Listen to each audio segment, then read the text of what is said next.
Meditations by Marcus Aurelius. Book I from my grandfather Verus 1 I learned good morals and the government of my temper. From the reputation and remembrance of my father, 2 modesty and a manly character. From my mother, 3 piety and beneficence and abstinence, not only from evil deeds, but even from evil thoughts, and further, simplicity in my way of living, far removed from the habits of the rich. From my great-grandfather, far not to have frequented public schools, and to have had good teachers at home, and to know that on such things a man should spend liberally. From my governor, to be neither of the green nor of the blue party at the games in the circus, nor a partisan either of the Pomularius or the Scutarius at the gladiators' fights. From him, too, I learned endurance of labor, and to want little, and to work with my own hands, and not to meddle with other people's affairs, and not to be ready to listen to slander. From Diognetus, 5 not to busy myself about trifling things, and not to give credit to what was said by miracle workers and jugglers about incantations and the driving away of demons and such things, and not to breed quails for fighting, nor to give myself up passionately to such things, and to endure freedom of speech, and to have become intimate with philosophy, and to have been a hearer, first of Bacchius, then of Tandaces and Marcianus, and to have written dialogues in my youth, and to have desired a plank bed and skin, and whatever else of the kind belongs to the Grecian discipline. From Rusticus 6, I received the impression that my character required improvement and discipline. And from him, I learned not to be led astray to sophistic emulation, nor to writing on speculative matters, nor to delivering little hortatory orations, nor to showing myself off as a man who practices much discipline, or does benevolent acts in order to make a display, and to abstain from rhetoric and poetry and fine writing, and not to walk about in the house in my outdoor dress, nor to do other things of the kind, and to write my letters with simplicity, like the letter which Rusticus wrote from Sinusa to my mother, and with respect to those who have offended me by words, or done me wrong, to be easily disposed to be pacified and reconciled, as soon as they have shown a readiness to be reconciled, and to read carefully, and not to be satisfied with a superficial understanding of a book, nor hastily to give my assent to those who talk overmuch. And I am indebted to him for being acquainted with the discourses of Epictetus, which he communicated to me out of his own collection. From Apollonius 7, I learned freedom of will and undeviating steadiness of purpose, and to look to nothing else, not even for a moment, except to reason, and to be always the same, in sharp pains, on the occasion of the loss of a child, and in long illness, and to see clearly in a living example that the same man can be both most resolute and yielding, and not peevish in giving his instruction, and to have had before my eyes a man who clearly considered his experience and his skill in expounding philosophical principles as the smallest of his merits. And from him I learned how to receive from friends what are esteemed favors, without being either humbled by them or letting them pass unnoticed. From Sextus 8 a benevolent disposition, and the example of a family governed in a fatherly manner, and the idea of living conformably to nature, and gravity without affectation, and to look carefully after the interests of friends, and to tolerate ignorant persons, and those who form opinions without consideration. He had the power of readily accommodating himself to all, so that intercourse with him was more agreeable than any flattery.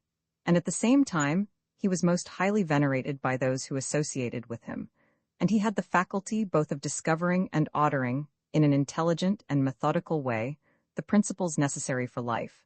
And he never showed anger or any other passion, but was entirely free from passion, and also most affectionate, and he could express approbation without noisy display, and he possessed much knowledge without ostentation. From Alexander 9, the grammarian, to refrain from fault-finding, and not in a reproachful way to chide those who uttered any barbarous or solcistic or strange-sounding expression, but dexterously to introduce the very expression which ought to have been used, and in the way of answer, or giving confirmation, or joining in an inquiry about the thing itself, not about the word, or by some other fit suggestion. From Fronto 10, I learned to observe what envy, and duplicity, and hypocrisy are in a tyrant, and that generally those among us who are called patricians are rather deficient in paternal affection. From Alexander, the Platonic, not frequently nor without necessity to say to anyone, or to write in a letter, that I have no leisure, nor continually to excuse the neglect of duties required by our relation to those with whom we live, by alleging urgent occupations. From Catullus, 11. Not to be indifferent when a friend finds fault, even if he should find fault without reason, but to try to restore him to his usual disposition, and to be ready to speak well of teachers, as it is reported of Domitius and Athenodotus, and to love my children truly. From my brother 12 Severus, to love my kin, and to love truth, and to love justice. And through him I learned to know Thracia, Helvidius, Cato, Dion, Brutus. 13. And from him I received the idea of a polity in which there is the same law for all, a polity administered with regard to equal rights and equal freedom of speech, and the idea of a kingly government which respects most of all the freedom of the governed. I learned from him also consistency and undeviating steadiness in my regard for philosophy, and a disposition to do good, and to give to others readily, and to cherish good hopes, and to believe that I am loved by my friends. And in him I observed no concealment of his opinions with respect to those whom he condemned, and that his friends had no need to conjecture what he wished or did not wish, but it was quite plain. From Maximus 14 I learned self-government, and not to be led aside by anything, and cheerfulness in all circumstances, as well as in illness, and a just admixture in the moral character of sweetness and dignity, and to do what was set before me without complaining. I observed that everybody believed that he thought as he spoke, and that in all that he did, he never had any bad intention, and he never showed amazement and surprise, and was never in a hurry, and never put off doing a thing, nor was perplexed nor dejected. Nor did he ever laugh to disguise his vexation, nor, on the other hand, was he ever passionate or suspicious. He was accustomed to do acts of beneficence, and was ready to forgive, and was free from all falsehood. And he presented the appearance of a man who could not be diverted from right rather than of a man who had been improved. I observed, too, that no man could ever think that he was despised by Maximus, or ever venture to think himself a better man. He had also the art of being humorous in an agreeable way. In my father 15, I observed mildness of temper, an unchangeable resolution in the things which he had determined after due deliberation, and no vainglory in those things which men call honors, and a love of labor and perseverance, and a readiness to listen to those who had anything to propose for the common weal, and undeviating firmness in giving to every man according to his deserts, and a knowledge derived from experience of the occasions for vigorous action and for remission. And I observed that he had overcome all passion for boys, and he considered himself no more than any other citizen. 16. And he released his friends from all obligation to sup with him, or to attend him of necessity when he went abroad, and those who had failed to accompany him, by reason of any urgent circumstances, always found him the same. I observed, too, his habit of careful inquiry in all matters of deliberation, and his persistency, and that he never stopped his investigation through being satisfied with appearances which first present themselves, and that his disposition was to keep his friends, and not to be soon tired of them, nor yet to be extravagant in his affection, and to be satisfied on all occasions, and cheerful, and to foresee things a long way off, and to provide for the smallest without display, and to check immediately popular applause and all flattery, and to be ever watchful over the things which were necessary for the administration of the empire, and to be a good manager of the expenditure, and patiently to endure the blame which he got for such conduct. And he was neither superstitious with respect to the gods, nor did he caught men by gifts or by trying to please them, or by flattering the populace. But he showed sobriety in all things and firmness, and never any mean thoughts or action, nor love of novelty, and the things which conduce in any way to the commodity of life, and of which fortune gives an abundant supply, he used without arrogance and without excusing himself, so that when he had them, he enjoyed them without affectation, and when he had them not, he did not want them. No one could ever say of him that he was either a sophist or a homebred flippant slave or a pedant, but everyone acknowledged him to be a man ripe, perfect, above flattery, able to manage his own and other men's affairs. Besides this, he honored those who were true philosophers, and he did not reproach those who pretended to be philosophers, nor yet was he easily led by them. He was also easy in conversation, and he made himself agreeable without any offensive affectation. He took a reasonable care of his body's health, not as one who was greatly attached to life, nor out of regard to personal appearance, nor yet in a careless way, but so that, through his own attention, he very seldom stood in need of the physician's art, or of medicine, or external applications. He was most ready to give way without envy to those who possessed any particular faculty, such as that of eloquence or knowledge of the law, or of morals, or of anything else. And he gave them his help, that each might enjoy reputation according to his deserts. And he always acted conformably to the institutions of his country, without showing any affectation of doing so. Further, he was not fond of change nor unsteady, but he loved to stay in the same places, and to employ himself about the same things. And after his paroxysms of headache, he came immediately fresh and vigorous to his usual occupations. His secrets were not but very few and very rare, and these only about public matters, and he showed prudence and economy in the exhibition of the public spectacles and the construction of public buildings, his donations to the people, and in such things, for he was a man who looked to what ought to be done, not to the reputation which is got by a man's acts. He did not take the bath at unseasonable hours.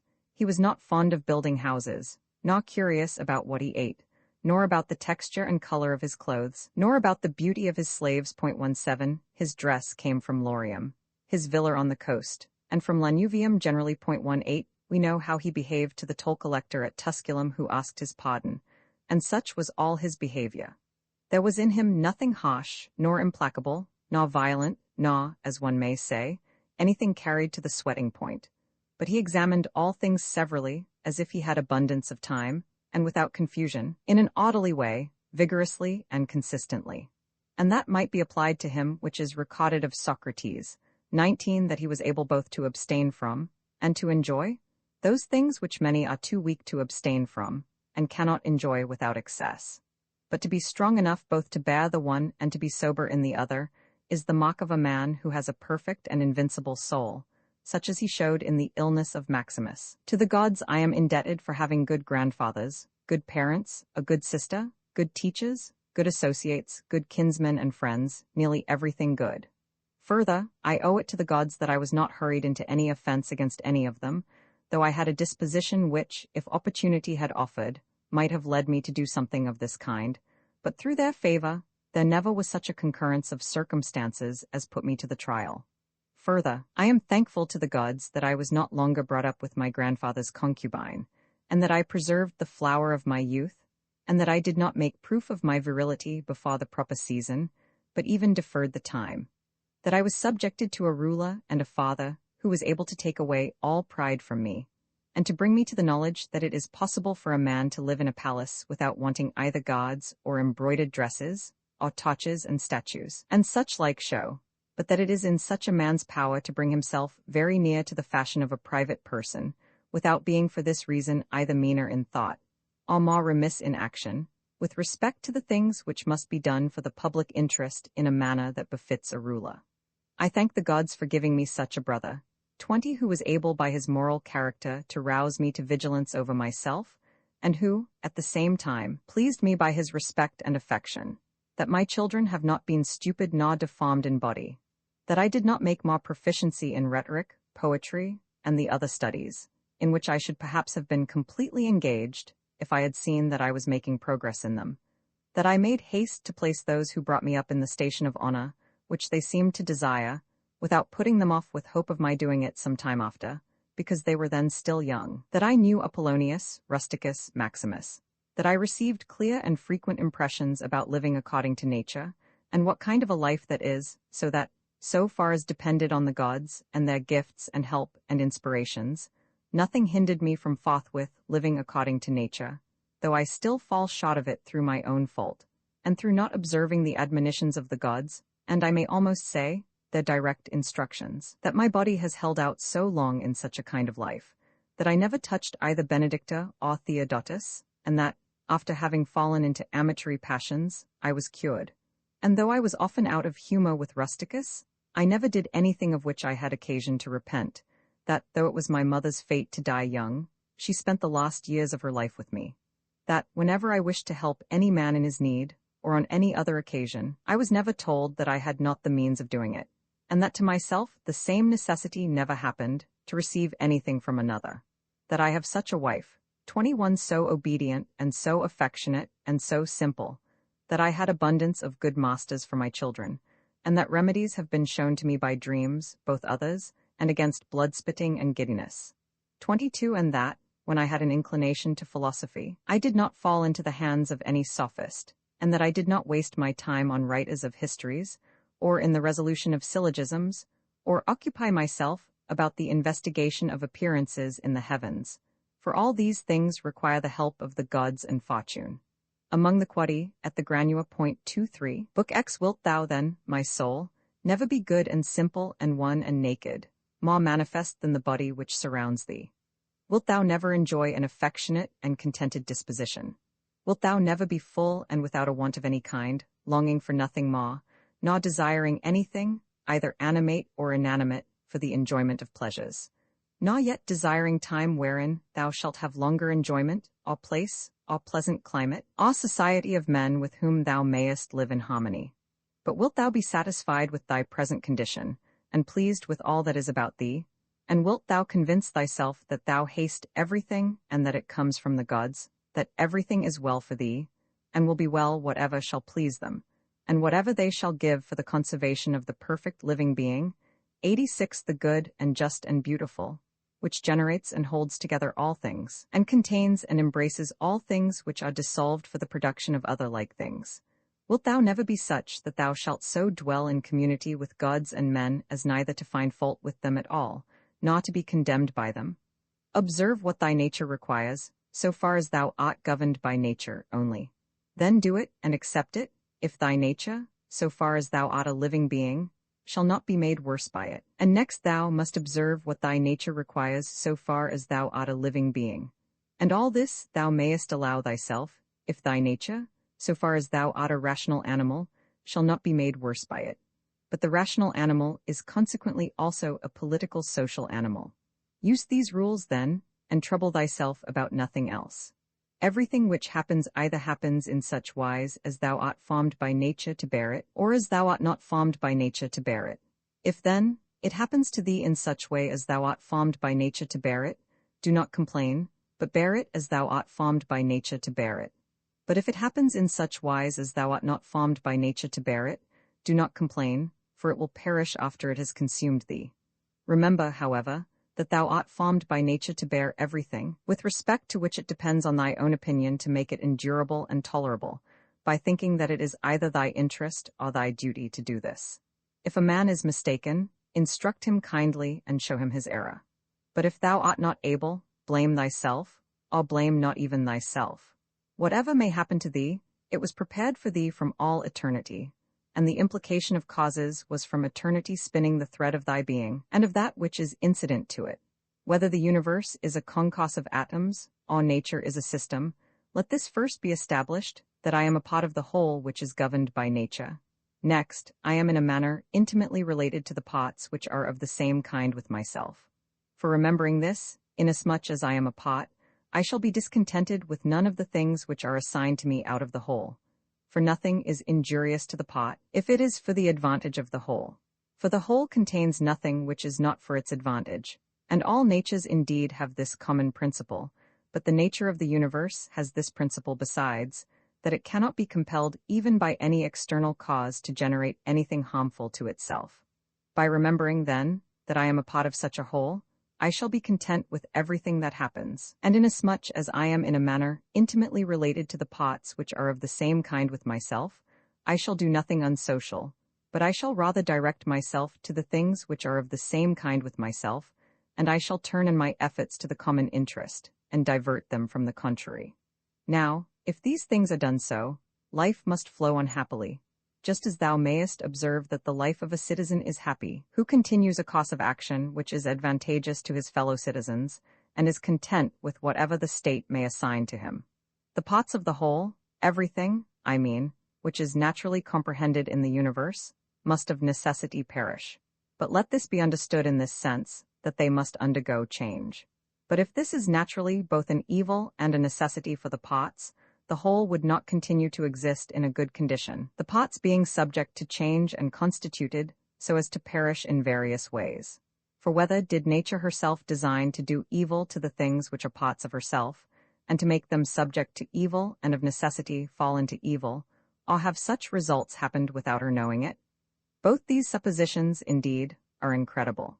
But if a man should even drop the term nature as an efficient power, and should speak of these things as natural, even then it would be ridiculous to affirm at the same time that the pots of the whole are in their nature subject to change, and at the same time to be surprised or vexed, as if something were happening contrary to nature, particularly as the dissolution of things is into those things of which each thing is composed.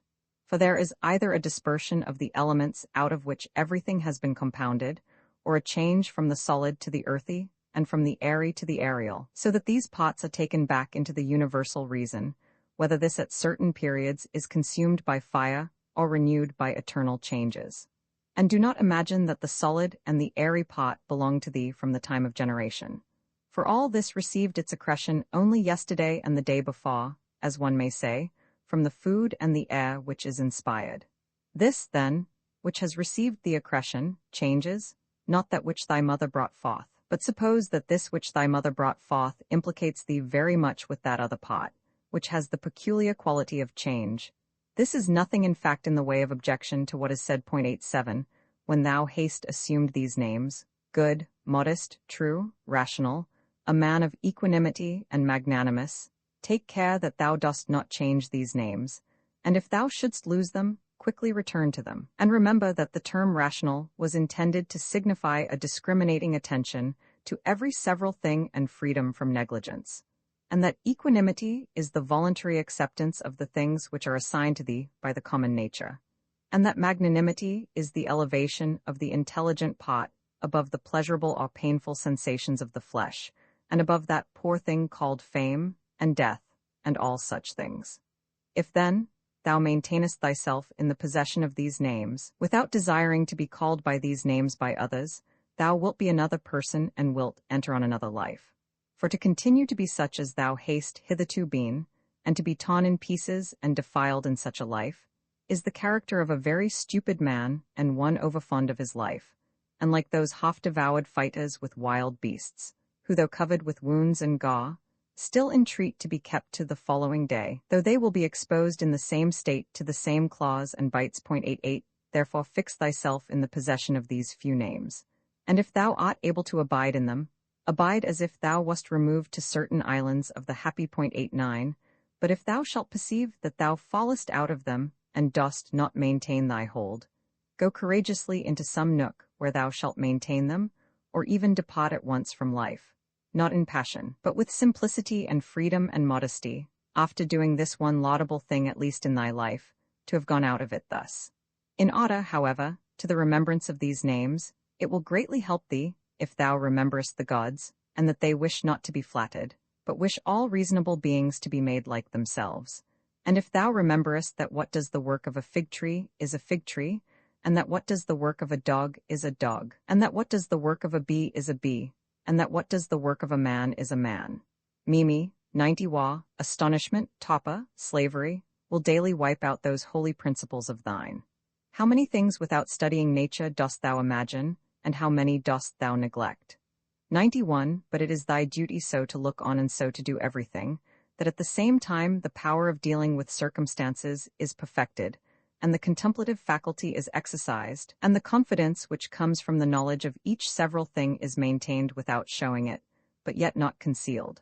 For when wilt thou enjoy simplicity, when gravity, and when the knowledge of every several thing, both what it is in substance, and what place it has in the universe, and how long it is formed to exist, and of what things it is compounded, and to whom it can belong, and who are able both to give it and take it away. A spider is proud when it has caught a fly, and another when he has caught a poor hare, and another when he has taken a little fish in a net, and another when he has taken wild boars, and another when he has taken bears, and another when he has taken Sarmatians. Are not these robbers, if thou examinest their opinions? 92. Acquire the contemplative way of seeing how all things change into one another, and constantly attend to it, and exercise thyself about this part of philosophy, for nothing is so much adapted to produce magnanimity. Such a man has put off the body, and as he sees that he must, no one knows how soon, go away from among men and leave everything here, he gives himself up entirely to just doing in all his actions, and in everything else that happens he resigns himself to the universal nature. But as to what any man shall say or think about him or do against him, he never even thinks of it, being himself contented with these two things, with acting justly in what he now does, and being satisfied with what is now assigned to him. And he lays aside all distracting and busy pursuits, and desires nothing else than to accomplish the straight course through the law. 93. And by accomplishing the straight course to follow God. What need is there of suspicious fear, since it is in thy power to inquire what ought to be done? And if thou seest clear, go by this way content, without turning back. But if thou dost not see clear, stop and take the best advisers. But if any other things oppose thee, go on according to thy powers with due consideration, keeping to that which appears to be just. For it is best to reach this object, and if thou dost fail, let thy failure be in attempting this. He who follows reason in all things is both tranquil and active at the same time, and also cheerful and collected. Inquire of thyself as soon as thou wakest from sleep, whether it will make any difference to thee, if another does what is just and right. It will make no difference. Thou hast not forgotten, I suppose, that those who assume arrogant airs in bestowing their praise or blame on others are such as they are at bed and at board, and thou hast not forgotten what they do, and what they avoid and what they pursue, and how they steal and how they rob, not with hands and feet, but with their most valuable part, by means of which there is produced, when a man chooses, fidelity, modesty, truth, law, a good demon happiness. To her who gives and takes back all, to nature, the man who is instructed and modest says, give what thou wilt, take back what thou wilt. And he says this not proudly, but obediently and well pleased with her. Short is the little which remains to thee of life. Live as on a mountain, for it makes no difference whether a man lives there or here, if he lives everywhere in the world as in a state political community. Let men see, let them know a real man who lives according to nature. If they cannot endure him, let them kill him. For that is better than to live thus as men do. No longer talk at all about the kind of man that a good man ought to be, but be such. Constantly contemplate the whole of time and the whole of substance, and consider that all individual things as to substance are a grain of a fig, and as to time, the turning of a gimlet. Look at everything that exists, and observe that it is already in dissolution and in change, and as it were putrefaction or dispersion, or that everything is so constituted by nature as to die. Consider what men are when they are eating, sleeping, generating, easing themselves, and so forth. Then what kind of men they are when they are imperious and arrogant, or angry and scolding from their elevated place. But a short time ago to how many they were slaves and for what things, and after a little time consider in what a condition they will be. That is for the good of each thing, which the universal nature brings to each, and it is for its good at the time when nature brings it. The earth loves the shower, and the solemn ether loves, and the universe loves to make whatever is about to be. I say then to the universe, that I love as thou lovest. And is not this too said, that this or that loves is wont to be produced? 94. Either thou livest here and hast already accustomed thyself to it, or thou art going away, and this was thy own will, or thou art dying and hast discharged thy duty. But besides these things there is nothing. Be of good cheer, then. Let this always be plain to thee, that this piece of land is like any other, and that all things here are the same with things on top of a mountain, or on the seashore, or wherever thou choosest to be. For thou wilt find just what Plato says, dwelling within the walls of a city, as in a shepherd's fold on a mountain. 95. What is my ruling faculty now to me? And of what nature am I now making it? And for what purpose am I now using it? Is it void of understanding? Is it loosed and rent asunder from social life? Is it melted into and mixed with the poor flesh so as to move together with it? He who flies from his master is a runaway, but the law is master, and he who breaks the law is a runaway. And he also who is grieved or angry or afraid is dissatisfied because something has been, or is, or shall be of the things which are appointed by him who rules all things, and he is law, and assigns to every man what is fit. He then who fears, or is grieved, or is angry, is a runaway. 96. A man deposits seed in a womb and goes away, and then another cause takes it, and labors on it and makes a child. What a thing from such a material! Again, the child passes food down through the throat, and then another cause takes it and makes perception and motion, and in fine life and strength and other things. How many and how strange! Observe then the things which are produced in such a hidden way, and see the power just as we see the power which carries things downwards and upwards, not with the eyes, but still no less plainly. Constantly consider how all things such as they now are, in time past also were, and consider that they will be the same again. And place before thy eyes entire dramas and stages of the same form, whatever thou hast learned from thy experience or from older history. For example, the whole cod of Hadrian, and the whole cod of Antoninus, and the whole cod of Philip, Alexander, Croesus. For all those were such dramas as we see now, only with different actors. Imagine every man who is grieved at anything or discontented to be like a pig which is sacrificed and kicks and screams. Like this pig also is he who on his bed in silence laments the bonds in which we are held. And consider that only to the rational animal is it given to follow voluntarily what happens, but simply to follow is a necessity imposed on all. Severally on the occasion of everything that thou dost, pause and ask thyself, if death is a dreadful thing because it deprives thee of this. When thou art offended at any man's fault, forthwith turn to thyself and reflect in what like manner thou dost err thyself. For example, in thinking that money is a good thing, or pleasure, or a bit of reputation, and the like. For by attending to this thou wilt quickly forget thy anger. If this consideration also is added, that the man is compelled, for what else could he do? Or, if thou art able, take away from him the compulsion.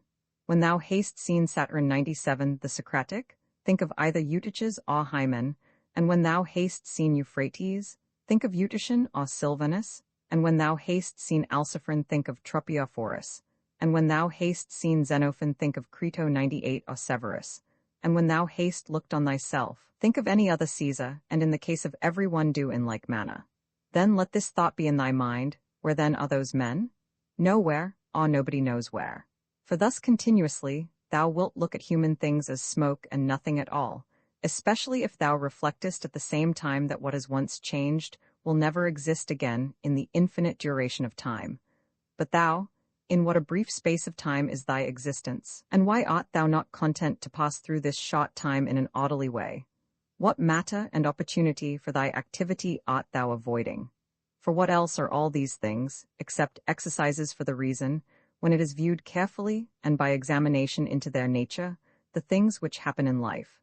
Persevere then, until thou shalt have made these things thy own, as the stomach which is strengthened makes all things its own, as the blazing fire makes flame and brightness out of everything that is thrown into it. Let it not be in any man's power to say truly of thee that thou art not simple, or that thou art not good, but let him be a liar whoever shall think anything of this kind about thee, and this is altogether in thy power. For who is he that shall hinder thee from being good and simple? Do thou only determine to live no longer, unless thou shalt be such. For neither does reason allow thee to live. If thou art not such. 99, what is that which as to this material our life can be done, or said in the way most conformable to reason? For whatever this may be, it is in thy power to do it or to say it, and do not make excuses that thou art hindered. Thou wilt not cease to lament till thy mind is in such a condition that, what luxury is to those who enjoy pleasure, such shall be to thee, in the matter which is subjected and presented to thee, the doing of the things which are conformable to man's constitution. For a man ought to consider as an enjoyment everything which it is in his power to do according to his own nature. And it is in his power everywhere. Now, it is not given to a cylinder to move everywhere by its own motion, nor yet to water nor to fire, nor to anything else which is governed by nature or an irrational soul, for the things which check them and stand in the way are many. But intelligence and reason are able to go through everything that opposes them, and in such manner as they are formed by nature and as they choose. Place before thy eyes this facility with which the reason will be carried through all things, as fire upwards, as a stone downwards, as a cylinder down an inclined surface, and seek for nothing further. For all other obstacles either affect the body only which is a dead thing, or, except through opinion and the yielding of the reason itself, they do not crush nor do any harm of any kind, for if they did, he who felt it would immediately become bad. Now, in the case of all things which have a certain constitution, whatever harm may happen to any of them, that which is so affected becomes consequently worse. But in the like case, a man becomes both better, if one may say so, and more worthy of praise by making a right use of these accidents. And finally remember that nothing harms him who is really a citizen, which does not harm the state, nor yet does anything harm the state, which does not harm law or order, and of these things which are called misfortunes not one harms law. What then does not harm law does not harm either state or citizen. To him, who is penetrated by true principles, even the briefest precept is sufficient, and any common precept, to remind him that he should be free from grief and fear. For example, leaves. Some the wind scatters on the ground, so is the race of men. 100 Leaves, also, are thy children. And leaves, too, are they who cry out as if they were worthy of credit and bestow their praise, or on the contrary curse, or secretly blame and sneer. And leaves, in like manner, are those who shall receive and transmit a man's fame to aftertimes. For all such things as these are produced in the season of spring, as the poet says, then the wind casts them down, then the forest produces other leaves in their places. But a brief existence is common to all things, and yet thou avoidest and pursuest all things as if they would be eternal. A little time, and thou shalt close thy eyes, and him who has attended thee to thy grave another soon will lament. The healthy eye ought to see all visible things and not to say, I wish for green things, for this is the condition of a diseased eye. And the healthy hearing and smelling ought to be ready to perceive all that can be heard and smelled. And the healthy stomach ought to be with respect to all food, just as the mill with respect to all things which it is formed to grind. And accordingly, the healthy understanding ought to be prepared for everything which happens. But that which says, let my dear children live, and let all men praise whatever I may do, is an eye which seeks for green things, or teeth which seek for soft things. There is no man so fortunate that there shall not be by him, when he is dying, some who are pleased with what is going to happen. 101 Suppose that he was a good and wise man. Will there not be at last someone to say to himself, let us at last breathe freely, being relieved from the schoolmaster? It is true that he was harsh to none of us, but I perceived that he tacitly condemns us. This is what is said of a good man. But in our own case, how many other things are there, for which there are many who wish to get rid of us? Thou wilt consider this then when thou art dying, and thou wilt depart more contentedly by reflecting thus. I am going away from such a life, in which even my associates, in behalf of whom I have striven so much, prayed, and cared, themselves wish me to depart, hoping perchance to get some little advantage by it. Why then should a man cling to a longer stay here? Do not, however, for this reason go away less kindly disposed to them, but preserving thy own character, and friendly and benevolent and mild, and on the other hand not as if thou wast torn away. But as when a man dies a quiet death, the poor soul is easily separated from the body, such also ought thy departure from men to be, for nature united thee to them and associated thee. But does she now dissolve the union? Well, I am separated as from kinsmen, not however dragged resisting, but without compulsion. For this too is one of the things according to nature. Accustom thyself as much as possible on the occasion of anything being done by any person to inquire with thyself, for what object is this man doing this? But begin with thyself, and examine thyself first. Remember that this which pulls the strings is the thing which is hidden within. This is the power of persuasion, this is life, this, if one may so say, is man. In contemplating thyself, never include the vessel which surrounds thee and these instruments which are attached about it, for they are like to an axe, differing only in this that they grow to the body. For indeed there is no more use in these pots without the cause which moves and checks them than in the weaver's shuttle, and the writer's pen, and the driver's whip. Book Roman 11. These are the properties of the rational soul. It sees itself, analyzes itself, and makes itself such as it chooses. The fruit which it bears itself enjoys, for the fruits of plants and that in animals which corresponds to fruits others enjoy, it obtains its own end, wherever the limit of life may be fixed. Not as in a dance and in a play and in such like things, where the whole action is incomplete, if anything cuts it short, but in every pot and wherever it may be stopped, it makes what has been set before it full and complete, so that it can say, I have what is my own. And further it traverses the whole universe, and the surrounding vacuum, and surveys its form, and it extends itself into the infinity of time, and embraces and comprehends the 102 periodical renovation of all things, and it comprehends that those who come after us will see nothing new, nor have those before us seen anything more.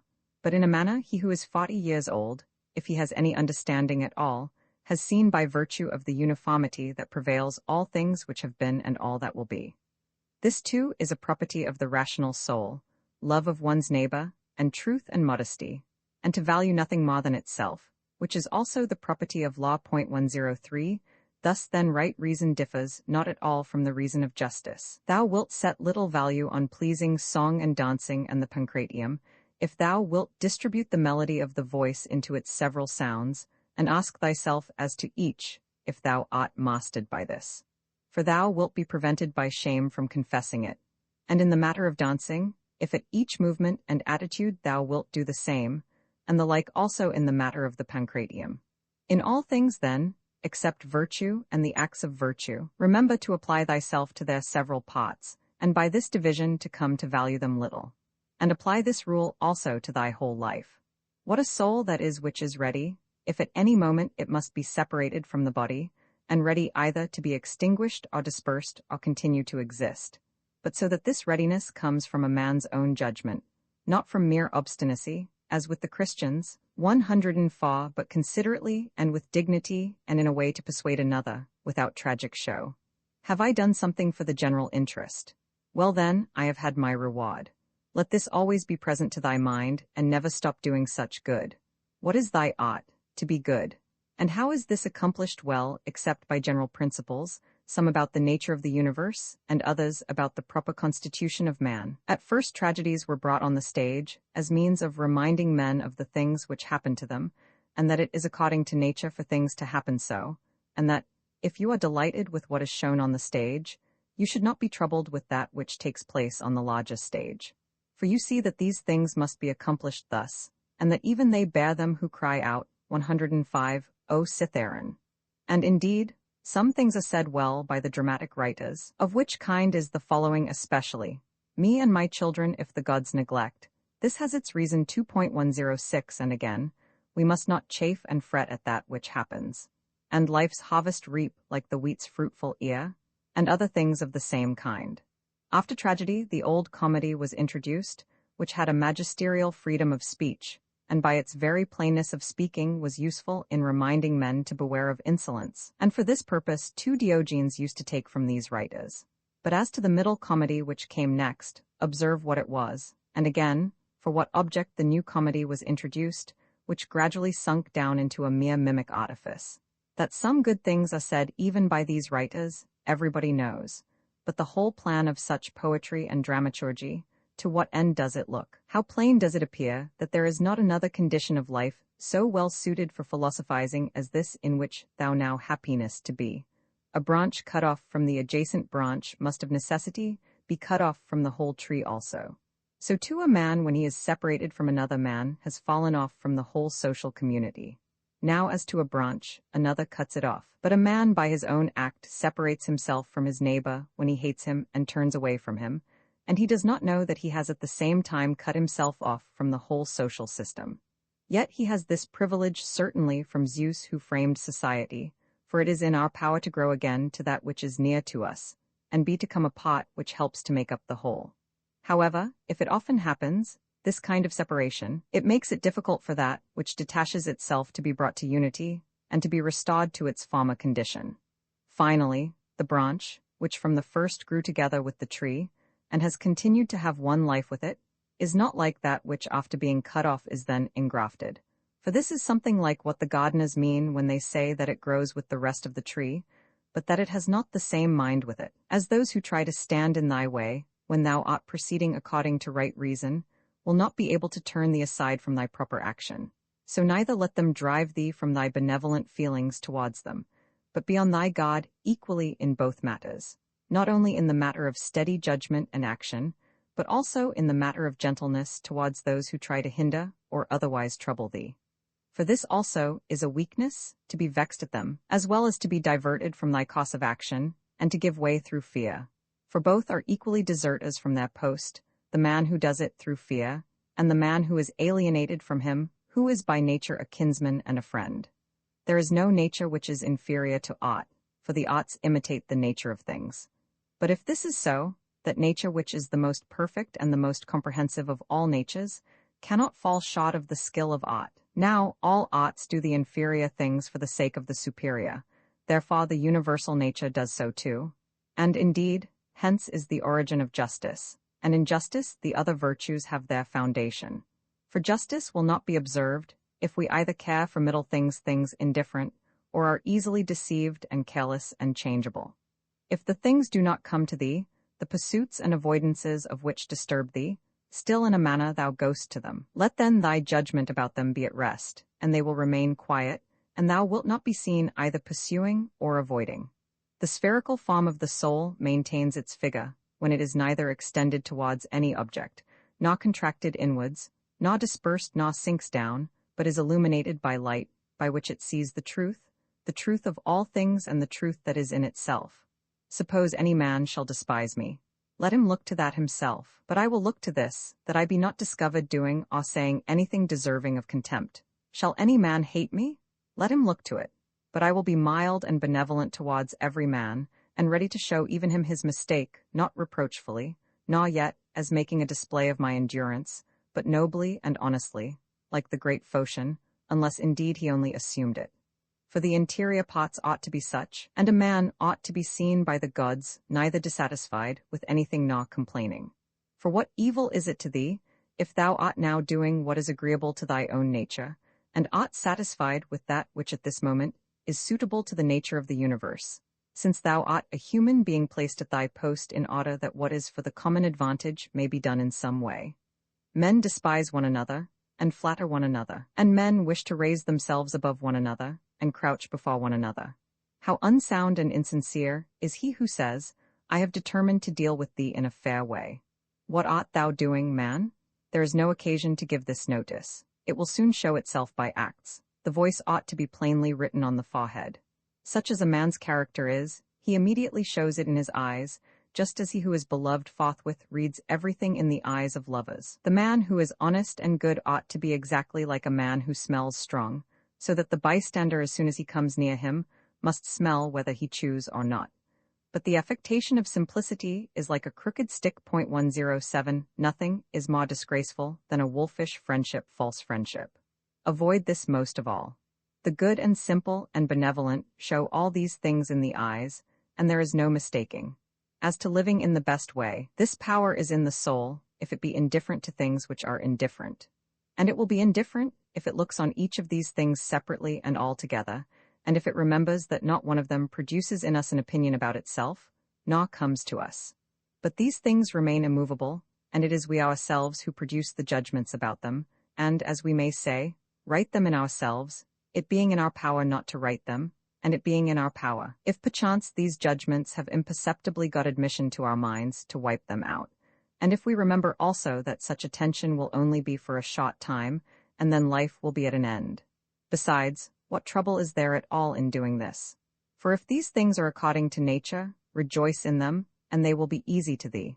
But if contrary to nature, seek what is conformable to thy own nature, and strive towards this, even if it bring no reputation. For every man is allowed to seek his own good.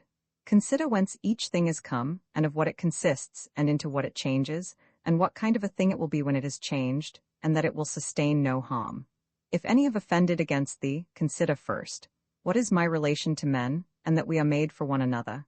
And in another respect, I was made to be set over them, as a ram over the flock, or a bull over the herd. But examine the matter from first principles. From this, if all things are not mere atoms, it is nature which orders all things. If this is so, the inferior things exist for the sake of the superior, and these for the sake of one another. Second, consider what kind of men they are at table, in bed, and so forth, and particularly under what compulsions in respect of opinions they are, and as to their acts, consider with what pride they do what they do. Third, that if men do rightly what they do, we ought not to be displeased, but if they do not right, it is plain that they do so involuntarily and in ignorance. For as every soul is unwillingly deprived of the truth, so also is it unwillingly deprived of the power of behaving to each man according to his deserts. Accordingly, men are pained when they are called unjust, ungrateful, and greedy, and in a word wrongdoers to their neighbors. Fourth, consider that thou also dost many things wrong, and that thou art a man like others, and even if thou dost abstain from certain faults, still thou hast the disposition to commit them, though either through cowardice, or concern about reputation, or some such mean motive, thou dost abstain from such faults. Fifth, consider that thou dost not even understand whether men are doing wrong or not, for many things are done with a certain reference to circumstances. And in short, a man must learn a great deal to enable him to pass a correct judgment on another man's acts. Sixth, consider when thou art much vexed or grieved, that man's life is only a moment, and after a short time we are all laid out dead. Seventh, that it is not men's acts which disturb us, for those acts have their foundation in men's ruling principles, but it is our own opinions which disturb us. Take away these opinions then, and resolve to dismiss thy judgment about an act as if it were something grievous, and thy anger is gone. How then shall I take away these opinions? By reflecting that no wrongful act of another brings shame on thee. For unless that which is shameful is alone bad, thou also must of necessity do many things wrong, and become a robber and everything else. 8th, consider how much more pain is brought on us by the anger and vexation caused by such acts than by the acts themselves, at which we are angry and vexed. 9th, consider that a good disposition is invincible, if it be genuine, and not an affected smile and acting a part. For what will the most violent man do to thee, if thou continuest to be of a kind disposition towards him, and if, as opportunity offers, thou gently admonishest him, and calmly correctest his errors at the very time when he is trying to do thee harm, saying, Not so, my child. We are constituted by nature for something else. I shall certainly not be injured, but thou art injuring thyself, my child, and show him with gentle tact and by general principles that this is so, and that even bees do not do as he does, nor any animals which are formed by nature to be gregarious. And thou must do this neither with any double meaning nor in the way of reproach, but affectionately and without any rancor in thy soul, and not as if thou wert lecturing him, nor yet that any bystander may admire, but either when he is alone, and if others are present. 108 Remember these 9 rules, as if thou hadst received them as a gift from the Muses, and begin at last to be a man while thou livest. But thou must equally avoid flattering men and being vain at them, for both are unsocial and lead to harm.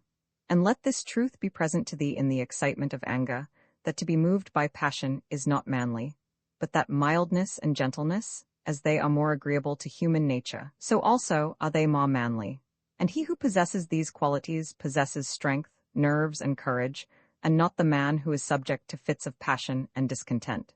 For in the same degree in which a man's mind is nearer to freedom from all passion, in the same degree also is it nearer to strength. And as the sense of pain is a characteristic of weakness, so also is anger. For he who yields to pain and he who yields to anger, both are wounded and both submit. But if thou wilt, receive also a 10th present from the letter of the Muses Apollo, and it is this, that to expect bad men not to do wrong is madness, for he who expects this desires an impossibility. But to allow men to behave so to others, and to expect them not to do thee any wrong, is irrational and tyrannical. There are 4 principal aberrations of the superior faculty against which thou shouldst be constantly on thy guard, and when thou hast detected them, thou shouldst wipe them out and say on each occasion thus, This thought is not necessary. This tends to destroy social union. This which thou art going to say comes not from the real thoughts. For thou shouldst consider it among the most absurd of things for a man not to speak from his real thoughts. But the 4th is when thou shalt reproach thyself for anything. For this is an evidence of the diviner part within thee being overpowered, and yielding to the less honorable, and to the perishable part, the body, and to its gross pleasures. Thy aerial part and all the fiery parts which are mingled in thee, though by nature they have an upward tendency, still in obedience to the disposition of the universe they are overpowered here in the compound, mass the body. And also the whole of the earthy part in thee and the watery, though their tendency is downward, still are raised up and occupy a position which is not their natural one. In this manner then, the elemental parts obey the universal, for when they have been fixed in any place perforce they remain there, until again the universal shall sound the signal for dissolution. Is it not then strange that thy intelligent part only should be disobedient and discontented with its own place? And yet no force is imposed on it, but only those things which are conformable to its nature. Still it does not submit, but is carried in the opposite direction. For the movement towards injustice and intemperance, and to anger and grief and fear, is nothing else than the act of one who deviates from nature. And also, when the ruling faculty is discontented with anything that happens, then too it deserts its post, for it is constituted for piety and reverence towards the gods no less than for justice. For these qualities also are comprehended under the generic term of contentment with the constitution of things, and indeed they are prior 109 to acts of justice. He who has not one and always the same object in life cannot be one and the same all through his life. But what I have said is not enough, unless this also is added, what this object ought to be. For as there is not the same opinion about all the things which in some way or other are considered by the majority to be good, but only about some certain things, that is, things which concern the common interest. So also ought we to propose to ourselves an object which shall be of a common kind, social and political. For he who directs all his own efforts to this object will make all his acts alike, and thus will always be the same. Think of the country mouse and of the town mouse, and of the alarm and trepidation of the town mouse. 110 Socrates used to call the opinions of the many by the name of lamii, bugbears to frighten children. The Lacedaemonians at their public spectacles used to set seats in the shade for strangers, but themselves sat down anywhere. Socrates excused himself to Perdiccas 111 for not going to him, saying, "It is because I would not perish by the worst of all ends, that is, I would not receive a favor and then be unable to return it." In the writings of the Ephesians 112, there was this precept, constantly to think of some one of the men of former times who practiced virtue. The Pythagoreans bid us in the morning look to the heavens, that we may be reminded of those bodies which continually do the same things and in the same manner perform their work, and also be reminded of their purity and nudity. For there is no veil over a star.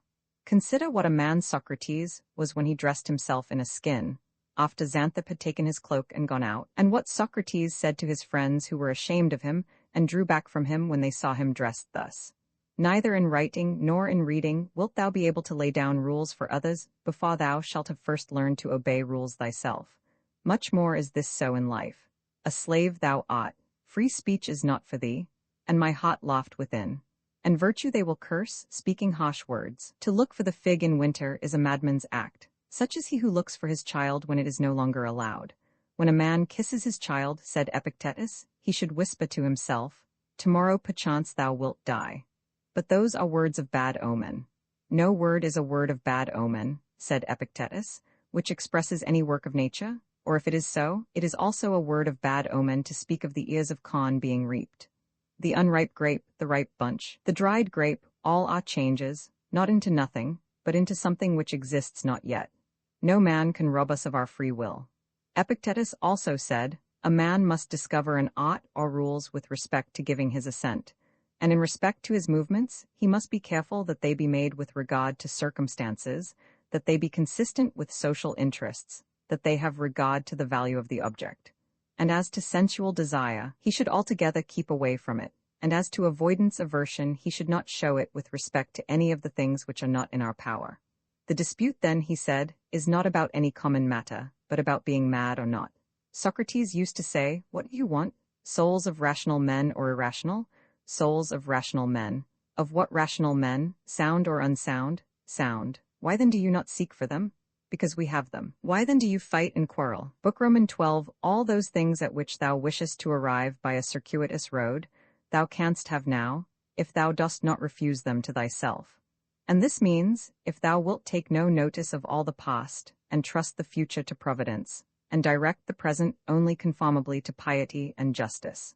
Conformably to piety, that thou mayest be content with the lot which is assigned to thee, for nature designed it for thee and thee for it. Conformably to justice, that thou mayest always speak the truth freely and without disguise, and do the things which are agreeable to law and according to the worth of each. And let neither another man's wickedness hinder thee, nor opinion nor voice, nor yet the sensations of the poor flesh which has grown about thee. For the passive part will look to this. If then, whatever the time may be when thou shalt be near to thy departure, neglecting everything else thou shalt respect only thy ruling faculty and the divinity within thee, and if thou shalt be afraid not because thou must some time cease to live, but if thou shalt fear never to have begun to live according to nature, then thou wilt be a man worthy of the universe which has produced thee, and thou wilt cease to be a stranger in thy native land, and to wonder at things which happen daily as if they were something unexpected, and to be dependent on this or that. God sees the mind's ruling principles of all men bared of the material vesture, and rind, and impurities. For with his intellectual pot alone, he touches the intelligence only which has flowed and been derived from himself into these bodies. And if thou also usest thyself to do this, thou wilt rid thyself of thy much trouble. For he who regards not the poor flesh which envelops him, surely will not trouble himself by looking after raiment and dwelling and fame and such like externals and show. The things are three of which thou art composed, a little body, a little breath life, intelligence. Of these the first two are thine, so far as it is thy duty to take care of them, but the third alone is properly thine. Therefore if thou shalt separate from thyself, that is, from thy understanding, whatever others do or say, and whatever thou hast done or said thyself, and whatever future things trouble thee, because they may happen, and whatever in the body which envelops thee, or in the breath life, which is by nature associated with the body, is attached to thee independent of thy will, and whatever the external circumfluent vortex whirls round, so that the intellectual power exempt from the things of fate can live pure and free by itself, doing what is just and accepting what happens and saying the truth. If thou wilt separate, I say, from this ruling faculty, the things which are attached to it by the impressions of sense, and the things of time to come and of time that is past, and wilt make thyself like Empedocle's sphere, all round, and in its joyous rest reposing. 113. And if thou shalt strive to live only what is really thy life, that is, the present, then thou wilt be able to pass that portion of life which remains for thee up to the time of thy death, free from perturbations, nobly, and obedient to thy own demon, to the God that is within thee. I have often wondered how it is that every man loves himself more than all the rest of men, but yet sets less value on his own opinion of himself than on the opinion of others. If then a God or a wise teacher should present himself to a man, and bid him to think of nothing, and to design nothing which he would not express as soon as he conceived it, he could not endure it even for a single day. 114. So much more respect have we to what our neighbors shall think of us than to what we shall think of ourselves. How can it be that the gods, after having arranged all things well and benevolently for mankind, have overlooked this alone, that some men and very good men, and men who, as we may say, have had most communion with the divinity, and through pious acts and religious observances have been most intimate with the divinity, when they have once died should never exist again, but should be completely extinguished? But if this is so, be assured that if it ought to have been otherwise, the gods would have done it. For if it were just, it would also be possible. And if it were according to nature, nature would have had it so. But because it is not so, if in fact it is not so, be thou convinced that it ought not to have been so. For thou seest even of thyself that in this inquiry thou art disputing with the deity, and we should not thus dispute with the gods, unless they were most excellent and most just. But if this is so, they would not have allowed anything in the ordering of the universe to be neglected unjustly and irrationally. Practice thyself even in the things which thou despairest of accomplishing. For even the left hand, which is ineffectual for all other things for want of practice, holds the bridle more vigorously than the right hand, for it has been practiced in this. Consider in what condition, both in body and soul, a man should be when he is overtaken by death, and consider the shortness of life, the boundless abyss of time past and future, the feebleness of all matter. Contemplate the formative principles forms of things bear of their coverings, the purposes of actions. Consider what pain is, what pleasure is, and death and fame, who is to himself the cause of his uneasiness, how no man is hindered by another, that everything is opinion. In the application of thy principles thou must be like the Pancratiast, not like the gladiator. For the gladiator lets fall the sword which he uses and is killed, but the other always has his hand, and needs to do nothing else than use it. See what things are in themselves, dividing them into matter, form, and purpose. What a power man has to do nothing except what God will approve, and to accept all that God may give him. With respect to that which happens conformably to nature, we ought to blame neither gods, for they do nothing wrong either voluntarily or involuntarily, nor men, for they do nothing wrong except involuntarily. Consequently, we should blame nobody. How ridiculous and what a stranger he is who is surprised at anything which happens in life. Either there is a fatal necessity and invincible order, or a kind providence, or a confusion without a purpose, and without a director. Book Roman 4. If then there is an invincible necessity, why dost thou resist? But if there is a providence which allows itself to be propitiated, make thyself worthy of the help of the divinity. But if there is a confusion without governor, be content that in such a tempest thou hast in thyself a certain ruling intelligence. And even if the tempest carry thee away, let it carry away the poor flesh, the poor breath, everything else. For the intelligence at least it will not carry away. Does the light of the lamp shine without losing its splendor, until it is extinguished? And shall the truth which is in thee and justice and temperance be extinguished before thy death? When a man has presented the appearance of having done wrong, say, How then do I know if this is a wrongful act? And even if he has done wrong, how do I know that he has not condemned himself? And so this is like tearing his own face.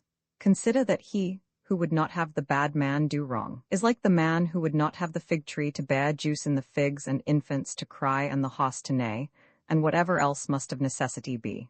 For what must a man do who has such a character?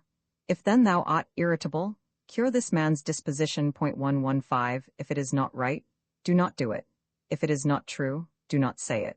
For let thy efforts be. 116. In everything always observe what the thing is which produces for thee an appearance, and resolve it by dividing it into the formal, the material, the purpose, and the time within which it must end. Perceive at last that thou hast in thee something better and more divine than the things which cause the various effects, and as it were pull thee by the strings. What is there now in my mind? Is it fear, or suspicion, or desire, or anything of the kind? First, do nothing inconsiderately, nor without a purpose. Second, make thy acts refer to nothing else than to a social end. Consider that before long thou wilt be nobody and nowhere, nor will any of the things exist which thou now seest, nor any of those who are now living. For all things are formed by nature to change and be turned, and to perish in order that other things in continuous succession may exist. Consider that everything is opinion, and opinion is in thy power.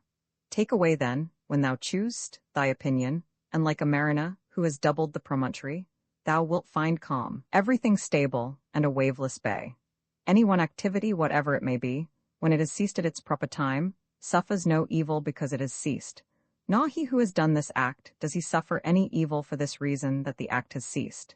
In like manner then, the whole which consists of all the acts, which is our life, if it cease at its proper time, suffers no evil for this reason that it has ceased. Nor he who has terminated this series at the proper time has he been ill dealt with. But the proper time and the limit nature fixes, sometimes as in old age the peculiar nature of man, but always the universal nature, by the change of whose parts the whole universe continues ever young and perfect. 117, and everything which is useful to the universal is always good and in season. Therefore the termination of life for every man is no evil, because neither is it shameful, since it is both independent of the will and not opposed to the general interest, but it is good, since it is seasonable and profitable to and congruent with the universal. For thus too, he is moved by the deity, who is moved in the same manner with the deity, and moved towards the same things in his mind. These three principles thou must have in readiness. In the things which thou dost do nothing either inconsiderately or otherwise, than as justice herself would act, but with respect to what may happen to thee from without. Consider that it happens either by chance or according to providence, and thou must neither blame chance nor accuse providence. Second, consider what every being is from the seed to the time of its receiving a soul, and from the reception of a soul to the giving back of the same, and of what things every being is compounded, and into what things it is resolved. Third, if thou shouldst suddenly be raised up above the earth, and shouldst look down on human things, and observe the variety of them how great it is, and at the same time also shouldst see at a glance how great is the number of beings who dwell around in the air and the ether, consider that as often as thou shouldst be raised up, thou wouldst see the same things, sameness of form and shortness of duration. Are these things to be proud of? Cast away opinion, thou art saved. Who then hinders thee from casting it away? When thou art troubled about anything, thou hast forgotten this, that all things happen according to the universal nature, and forgotten this, that a man's wrongful act is nothing to thee. And further thou hast forgotten this, that everything which happens always happened so and will happen so, and now happens so everywhere.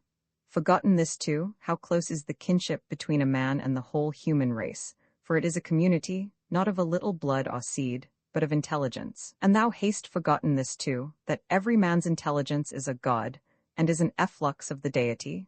118 And forgotten this, that nothing is a man's own, but that his child and his body and his very soul came from the deity. Forgotten this, that everything is opinion.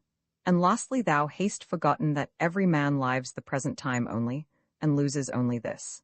Constantly bring to thy recollection those who have complained greatly about anything, those who have been most conspicuous by the greatest fame or misfortunes or enmities or fortunes of any kind.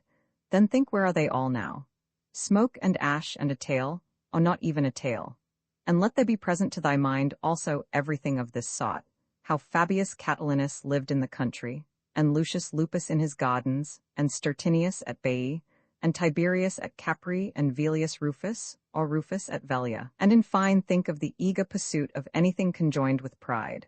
119, and how worthless everything is after which men violently strain, and how much more philosophical it is for a man in the opportunities presented to him to show himself just, temperate, obedient to the gods, and to do this with all simplicity. For the pride which is proud of its want of pride is the most intolerable of all. To those who ask, where hast thou seen the gods, or how dost thou comprehend that they exist and so worshipest them? I answer, in the first place, they may be seen even with the eyes. 120 in the second place, neither have I seen even my own soul, and yet I honor it. Thus then, with respect to the gods, from what I constantly experience of their power, from this, I comprehend that they exist and I venerate them.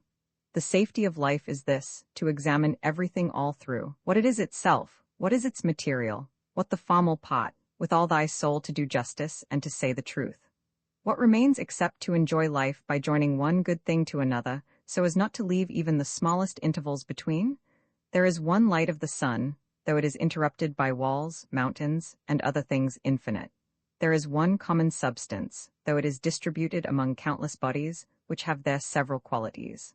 There is one soul, though it is distributed among infinite natures and individual circumscriptions or individuals. There is one intelligent soul, though it seems to be divided. Now in the things which have been mentioned all the other parts, such as those which are air and matter, are without sensation and have no fellowship. And yet even these parts the intelligent principle holds together, and the gravitation towards the same. But intellect in a peculiar manner tends to that which is of the same kin, and combines with it, and the feeling for communion is not interrupted. What dost thou wish? To continue to exist. Well, dost thou wish to have sensation, movement, growth, and then again to cease to grow, to use thy speech, to think? What is there of all these things which seems to thee worth desiring? But if it is easy to set little value on all these things, turn to that which remains, which is to follow reason and God. But it is inconsistent with honoring reason and God to be troubled, because by death a man will be deprived of the other things. How small a part of the boundless and unfathomable time is assigned to every man, for it is very soon swallowed up in the eternal. And how small a part of the whole substance, and how small a part of the universal soul, and on what a small clod of the whole earth thou creepest. Reflecting on all this, consider nothing to be great, except to act as thy nature leads thee, and to endure that which the common nature brings. How does the ruling faculty make use of itself? For all lies in this. But everything else, whether it is in the power of thy will or not, is only lifeless ashes and smoke. This reflection is most adapted to move us to contempt of death, that even those who think pleasure to be a good and pain an evil still have despised it. The man to whom that only is good which comes in due season, and to whom it is the same thing whether he has done more or fewer, acts conformable to right reason, and to whom it makes no difference whether he contemplates the world for a longer or a shorter time. For this man neither is death a terrible thing. Romans 3:7, Romans 6:23, Acts 20, Romans 12:23. Man, thou hast been a citizen in this great state the world. 121. What difference does it make to thee whether for 5 years or 3? For that which is conformable to the laws is just for all. Where is the hardship then, if no tyrant nor yet an unjust judge sends thee away from the state, but nature who brought thee into it? The same as if a praetor who has employed an actor dismisses him from the stage. 122. But I have not finished the 5 acts, but only 3 of them. Thou sayest well, but in life the 3 acts are the whole drama, for what shall be a complete drama is determined by him who was once the cause of its composition, and now of its dissolution. But thou art the cause of neither. Depart then satisfied, for he also who releases thee is satisfied. Colophon Meditations was written between 170 and 180 by Marcus Aurelius Antoninus Augustus, Emperor of Rome. It was translated from Koine Greek in 1862 by George Long. This ebook was produced for Standard eBooks by Alex Cabal and is based on a transcription by the Internet Classics Archive and on digital scans from the Google Books. The cover page is adapted from After the Audience, a painting completed in 1879 by Sir Lawrence Olma Tadema. The cover and title pages feature the League Spartan and Sots Mill Gaudi typefaces created in 2014 and 2009 by the League of Movable Type. This edition was released on November 7, 2024, 8:56 p.m., and is based on revision 8198A4D. The first edition of this ebook was released on May 25, 2014, 12 o'clock a.m. You can check for updates to this ebook, view its revision history, or download it for different e-reading systems at standardbooksorg/ebooks/marcus-aurelius/meditations/George Long. The volunteer-driven Standard eBooks project relies on readers like you to submit typos, corrections, and other improvements. Anyone can contribute at Standard Booksorg. Endnotes: Annius Virius was his grandfather's name. There is no verb in this section connected with the word from, nor in the following sections of the book, and it is not quite certain what verb should be supplied. What I have added may express the meaning here, though there are sections which it will not fit. If he does not mean to say that he learned all these good things from the several persons whom he mentions, he means that he observed certain good qualities in them, or received certain benefits from them, and it is implied that he was the better for it, or at least might have been. For it would be a mistake to understand Marcus as saying that he possessed all the virtues which he observed in his kinsmen and teachers. Right, his father's name was Annius Verus. Right, his mother was Domitia Culvilla, named also Lucilia. Right, perhaps his mother's grandfather, Catilius Severus.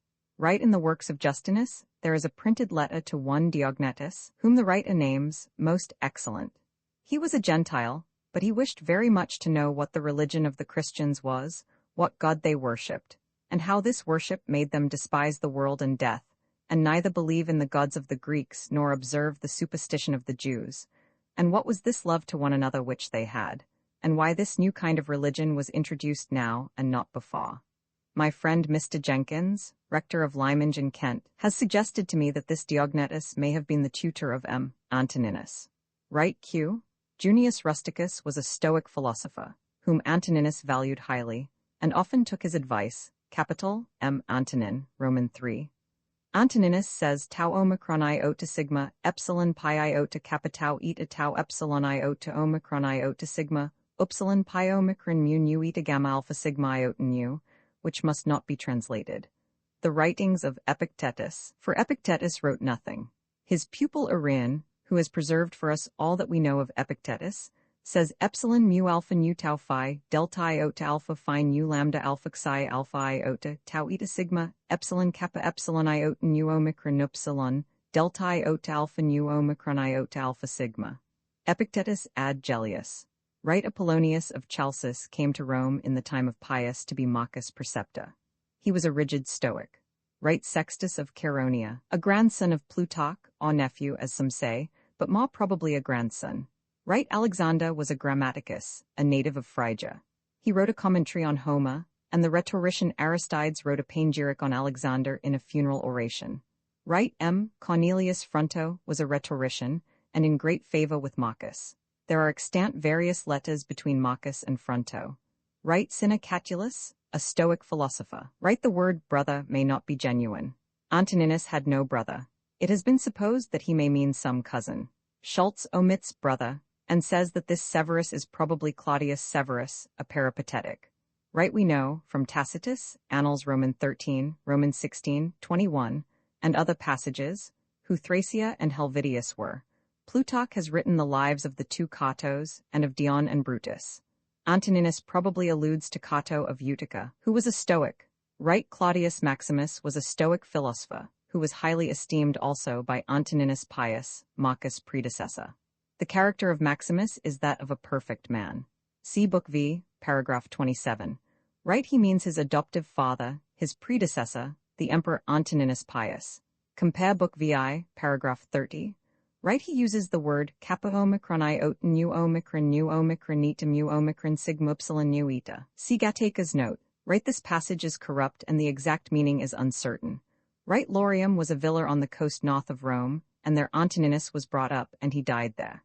This is also corrupt. Right, Xenophon, Memorabilia 1, 3:15. Right, the emperor had no brother except L. Verus, his brother by adoption. Right, see the life of Antoninus. Right, this is corrupt. Right, the Quadi lived in the southern part of Bohemia and Moravia, and Antoninus made a campaign against them. See the life. Granure is probably the river Gran, which flows into the Danube. If these words are genuine, Antoninus may have written this first book during the war with the Quadi. In the first edition of Antoninus, and in the older editions, the first 3 sections of the second book make the conclusion of the first book. Gateka placed them at the beginning of the second book. Right Xenophon, Memorabilia, Roman 2:3-18. Right perhaps it should be, thou art doing violence to thyself. Upsilon beta rho iota zeta epsilon iota sigma, not upsilon beta rho iota zeta epsilon. Right, or it may mean, since it is in thy power to depart, which gives a meaning somewhat different. Right, see Cicero, Tusculan Disputations I, 49. Right, Pindar, in the Theaetetus of Plato. See Roman 11:1. Right, see Gateka's note. Right, Carnuntum was a town of Pannonia, on the south side of the Danube, about 30 miles east of Vindobona, Vienna. Orosius, Roman 7:15, and Eutropius, Roman 8:13, say that Antoninus remained 3 years at Carnuntum during his wars with the Marcomanni. Right, compare Book Roman 9, paragraph 3. Right, compare Book Roman 8, paragraph 36. Right, est et horum qui medier appellamus grand descrimen. Seneca, Pistulae Morales ad Lucilium 82, right, Letter 1 F7a pi omicron mu nuita mu alpha tau alpha, all memoranda, notes and the like. See Book I, paragraph 17. Right, compare Fronto, Roman 2:9, a letter of Marcus to Fronto, who was then consul. Feci tamen mihi per hos dies excerptor ex libris sexaginter in quinc tomes. But he says some of them were small books. Right, compare Plato, De Legibus, IP, 644, Omicron tau iota, tau alpha upsilon tau alpha tau letta 1 F70, pi alpha theta eta etc., and Antoninus, Book Roman 2, paragraph 2, Book Roman 7, paragraph 9, Book Roman 12, paragraph 21. Right, pi rho letta 1 F78 sigma tau letta 1 F70, pi gamma omicron upsilon mu alpha, literally, towards that which leads. The exact translation is doubtful. See Gateka's note. Right, tecum habita, noris quam sit tibi curt a supalex. Perseus, Roman 4:52. Right, compare Cicero De Legibus, I7. Right, Antoninus here uses the word kappa omicron sigma mu omicron sigma both in the sense of the universe and of order, and it is difficult to express his meaning. Right, Ovid, Metamorphoses XC, 293. See Queras helison et baron acetas herbs, in Venis sub aquas. Right, an allusion to Homer's Nesta, who was living at the War of Troy among the 3rd generation, like old Pa with his 152 years, and some others in modern times who have beaten Pa by 20 or 30 years, if it is true, and yet they died at last. Right, in this section, there is a play on the meaning of sigma upsilon mu beta alpha iota nu epsilon iota nu. Right, compare Book Roman 2, paragraph 1. Right, this is imperfect or corrupt or both. There is also something wrong or incomplete in the beginning of paragraph 29, where he says, omega sigma, letta 1 F7 2 psi epsilon lambda theta omega nu, zeta letta 1 FC6, nu delta, iota alpha, nu omicron, letta 1 FC6, which Gateka translates as if thou wast about to quite life. But we cannot translate letta 1 F7 2 psi epsilon lambda theta omega nu in that way. Other translations are not much more satisfactory. I have translated literally and left it imperfect. Right, Epictetus, I25:18. Right, this is the Stoic precept of alpha nu epsilon chi omicron nu kappa alpha letta 1 F76 alpha pi epsilon chi omicron nu. The first part teaches us to be content with men and things as they are. The second part teaches us the virtue of self-restraint, or the government of our passions. Right, this section is unintelligible. Many of the words may be corrupt, and the general purport of the section cannot be discovered. Perhaps several things have been improperly joined in one section. I have translated it nearly literally. Different translators give the section a different turn, and the critics have tried to mend what they cannot understand. Right, Gateka translates this, because we strive to get these things.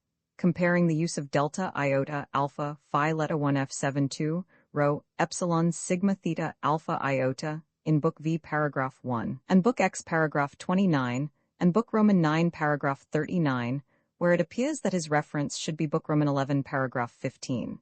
He may be right in his interpretation, but I doubt.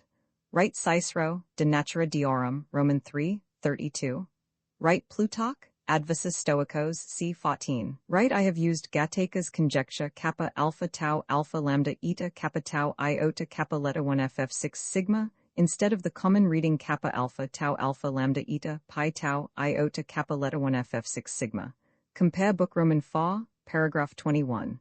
Book Roman 9, paragraph 43. Right, this is corrupt. Right, the end of this section is unintelligible. Right, Plato, Politia, vi. 486. Right from the Bellerophon of Euripides. Right from the Hypsipyle of Euripides. Cicero, Tusculan Disputations Roman 3, 25, has translated 6 lines from Euripides, and among them are these 2 lines. Redenda terri esset terra, tum viter omnibus me tender ut fruges, sic jubit necessitas. Right, see Aristophanes, Achanenses v. 661. Right from the Apologia, c. 16. Right, Plato, Gorgias, c. 68, 512. In this passage, the text of Antoninus has letta 1 f7 2 alpha tau epsilon omicron nu, which is perhaps right. But there is a difficulty in the words mu letta 1 f7 fa, upsilon letta 1 f7 0, rho tau omicron letta 1 f v6 tau omicron mu epsilon nu, tau letta 1 f7 8, zeta letta 1 f c6, nu letta 1 f7 8. Pi omicron, sigma omicron, nu delta letta 1 f7 fa, chiro omicron nu, tau omicron nu gamma epsilon, omega sigma, alpha lambda eta theta letta 1 ff6, sigma letta 1 fb6, nu letta 1 f7 8, rho alpha letta 1 f7 2 alpha tau epsilon omicron nu letta 1 f7 2 sigma tau iota, kappa alpha letta 1 f7 6 omicron upsilon, etc. The conjecture epsilon kappa tau epsilon omicron nu for letta 1 f7 2 alpha tau epsilon omicron nu does not mend the matter. Right, it is said that this is not in the extant writings of Plato. Right from the Chrysippus of Euripides. Right, the first 2 lines are from the Supplices of Euripides, v. 1110. Right, this section is obscure, and the conclusion is so corrupt that it is impossible to give any probable meaning to it. It is better to have it as it is than to patch it up, as some critics and translations have done. Right, the text has upsilon lambda iota kappa eta, which it has been proposed to alter to lambda omicron gamma iota kappa eta, and this change is necessary. We shall then have in this section lambda omicron gamma iota kappa eta and kappa omicron iota nu omega nu iota kappa eta associated, as we have in paragraph 64 lambda omicron gamma iota kappa eta and pi omicron lambda iota tau iota kappa eta, and in paragraph 68. Right, I have followed Gattaca's conjecture omicron iota, alpha pi alpha nu theta rho omega pi omicron iota, instead of the manuscript reading omicron iota, letta 1 fb6 nu theta rho omega pi omicron iota. Right, Leon of Salamis. See Plato, Epistles 7, Apologia c. 20, Epictetus, Roman 4, 1, 160 Roman 4, 7, 30. Right, Aristophane, Nubes 362. Letta 1 f fa, 5 tau iota, beta rho epsilon theta epsilon iota, tau letta 1 f7 2 nu, tau alpha letta 1 f d6, sigma iota nu letta 1 f7 8, delta omicron letta 1 f d6, sigma kappa alpha letta 1 f7 6, tau omega letta 1 f7 8 phi theta alpha lambda mu omega, pi alpha rho alpha beta alpha lambda epsilon iota. Right, it is not easy to understand this section. It has been suggested that there are some errors in eta alpha lambda omicron gamma iota delta tau alpha, etc. Some of the translators have made nothing of the passage, and they have somewhat perverted the words. The first proposition is that the universe was made by some sufficient power. A beginning of the universe is assumed, and a power which framed an order. The next question is, how are things produced now? Or, in other words, by what power do forms appear in continuous succession? The answer, according to Antoninus, may be this. It is by virtue of the original constitution of things that all change and succession have been effected and are effected. And this is intelligible in a sense, if we admit that the universe is always one and the same, a continuity of identity, as much one and the same as man is one and the same, which he believes himself to be, though he also believes, and cannot help believing, that both in his body and in his thoughts there is a change and succession. There is no real discontinuity then in the universe, and if we say that there was an order framed in the beginning, and that the things which are now produced are a consequence of a previous arrangement, We speak of things as we are compelled to view them, as forming a series or succession, just as we speak of the changes in our own bodies and the sequence of our own thoughts. But as there are no intervals, not even intervals infinitely small, between any two supposed states of any one thing, so there are no intervals, not even infinitely small, between what we call one thing and any other thing which we speak of as immediately preceding or following it. What we call time is an idea derived from our notion of a succession of things or events, an idea which is a part of our constitution, but not an idea which we can suppose to belong to an infinite intelligence and power. The conclusion then is certain that the present and the past, the production of present things and the supposed original order, out of which we say that present things now come, are one, and the preset productive power and the so-called past arrangement are only different names for one thing. I suppose then that Antoninus wrote here as people sometimes talk now, and that his real meaning is not exactly expressed by his words. There are certainly other passages from which, I think, that we may collect that he had notions of production something like what I have expressed. We now have come to the alternative, or even the chief things, principle. I do not exactly know what he means by tau alpha kappa upsilon rho omega tau alpha, the chief, or the most excellent, or whatever it is. But as he speaks elsewhere of inferior and superior things, and of the inferior being for the use of the superior, and of rational beings being the highest, he may here mean rational beings. He also, in this alternative, assumes a governing power of the universe, and that it acts by directing its power toward these chief objects, or making its special, proper motion toward them. And here he uses the noun omicron rho muita, movement, which contains the same notion as the verb letter 1 ff6 rho, muita delta epsilon, moved, which he used at the beginning of the paragraph, when he was speaking of the making of the universe. If we do not accept the first hypothesis, he says, we must take the conclusion of the second, that the chief things toward which the ruling power of the universe directs its own movement are governed by no rational principle. The meaning then is, if there is no meaning in it, that though there is a governing power, which strives to give effect to its efforts, we must conclude that there is no rational direction of anything, if the power which first made the universe does not in some way govern it still. Besides, if we assume that anything is now produced, or now exists without the action of the supreme intelligence, and yet that this intelligence makes an effort to act, we obtain a conclusion which cannot be reconciled with the nature of a supreme power, whose existence Antoninus always assumes. The tranquility that a man may gain from these reflections must result from his rejecting the second hypothesis, and accepting the first, whatever may be the exact sense in which the emperor understood the first. Or, as he says elsewhere, if there is no providence which governs the world, man has at least the power of governing himself according to the constitution of his nature, and so he may be tranquil if he does the best that he can. If there is no error in the passage, it is worth the labor to discover the writer's exact meaning, for I think that he had a meaning, though people may not agree what it was. Compare Book Roman 9, paragraph 28. If I have rightly explained the emperor's meaning in this and other passages, he has touched the solution of a great question. Right Caius is C. Julius Caesar, the dictator, and Pompeius is CN, Pompeius, named Magnus. Right Antoninus v. 16. Thucydides, Roman 3:10, letter 1 f7 2 nu, gamma letter 1 f7 0, rho, tau letter 1 ff7, delta iota alpha alpha sigma omicron nu tau iota, gamma nu omega mu eta sigma, kappa alpha letter 1 f7 6, alpha iota delta iota alpha phi omicron rho, alpha letter 1 f7 6, tau letter 1 ff6, nu epsilon rho gamma omega nu, kappa alpha theta iota sigma tau alpha nu tau alpha iota. Right, the text has alpha iota tau iota omicron nu, which in Antoninus means formal.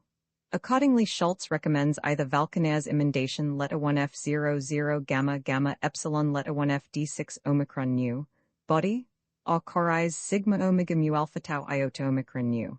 Compare Book Roman 12, paragraph 16, Book X, paragraph 42. Right, Aurelius alpha rho epsilon iota omicron sigma was a philosopher who was intimate with Augustus, Sucton, Augustus c. 89, Plutarch, Antoninus 80, Dion Cassius 51 c. 16.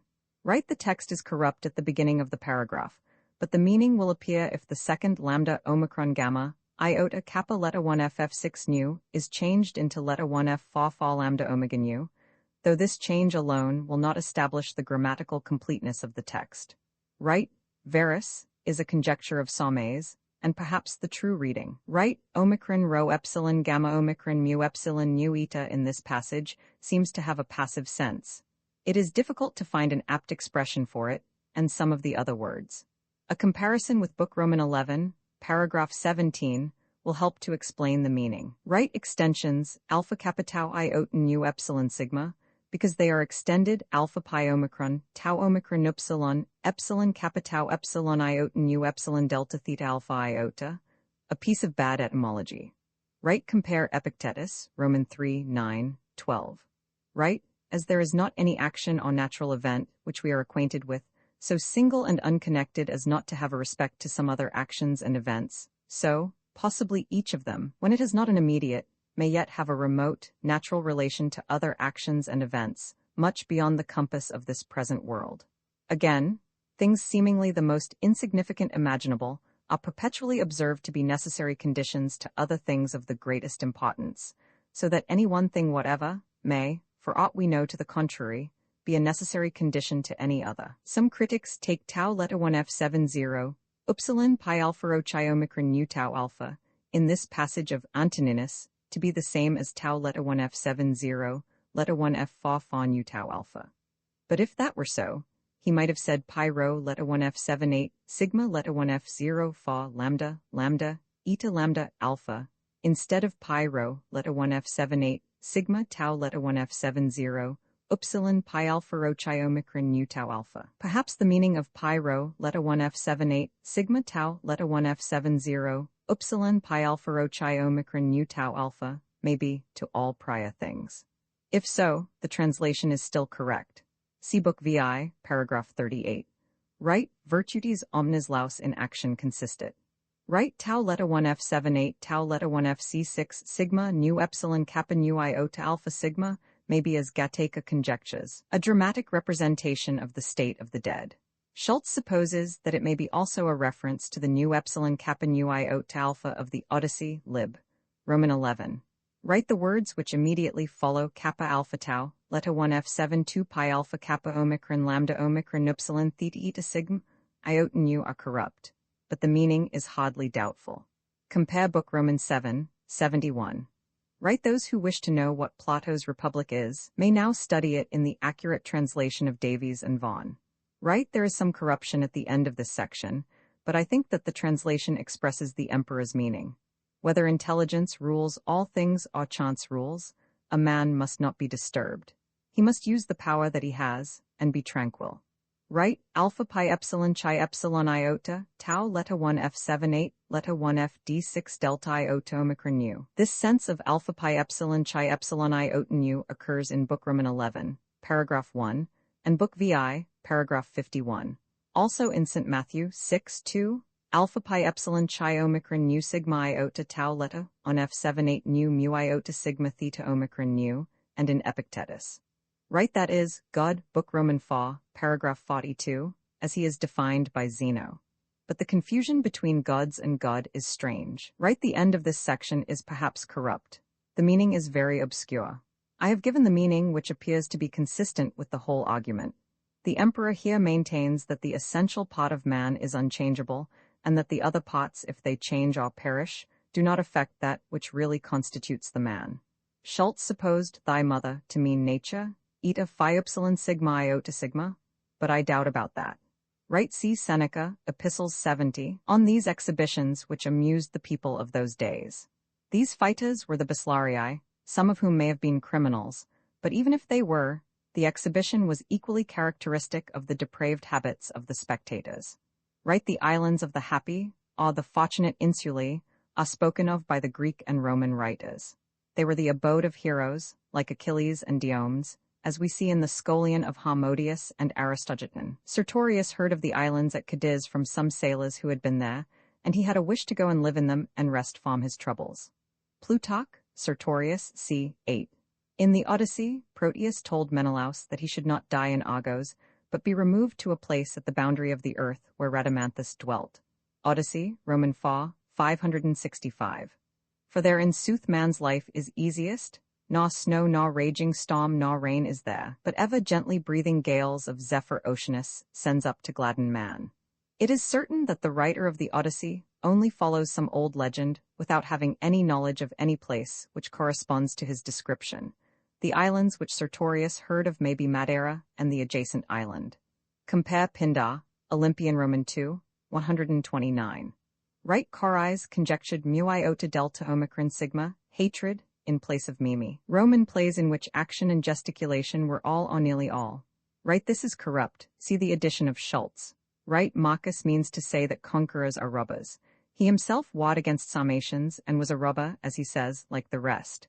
But compare the life of Avidius Cassius c. Fa, by Vulcatius. Right, by the law, he means the divine law, obedience to the will of God. Right, these words are from Euripides. They are cited by Aristotle, Nicomachean Ethics Roman 8, 1. It was the fashion of the Stoics to work on the meanings of words, so Antoninus here takes the verb phi iota lambda epsilon iota, loves, which is also the sense of is wont, uses, and the like. He finds in the common language of mankind a philosophical truth, and most great truths are expressed in the common language of life. Some understand them, but most people utter them, without knowing how much they mean. Right, Plato, Theaetetus 175d, e. But compare the original with the use that Antoninus has made of it. Right, Antoninus here is playing on the etymology of mu omicron sigma, law, assignment, that which assigns mu epsilon iota to every man his portion.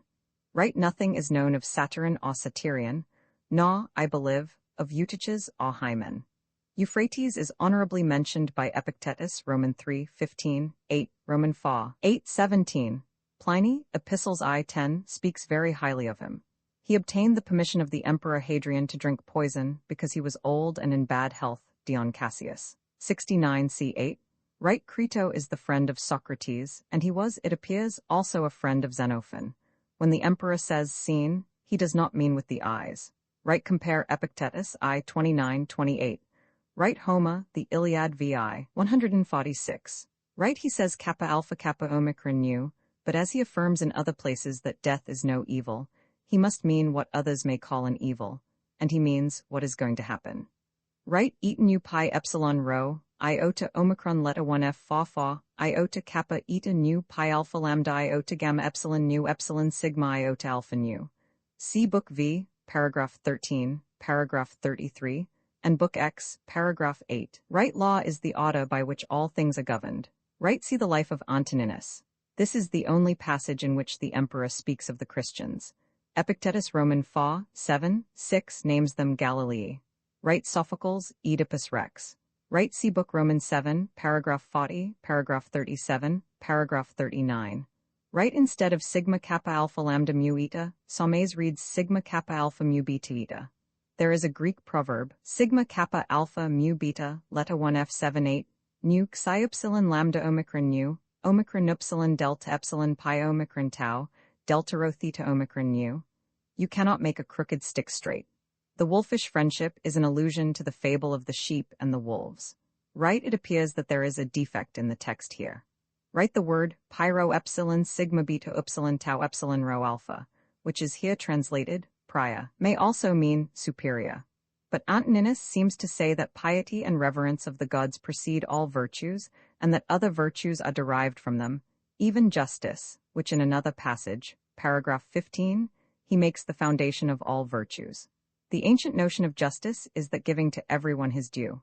It's not a legal definition, as some have supposed, but a moral rule which law cannot in all cases enforce. Besides law that has its own rules, which are sometimes moral and sometimes immoral, but it enforces them all simply because they are general rules, and if it did not or could not enforce them, so far law would not be law. Justice, or the doing what is just, implies a universal rule and obedience to it, and as well as we all live under universal law, which commands both our body and our intelligence, and is the law of our nature, that is the law of the whole constitution of man, we must endeavor to discover what this supreme law is. It is the will of the power that rules all. By acting in obedience to this will, we do justice, and by consequence everything else that we ought to do.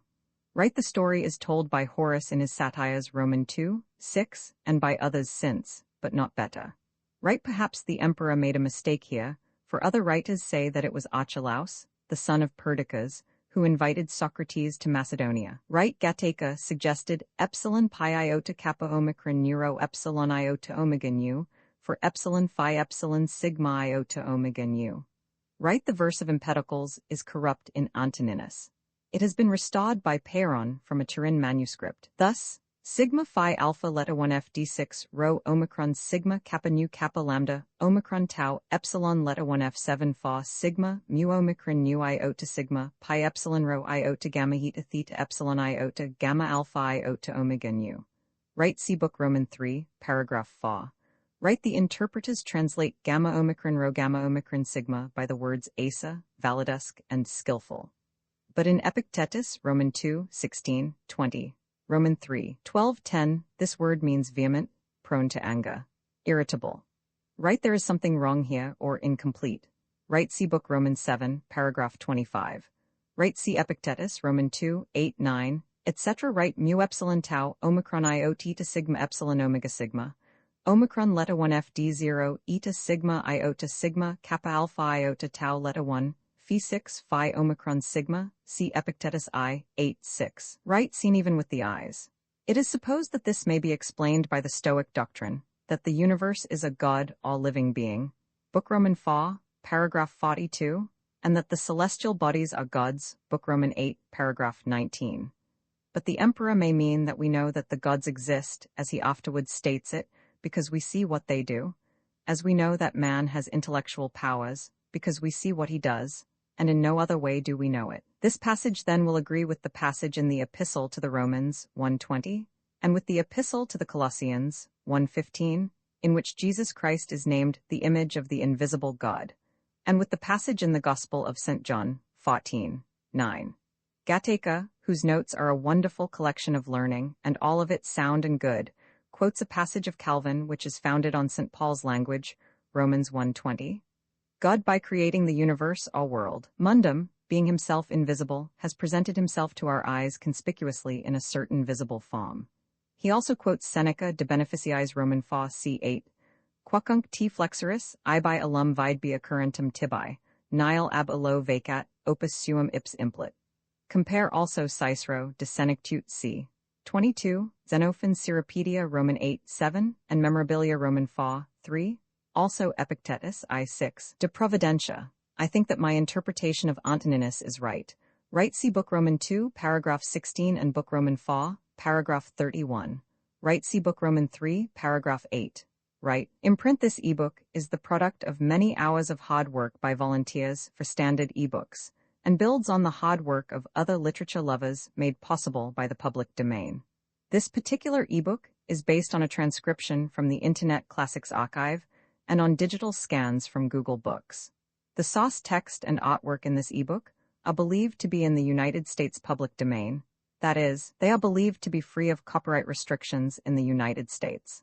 They may still be copyrighted in other countries, so users located outside of the United States must check their local laws before using this ebook. The creators of, and contributors to, this ebook dedicate their contributions to the worldwide public domain via the terms in the CC 01.0 Universal Public Domain Dedication. For full license information, see the uncopyright at the end of this ebook. Standard eBooks is a volunteer-driven project that produces ebook editions of public domain literature using modern typography, technology, and editorial standards, and distributes them free of cost. You can download this and other ebooks carefully produced for true book lovers at Standard Books.org. Meditations by Marcus Aurelius, translated by George Long. Uncopyright, may you do good and not evil. May you find forgiveness for yourself and forgive others. May you share freely, never taking more than you give. Copyright pages exist to tell you that you can't do something. Unlike them, this uncopyright page exists to tell you that the writing and artwork in this ebook are believed to be in the United States public domain. That is, they are believed to be free of copyright restrictions in the United States. The United States public domain represents our collective cultural heritage, and items in it are free for anyone in the United States to do almost anything at all with, without having to get permission. Copyright laws are different all over the world, and the source text or artwork in this ebook may still be copyrighted in other countries. If you're not located in the United States, you must check your local laws before using this ebook. Standard ebooks makes no representations regarding the copyright status of the source text or artwork in this ebook in any country other than the United States. Non-authorship activities performed on items that are in the public domain, so-called sweat of the brow, work, don't create a new copyright. That means that nobody can claim a new copyright on an item that is in the public domain for, among other things, work like digitization, markup, or typography. Regardless, the contributors to this ebook released their contributions under the terms in the CC 01.0 Universal Public Domain dedication, thus dedicating to the worldwide public domain all of the work they've done on this ebook, including but not limited to metadata, the title page, imprint, colophon, this uncopyright, and any changes or enhancements to, or markup on, the original text and artwork. This dedication doesn't change the copyright status of the source text or artwork. We make this dedication in the interest of enriching our global cultural heritage, to promote free and libre culture around the world, and to give back to the unrestricted culture that has given all of us so much. Table of Contents Landmarks. Book Roman 2. Begin the morning by saying to thyself, I shall meet with the busybody, the ungrateful, arrogant, deceitful, envious, unsocial. All these things happen to them by reason of their ignorance of what is good and evil. But I who have seen the nature of the good that it is beautiful, and of the bad that it is ugly, and the nature of him who does wrong, that it is akin to me, not only of the same blood or seed, but that it participates in the same intelligence and the same passion of the divinity, I can neither be injured by any of them. For no one can fix on me what is ugly, nor can I be angry with my kinsman, nor hate him. For we are made for cooperation, like feet, like hands, like eyelids, like the rows of the upper and lower teeth point too far to act against one another, then is contrary to nature. And it is acting against one another to be vexed and to turn away. Whatever this is that I am, it is a little flesh and breath and the ruling pot. Throw away thy books, no longer distract thyself. It is not allowed, but as if thou wast now dying, despise the flesh, it is blood and bones and a network, a contexture of nerves, veins, and arteries. See the breath also, what kind of a thing it is, air, and not always the same, but every moment sent out and again sucked in. The third then is the ruling pot. Consider thus. Thou art an old man. No longer let this be a slave. No longer be pulled by the strings like a puppet to unsocial movements. No longer either be dissatisfied with thy present lot, or shrink from the future. All that is from the gods is full of providence. That which is from fortune is not separated from nature, or without an interweaving and involution with the things which are ordered by providence. From thence all things flow, and there is besides necessity, and that which is for the advantage of the whole universe, of which thou art a part. But that is good for every part of nature which the nature of the whole brings, and what serves to maintain this nature. Now the universe is preserved, as by the changes of the elements, so by the changes of things compounded of the elements. Let these principles be enough for thee, let them always be fixed opinions. But cast away the thirst after books, that thou mayest not die murmuring, but cheerfully, truly, and from thy heart thankful to the gods. Remember how long thou hast been putting off these things, and how often thou hast received an opportunity from the gods, and yet dost not use it. Thou must now at last perceive of what universe thou art a part, and of what administrator of the universe thy existence is an efflux, and that a limit of time is fixed for thee, which if thou dost not use for clearing away the clouds from thy mind, it will go, and thou wilt go, and it will never return. Every moment think steadily as a Roman and a man to do what thou hast in hand with perfect and simple dignity, and feeling of affection, and freedom, and justice, and to give thyself relief from all other thoughts. And thou wilt give thyself relief, if thou dost every act of thy life as if it were the last, laying aside all carelessness and passionate aversion from the commands of reason, and all hypocrisy, and self-love, and discontent with the passion which has been given to thee. Thou seest how few the things are, the which if a man lays hold of, he is able to live a life which flows in quiet, and is like the existence of the gods. For the gods on their part will require nothing more from him who observes these things. Do wrong to thyself. 25 Do wrong to thyself, my soul, but thou wilt no longer have the opportunity of honoring thyself. every man's life is sufficient, but thine is nearly finished, though thy soul reverences not itself, but places thy felicity in the souls of others. Do the things external which fall upon thee distract thee? Give thyself time to learn something new and good, and cease to be whirled around. But then thou must also avoid being carried about the other way. For those too are triflers who have wearied themselves in life by their activity, and yet have no object to which to direct every movement, and, in a word, all their thoughts. Through not observing what is in the mind of another, a man has seldom been seen to be unhappy, but those who do not observe the movements of their own minds must of necessity be unhappy.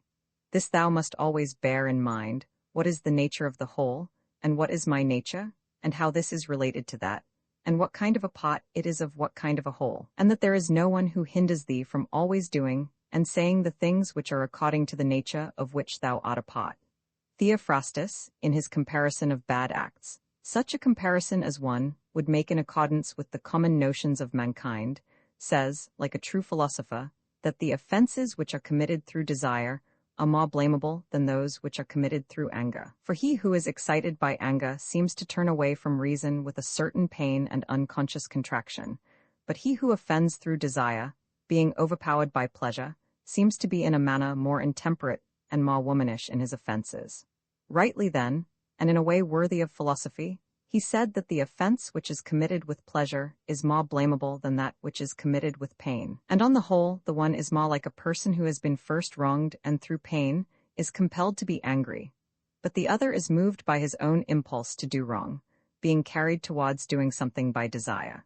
Since it is possible, 26, that thou mayest depart from life this very moment, regulate every act and thought accordingly. 27, but to go away from among men, if there are gods, is not a thing to be afraid of, for the gods will not involve thee in evil. But if indeed they do not exist, or if they have no concern about human affairs, what is it to me to live in a universe devoid of gods or devoid of providence? But in truth they do exist, and they do care for human things, and they have put all the means in man's power to enable him not to fall into real evils. And as to the rest, if there was anything evil, they would have provided for this also, that it should be altogether in a man's power not to fall into it. Now that which does not make a man worse, how can it make a man's life worse? But neither through ignorance, nor having the knowledge, but not the power to guard against or correct these things, is it possible that the nature of the universe has overlooked them. Nor is it possible that it has made so great a mistake, either through want of power or want of skill, that good and evil should happen indiscriminately to the good and the bad. But death certainly, and life, honor and dishonor, pain and pleasure, all these things equally happen to good men and bad, being things which make us neither better nor worse. Therefore they are neither good nor evil. How quickly all things disappear, in the universe the bodies themselves, but in time the remembrance of them. What is the nature of all sensible things, and particularly those which attract with the bait of pleasure, or terrify by pain, or are noised abroad by vapory fame? How worthless, and contemptible, and sordid, and perishable, and dead they are. All this it is the part of the intellectual faculty to observe. To observe too who these are whose opinions and voices give reputation, what death is, and the fact that, if a man looks at it in itself, and by the abstractive power of reflection, resolves into their parts all the things which present themselves to the imagination in it, he will then consider it to be nothing else than an operation of nature. And if anyone is afraid of an operation of nature, he is a child. This, however, is not only an operation of nature, but it is also a thing which conduces to the purposes of nature. To observe too how man comes near to the deity, and by what part of him, and when this part of man is so disposed. Nothing is more wretched than a man who traverses everything in a round, and pries into the things beneath the earth, as the poet 28 says, and seeks by conjecture what is in the minds of his neighbors, without perceiving that it is sufficient to attend to the demon within him, and to reverence it sincerely. And reverence of the demon consists in keeping it pure from passion and thoughtlessness, and dissatisfaction with what comes from gods and men. For the things from the gods merit veneration for their excellence, and the things from men should be dear to us by reason of kinship. And sometimes even, in a manner, they move our pity by reason of men's ignorance of good and bad, this defect being not less than that which deprives us of the power of distinguishing things that are white and black. Though thou shouldst be going to live 3,000 years, and as many times 10,000 years, Still remember that no man loses any other life than this which he now lives, nor lives any other than this which he now loses. The longest and shortest are thus brought to the same. For the present is the same to all, though that which perishes is not the same. 29. And so that which is lost appears to be a mere moment. For a man cannot lose either the past or the future. For what a man has not, how can anyone take this from him? These two things then thou must bear in mind. The one, that all things from eternity are of like forms and come round in a circle, and that it makes no difference whether a man shall see the same things during 100 years or 200, or an infinite time. And the second, that the longest liver and he who will die soonest lose just the same. For the present is the only thing of which a man can be deprived, if it is true that this is the only thing which he has, and that a man cannot lose a thing if he has it not. Remember that all is opinion. For what was said by the cynic Monimus is manifest. And manifest, too, is the use of what was said, if a man receives what may be got out of it, as far as it is true.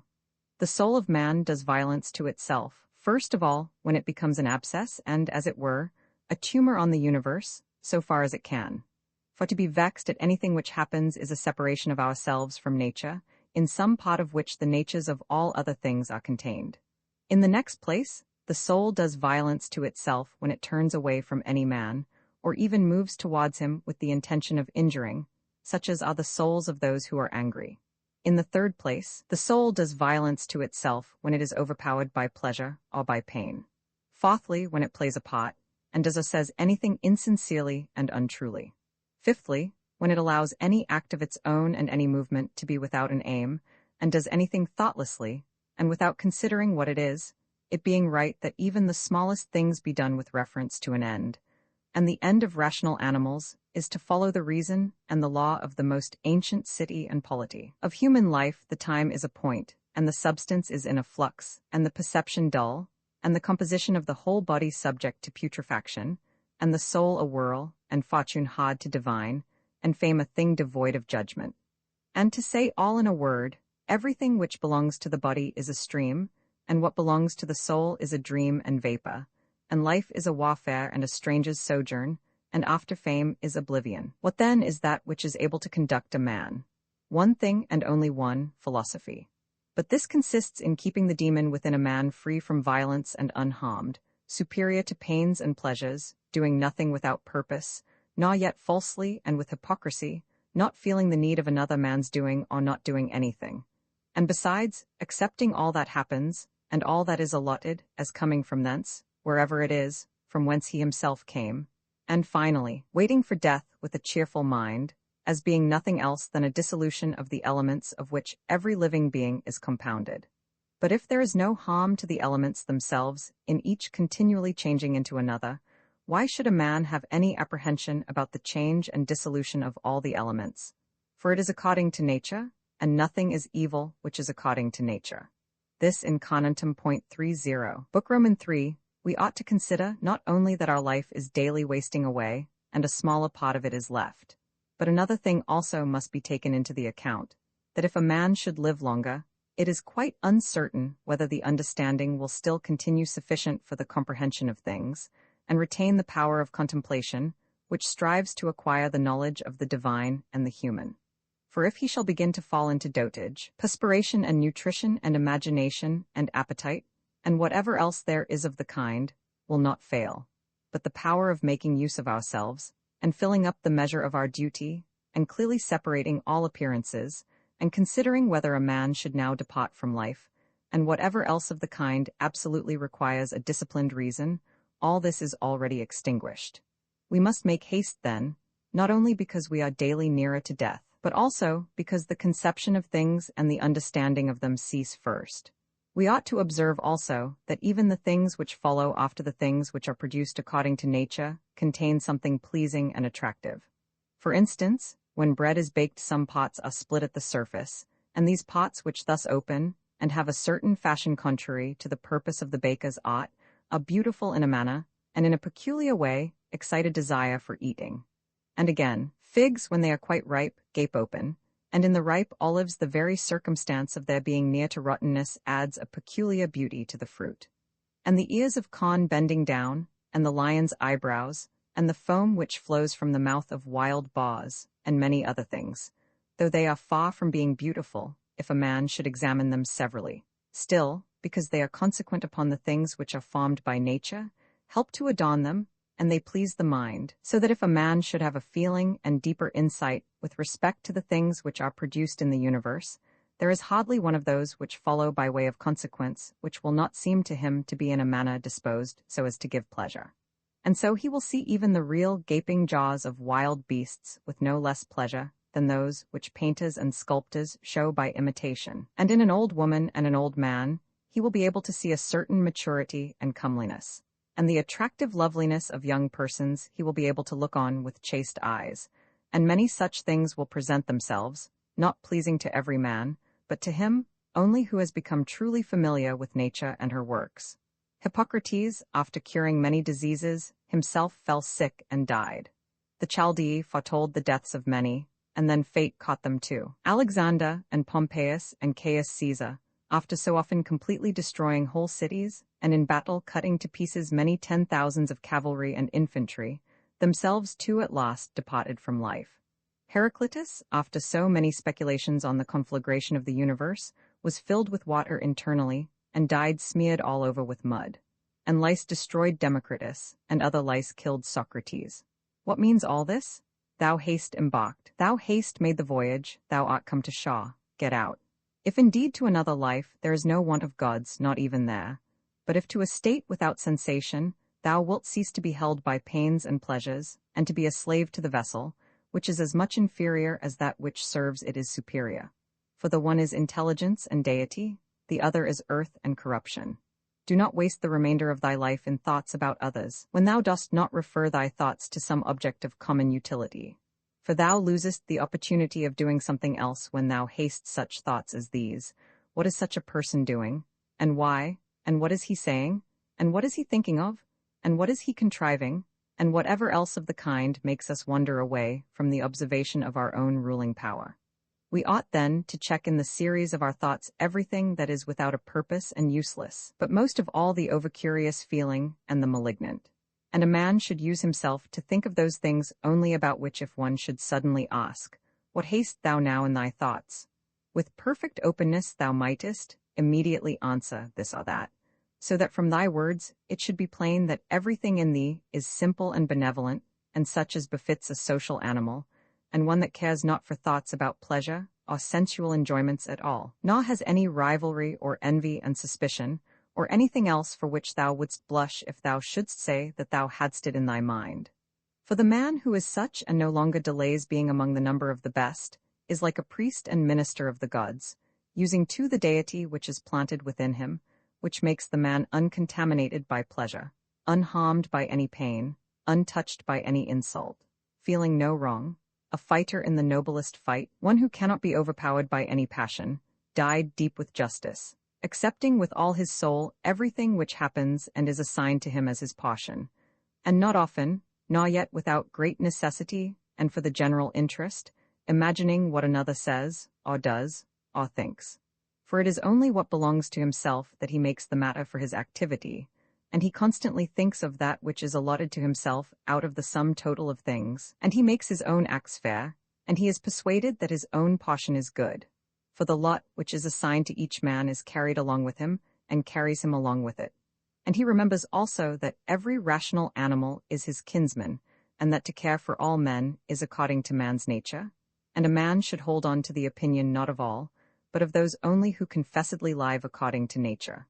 But as to those who live not so, he always bears in mind what kind of men they are both at home and from home, both by night and by day, and what they are, and with what men they live an impure life. Accordingly, he does not value at all the praise which comes from such men, since they are not even satisfied with themselves.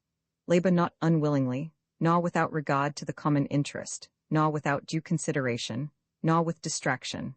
Nor let studied ornament set off thy thoughts, and be not either a man of many words, or busy about too many things.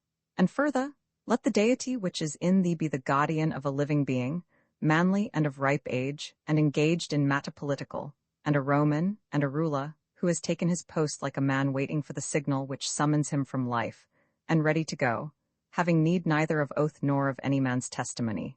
Be cheerful also, and seek not external help nor the tranquillity which others give. A man then must stand erect, not be kept erect by others.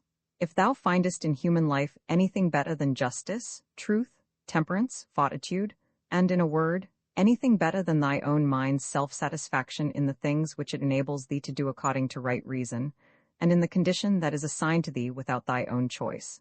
If, I say, thou seest anything better than this, turn to it with all thy soul, and enjoy that which thou hast found to be the best. But if nothing appears to be better than the deity which is planted in thee, which has subjected to itself all thy appetites, and carefully examines all the impressions, and, as Socrates said, has detached itself from the persuasions of sense, and has submitted itself to the gods, and cares for mankind. If thou findest everything else smaller and of less value than this, give place to nothing else. For if thou dost once diverge and incline to it, thou wilt no longer without distraction be able to give the preference to that good thing which is thy proper possession and thy own.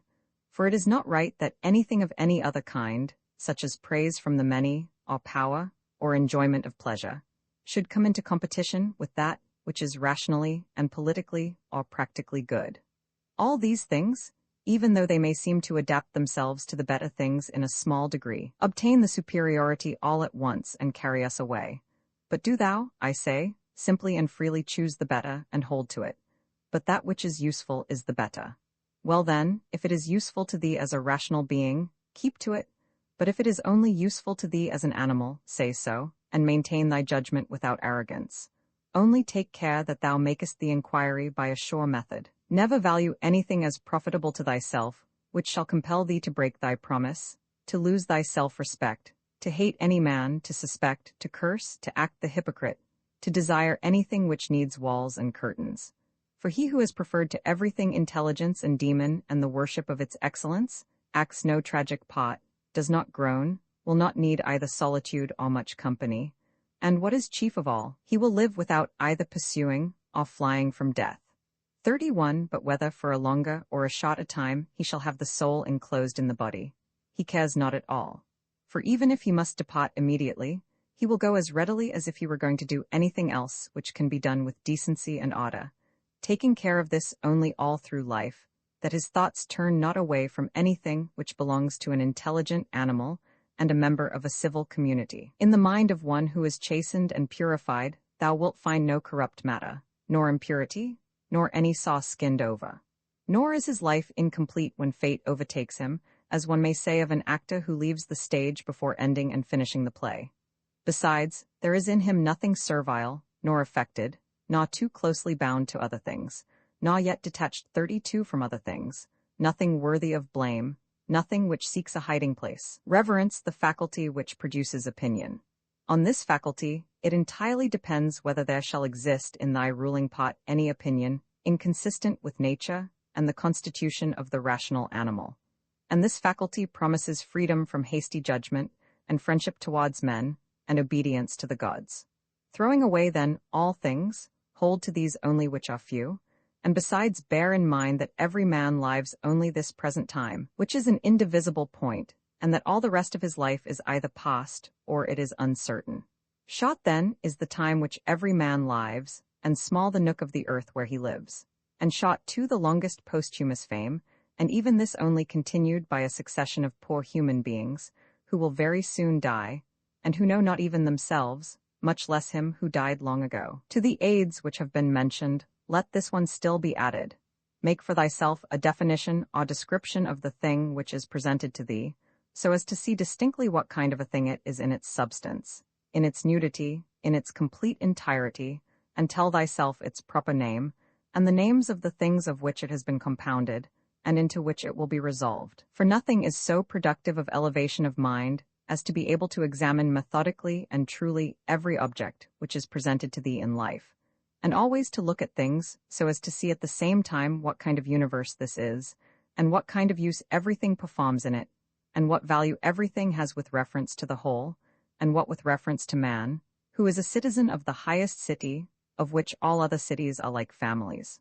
What each thing is, and of what it is composed, and how long it is the nature of this thing to endure, which now makes an impression on me, and what virtue I have need of with respect to it, such as gentleness, manliness, truth, fidelity, simplicity, contentment, and the rest. Wherefore, on every occasion a man should say, "This comes from God," and this is according to the apportionment and spinning of the thread of destiny and such like coincidence and chance, and this is from one of the same stock, and a kinsman and partner, one who knows not however what is according to his nature. But I know. For this reason I behave towards him according to the natural law of fellowship, with benevolence and justice. At the same time, however, in things indifferent 33, I attempt to ascertain the value of each. If thou workest at that which is before thee, following right reason seriously, vigorously, calmly, without allowing anything else to distract thee, but keeping thy divine part pure, as if thou shouldst be bound to give it back immediately. If thou holdest to this, expecting nothing, fearing nothing, but satisfied with thy present activity according to nature, and with heroic truth in every word and sound which thou utterest, thou wilt live happy. And there is no man who is able to prevent this. As physicians have always their instruments and knives ready for cases which suddenly require their skill, so do thou have principles ready for the understanding of things divine and human, and for doing everything, even the smallest, with a recollection of the bond which unites the divine and human to one another. For neither wilt thou do anything well which pertains to man without at the same time having a reference to things divine, nor the contrary. No longer wonder at hazard, for neither wilt thou read thy own memoirs, 34, nor the acts of the ancient Romans and Hellenes, and the selections from books which thou wast reserving for thy old age. 35 Hasten then to the end which thou hast before thee, and throwing away idle hopes, come to thy own aid, if thou carest at all for thyself, while it is in thy power. They know not how many things are signified by the words stealing, sowing, buying, keeping quiet, seeing what ought to be done. For this is not effected by the eyes, but by another kind of vision. Body, soul, intelligence. To the body belong sensations, to the soul appetites, to the intelligence principles. To receive the impressions of forms by means of appearances belongs even to animals. To be pulled by the strings 36 of desire belongs both to wild beasts and to men who have made themselves into women, and to a Phalaris and a Nero. And to have the intelligence that guides to the things which appear suitable belongs also to those who do not believe in the gods, and who betray their country, and do their impure deeds when they have shut the doors. If then everything else is common to all that I have mentioned, there remains that which is peculiar to the good man, to be pleased and content with what happens, and with the thread which is spun for him, and not to defile the divinity which is planted in his breast, nor disturb it by a crowd of images, but to preserve it tranquil, following it obediently as a god, neither saying anything contrary to the truth, nor doing anything contrary to justice. And if all men refuse to believe that he lives a simple, modest, and contented life, he is neither angry with any of them, nor does he deviate from the way which leads to the end of life, to which a man ought to come pure, tranquil, ready to depart, and without any compulsion, perfectly reconciled to his lot. Book Roman 4, that which rules within, when it is according to nature, is so affected with respect to the events which happen, that it always easily adapts itself to that which is and is presented to it. For it requires no definite material, but it moves towards its purpose. 37 under certain conditions, however, and it makes a material for itself out of that which opposes it, as fire lays hold of what falls into it, by which a small light would have been extinguished. But when the fire is strong, it soon appropriates to itself the matter which is heaped on it, and consumes it, and rises higher by means of this very material. Let no act be done without a purpose, nor otherwise than according to the perfect principles of art. Men seek retreats for themselves, houses in the country, seashores, and mountains, and thou too art wont to desire such things very much. But this is altogether a mock of the most common sort of men, for it is in thy power, whenever thou shalt choose to retire into thyself.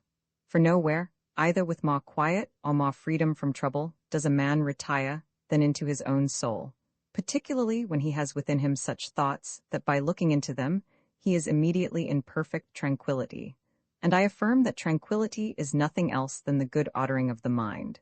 Constantly then give to thyself this retreat, and renew thyself, and let thy principles be brief and fundamental, which, as soon as thou shalt recur to them, will be sufficient to cleanse the soul completely, and to send thee back free from all discontent with the things to which thou returnest. For with what art thou discontented? With the badness of men? Recall to thy mind this conclusion, that rational animals exist for one another, and that to endure is a part of justice, and that men do wrong involuntarily. And consider how many already, after mutual enmity, suspicion, hatred, and fighting, have been stretched dead, reduced to ashes, and be quiet at last. But perhaps thou art dissatisfied with that which is assigned to thee out of the universe. Recall to thy recollection this alternative: either there is providence or atoms, fortuitous concurrence of things, or remember the arguments by which it has been proved that the world is a kind of political community, and be quiet at last. But perhaps corporeal things will still fasten upon thee. Consider then further that the mind mingles not with the breath, whether moving gently or violently, when it has once drawn itself apart, and discovered its own power, and think also of all that thou hast heard and assented to about pain and pleasure, and be quiet at last. But perhaps the desire of the thing called fame will torment thee. See how soon everything is forgotten, and look at the chaos of infinite time on each side of the present, and the emptiness of applause, and the changeableness and want of judgment in those who pretend to give praise, and the narrowness of the space within which it is circumscribed, and be quiet at last. For the whole earth is a point, and how small a nook in it is this thy dwelling, and how few are there in it, and what kind of people are they who will praise thee? This then remains: remember to retire into this little territory of thy own. 38 And above all, do not distract or strain thyself, but be free, and look at things as a man, as a human being, as a citizen, as a model. But among the things readiest to thy hand to which thou shalt turn, let there be these, which are two. One is that things do not touch the soul, for they are external and remain immovable. But our perturbations come only from the opinion which is within. The other is that all these things which thou seest change immediately and will no longer be, and constantly bear in mind how many of these changes thou hast already witnessed. The universe is transformation. Life is opinion. If our intellectual part is common, the reason also, in respect of which we are rational beings, is common. If this is so, common also is the reason which commands us what to do, and what not to do. If this is so, there is a common law also. If this is so, we are fellow citizens. If this is so, we are members of some political community. If this is so, the world is in a manner a state. 39 For of what other common political community will anyone say that the whole human race are members?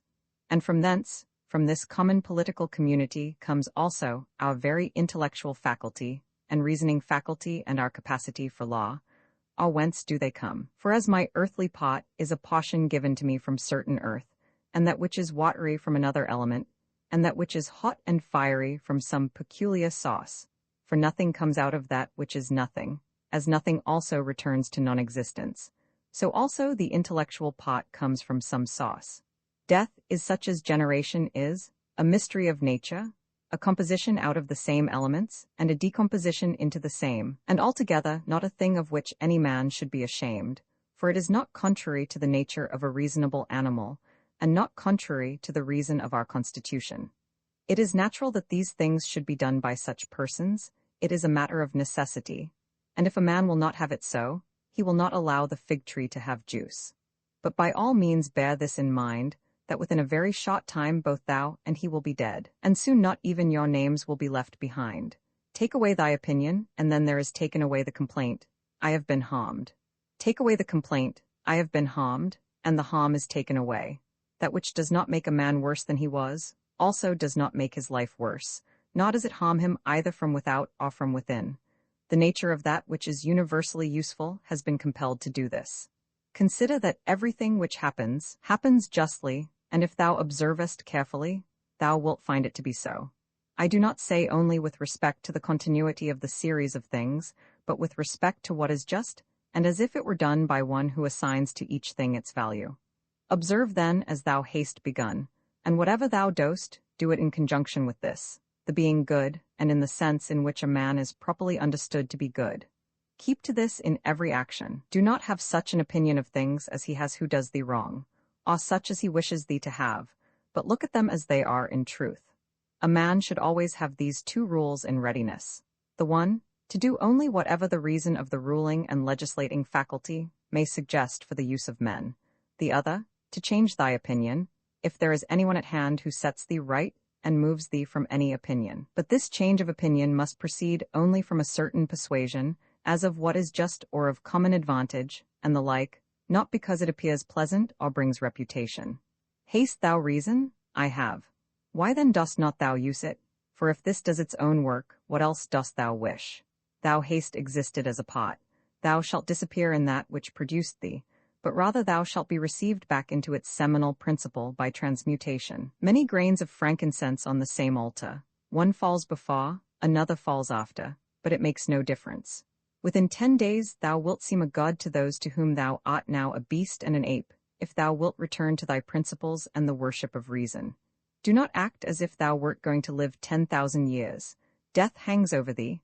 While thou livest, while it is in thy power, be good. How much trouble he avoids who does not look to see what his neighbor says or does or thinks, but only to what he does himself, that it may be just and pure.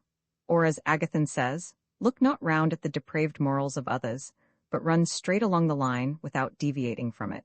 He who has a vehement desire for posthumous fame does not consider that every one of those who remember him will himself also die very soon. Then again also they who have succeeded them, until the whole remembrance shall have been extinguished as it is, transmitted through men who foolishly admire and perish. But suppose that those who will remember are even immortal, and that the remembrance will be immortal, what then is this to thee? And I say not what is it to the dead, but what is it to the living? What is praise except indeed so far as it has a certain utility? For thou now rejectest unseasonably the gift of nature, clinging to something else. Everything which is in any way beautiful is beautiful in itself, and terminates in itself, not having praise as part of itself.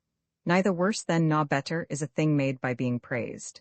I affirm this also of the things which are called beautiful by the vulgar, for example, material things and works of art.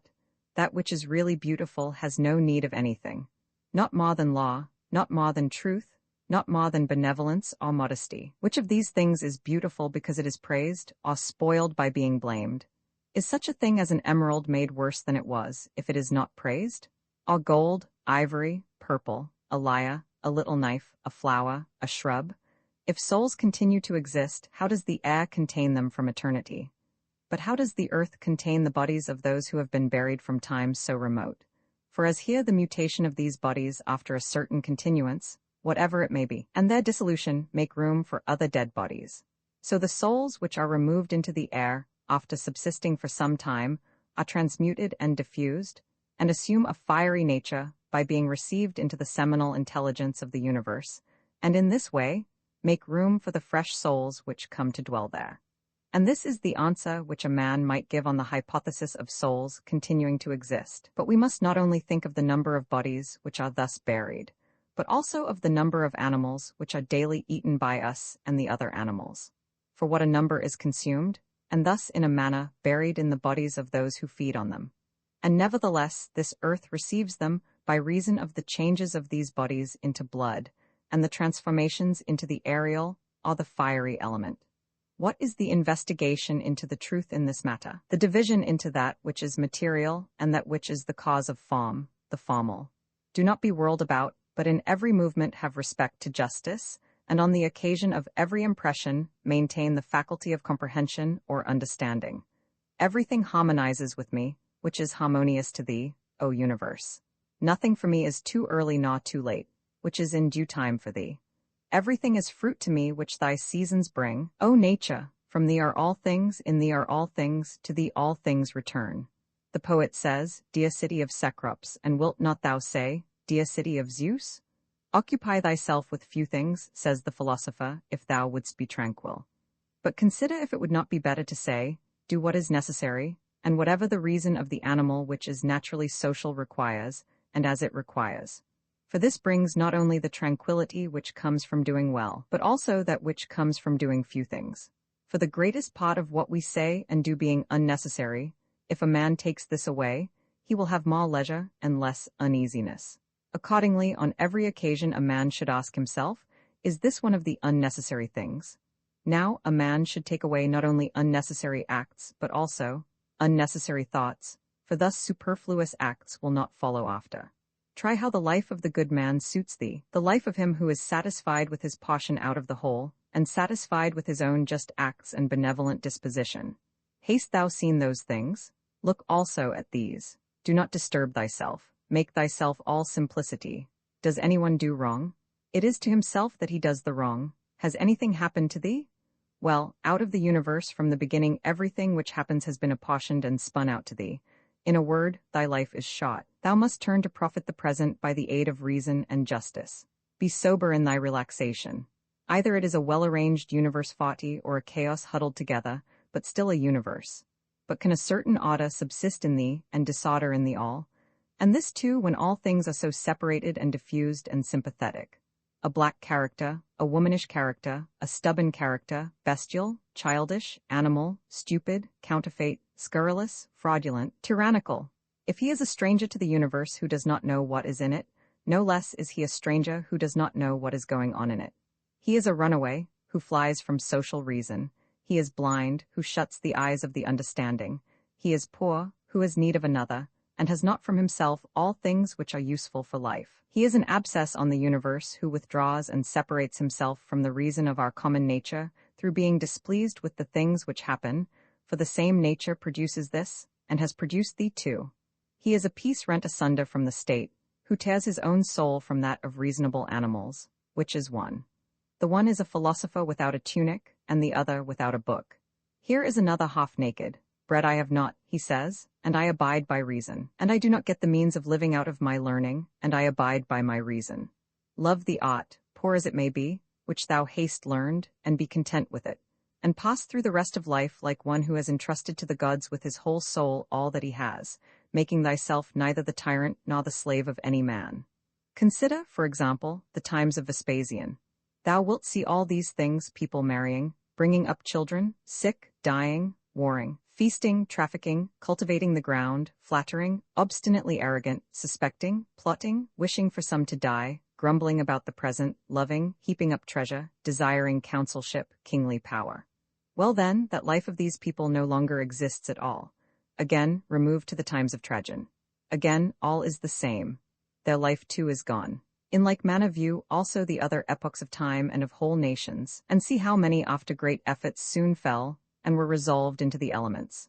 But chiefly, thou shouldst think of those whom thou hast thyself known distracting themselves about idle things, neglecting to do what was in accordance with their proper constitution, and to hold firmly to this, and to be content with it. And herein, it is necessary to remember that the attention given to everything has its proper value and proportion. For thus thou wilt not be dissatisfied, if thou applyst thyself to smaller matters no further than is fit. The words which were formerly familiar are now antiquated. So also the names of those who were famed of old are now in a manner antiquated, Camillus, Ciso, Volsus, Leonatus, and a little after also Scipio and Cato, then Augustus, then also Hadrian and Antoninus. For all things soon pass away and become a mere tale, and complete oblivion soon buries them. And I say this of those who have shone in a wondrous way. For the rest, as soon as they have breathed out their breath, they are gone, and no man speaks of them. And to conclude the matter, what is even an eternal remembrance? A mere nothing. What then is that about which we ought to employ our serious pains? This one thing, thoughts just and acts social, and words which never lie, and a disposition which gladly accepts all that happens as necessary, as usual, as flowing from a principle and source of the same kind. Willingly give thyself up to Clotho, one of the Fates, allowing her to spin thy thread into whatever things she pleases. Everything is only for a day, both that which remembers and that which is remembered.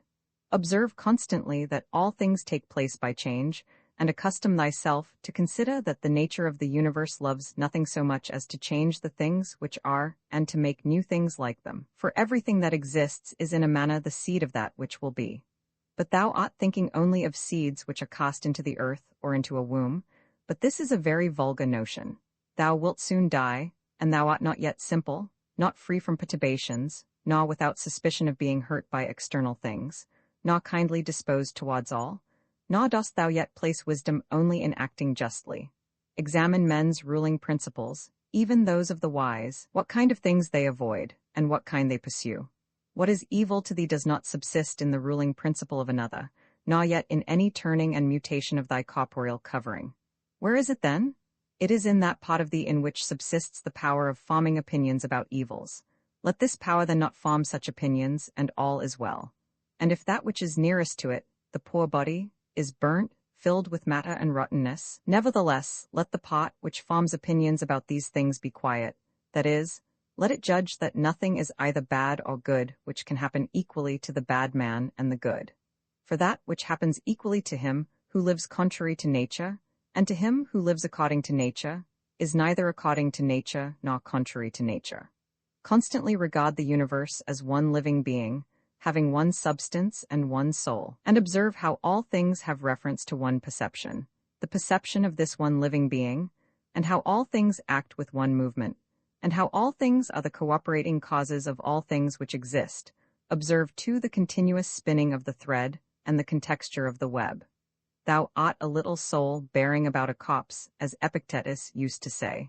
It is no evil for things to undergo change, and no good for things to subsist in consequence of change. Time is like a river made up of the events which happen, and a violent stream. For as soon as a thing has been seen, it is carried away, and another comes in its place, and this will be carried away too. Everything which happens is as familiar and well known as the rose in spring and the fruit in summer. For such is disease, and death, and calumny, and treachery, and whatever else delights fools or vexes them. In the series of things, those which follow are always aptly fitted to those which have gone before.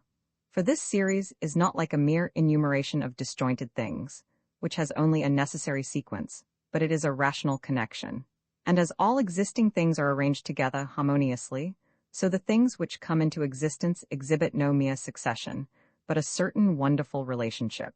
Always remember the saying of Heraclitus, that the death of earth is to become water, and the death of water is to become air, and the death of air is to become fire, and reversely.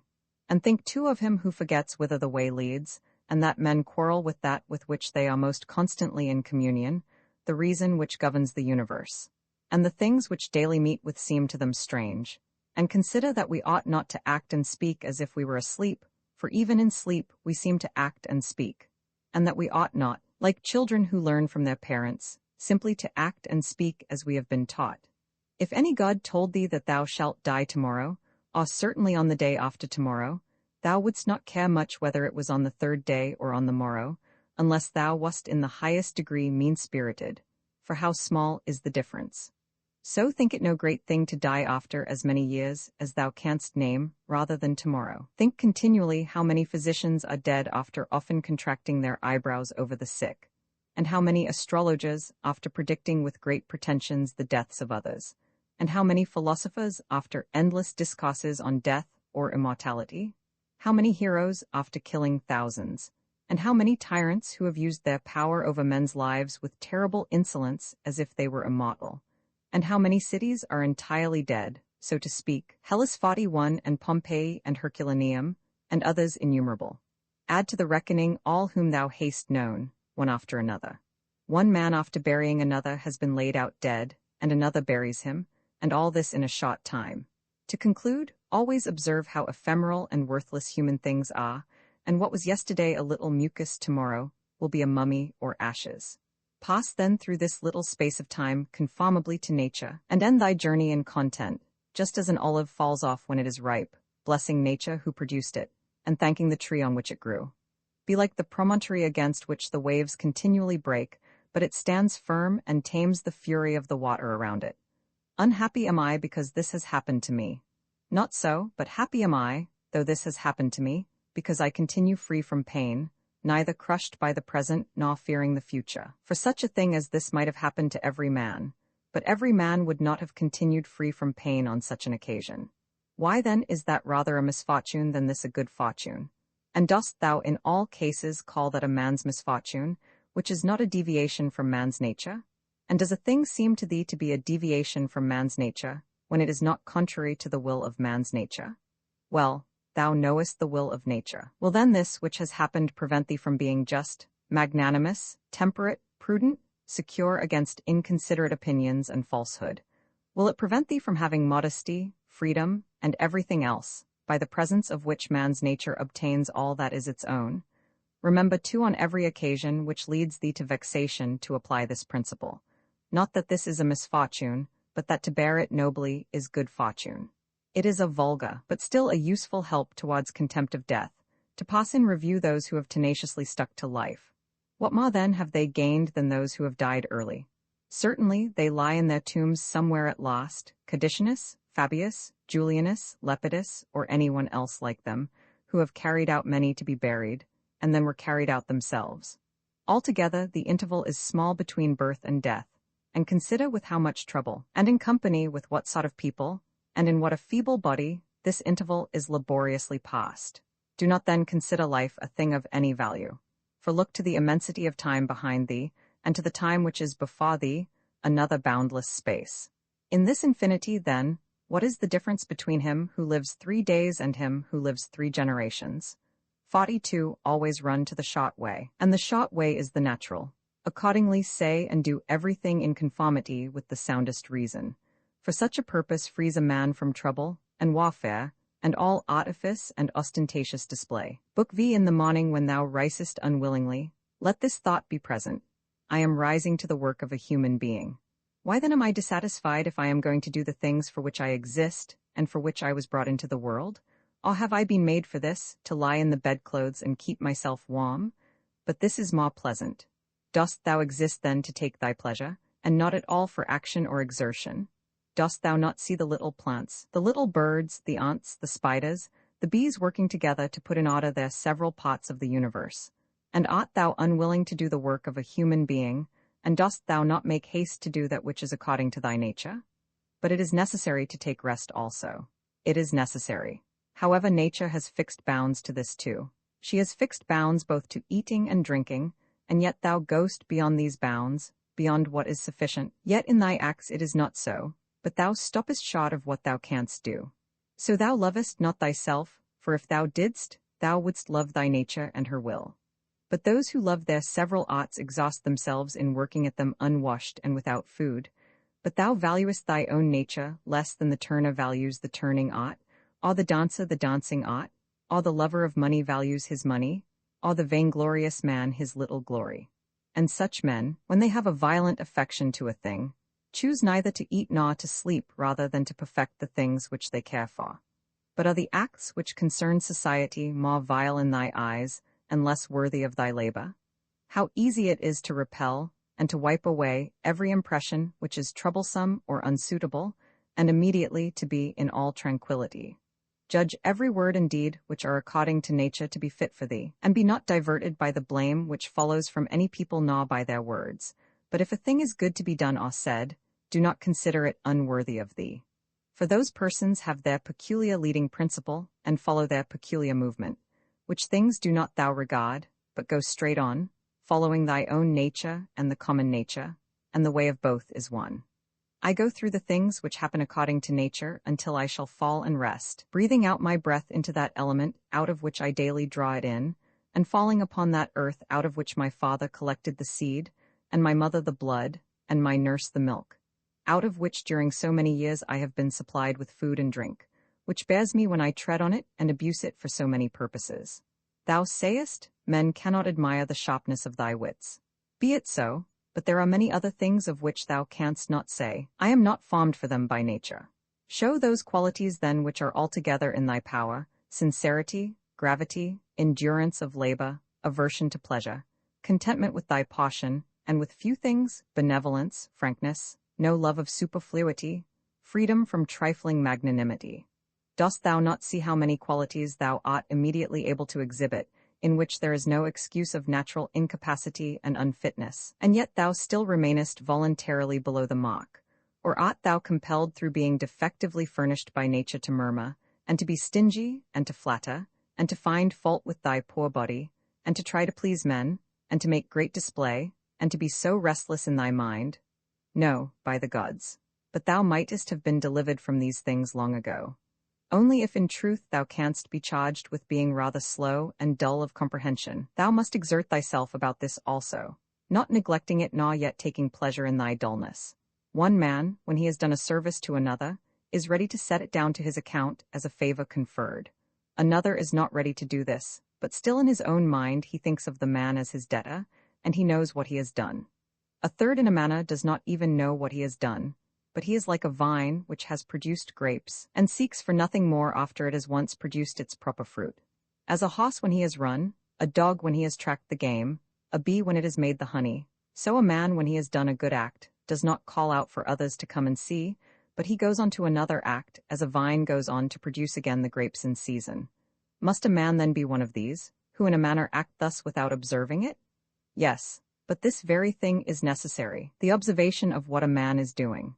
For it may be said, it is characteristic of the social animal to perceive that he is working in a social manner, and indeed to wish that his social partner also should perceive it.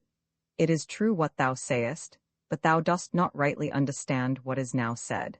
And for this reason thou wilt become one of those of whom I spoke before, for even they are misled by a certain show of reason. But if thou wilt choose to understand the meaning of what is said, do not fear that for this reason thou wilt omit any social act. A prayer of the Athenians, rain, rain, O dear Zeus, down on the ploughed fields of the Athenians and on the plains. In truth we ought not to pray at all, or we ought to pray in this simple and noble fashion. Just as we must understand when it is said that Aesculapius prescribed to this man horse exercise, or bathing in cold water, or going without shoes, so we must understand it when it is said that the nature of the universe prescribed to this man disease, or mutilation, or loss, or anything else of the kind. For in the first case prescribed means something like this: he prescribed this for this man, as a thing adapted to procure health.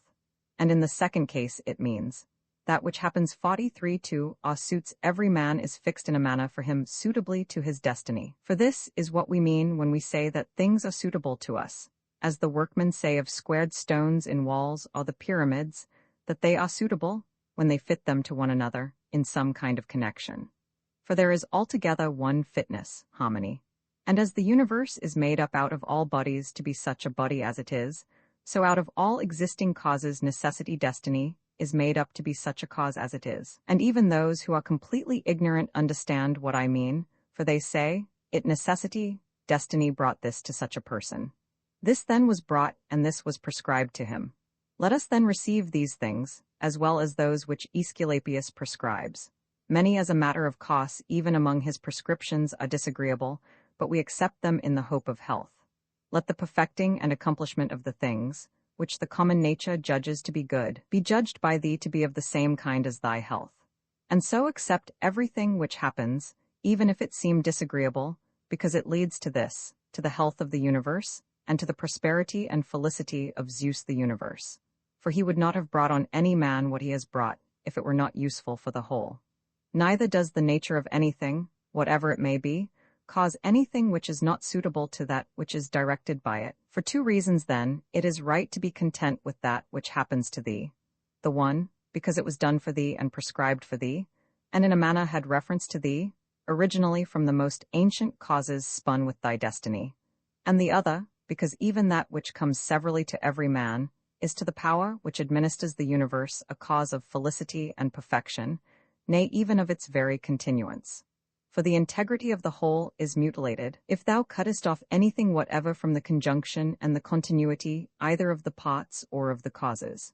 And thou dost cut off, as far as it is in thy power, when thou art dissatisfied, and in a manner tryst to put anything out of the way. Be not disgusted, nor discouraged, nor dissatisfied, if thou dost not succeed in doing everything according to right principles. But when thou hast failed, return back again, and be content if the greater part of what thou dost is consistent with man's nature, and love this to which thou returnest. And do not return to philosophy as if she were a master, but act like those who have sore eyes, and apply a bit of sponge and egg, or as another applies a plaster, or drenching with water. For thus thou wilt not fail to obey reason, and thou wilt repose in it. And remember that philosophy requires only the things which thy nature requires, but thou wouldst have something else which is not according to nature. It may be objected, why, what is more agreeable than this which I am doing? But is not this the very reason why pleasure deceives us? And consider if magnanimity, freedom, simplicity, equanimity, piety, are not more agreeable. For what is more agreeable than wisdom itself, when thou thinkest of the security and the happy cause of all things, which depend on the faculty of understanding and knowledge? Things are in such a kind of envelopment that they have seemed to philosophers, not a few nor those common philosophers, altogether unintelligible. Nay, even to the Stoics themselves they seem difficult to understand. And all our assent is changeable.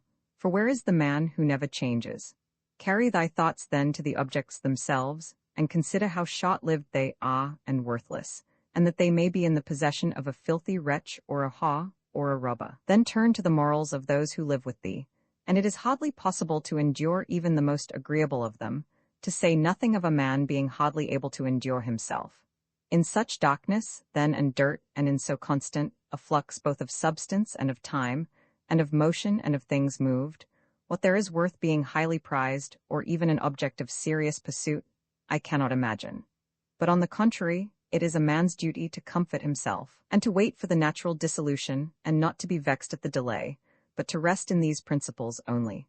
The one, that nothing will happen to me which is not conformable to the nature of the universe, and the other, that it is in my power never to act contrary to my God and demon, for there is no man who will compel me to this. About what am I now employing my own soul? On every occasion I must ask myself this question, and inquire, what have I now in this part of me which they call the ruling principle? And whose soul have I now? That of a child, or of a young man, or of a feeble woman, or of a tyrant, or of a domestic animal, or of a wild beast? What kind of things those are which appear good to the many, we may learn even from this. For if any man should conceive certain things as being really good, such as prudence, temperance, justice, fortitude, he would not, after having first conceived these, endure to listen to anything which should not be in harmony with what is really good. But if a man has first conceived as good the things which appear to the many to be good, he will listen and readily receive as very applicable that which was said by the comic writer. Thus even the many perceive the difference. For were it not so, this saying would not offend and would not be rejected in the first case, while we receive it when it is said of wealth, and of the means which further luxury and fame, as said fitly and wittily. Go on then, and ask if we should value, and think those things to be good, to which after their first conception in the mind the words of the comic writer might be aptly applied, that he who has them, through pure abundance, has not a place to ease himself in. I am composed of the formal and the material, and neither of them will perish into non-existence, as neither of them came into existence out of non-existence. Every part of me then will be reduced by change into some part of the universe, and that again will change into another part of the universe, and so on forever. And by consequence of such a change I too exist, and those who begot me, and so on forever in the other direction.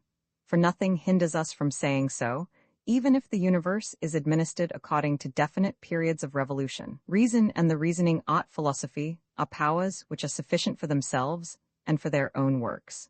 They move then from a first principle which is their own, and they make their way to the end which is proposed to them. And this is the reason why such acts are named katathoses, or right acts, which word signifies that they proceed by the right road. None of these things ought to be called a man's, which do not belong to a man, as man. They are not required of a man, nor does man's nature promise them, nor are they the means of man's nature attaining its end. Neither then does the end of man lie in these things, nor yet that which aids to the accomplishment of this end, and that which aids towards this end is that which is good. Besides, if any of these things did belong to man, it would not be right for a man to despise them and to set himself against them. Nor would a man be worthy of praise who showed that he did not want these things, nor would he who stinted himself in any of them be good, if indeed these things were good. But now the more of these things a man deprives himself of, or of other things like them, or even when he is deprived of any of them, the more patiently he endures the loss, just in the same degree he is a better man. Such as are thy habitual thoughts, such also will be the character of thy mind, for the soul is dyed by the thoughts. Dye it then with a continuous series of such thoughts as these. For instance, that where a man can live, there he can also live well. But he must live in a palace. Well then, he can also live well in a palace. And again, consider that for whatever purpose each thing has been constituted, for this it has been constituted, and towards this it is carried, and its end is in that towards which it is carried. And where the end is, there also is the advantage and the good of each thing. Now the good for the reasonable animal is society. For that we are made for society has been shown above. 44. Is it not plain that the inferior exist for the sake of the superior? But the things which have life are superior to those which have not life, and of those which have life the superior are those which have reason. To seek what is impossible is madness, and it is impossible that the bad should not do something of this kind. Nothing happens to any man which he is not formed by nature to bear. The same things happen to another, and either because he does not see that they have happened, or because he would show a great spirit he is firm and remains unharmed. It is a shame then that ignorance and conceit should be stronger than wisdom. Things themselves touch not the soul, not in the least degree, nor have they admission to the soul, nor can they turn or move the soul, but the soul turns and moves itself alone, and whatever judgments it may think proper to make, such it makes for itself the things which present themselves to it. In one respect, man is the nearest thing to me, so far as I must do good to men and endure them. But so far as some men make themselves obstacles to my proper acts, man becomes to me one of the things which are indifferent, no less than the sun or wind or a wild beast.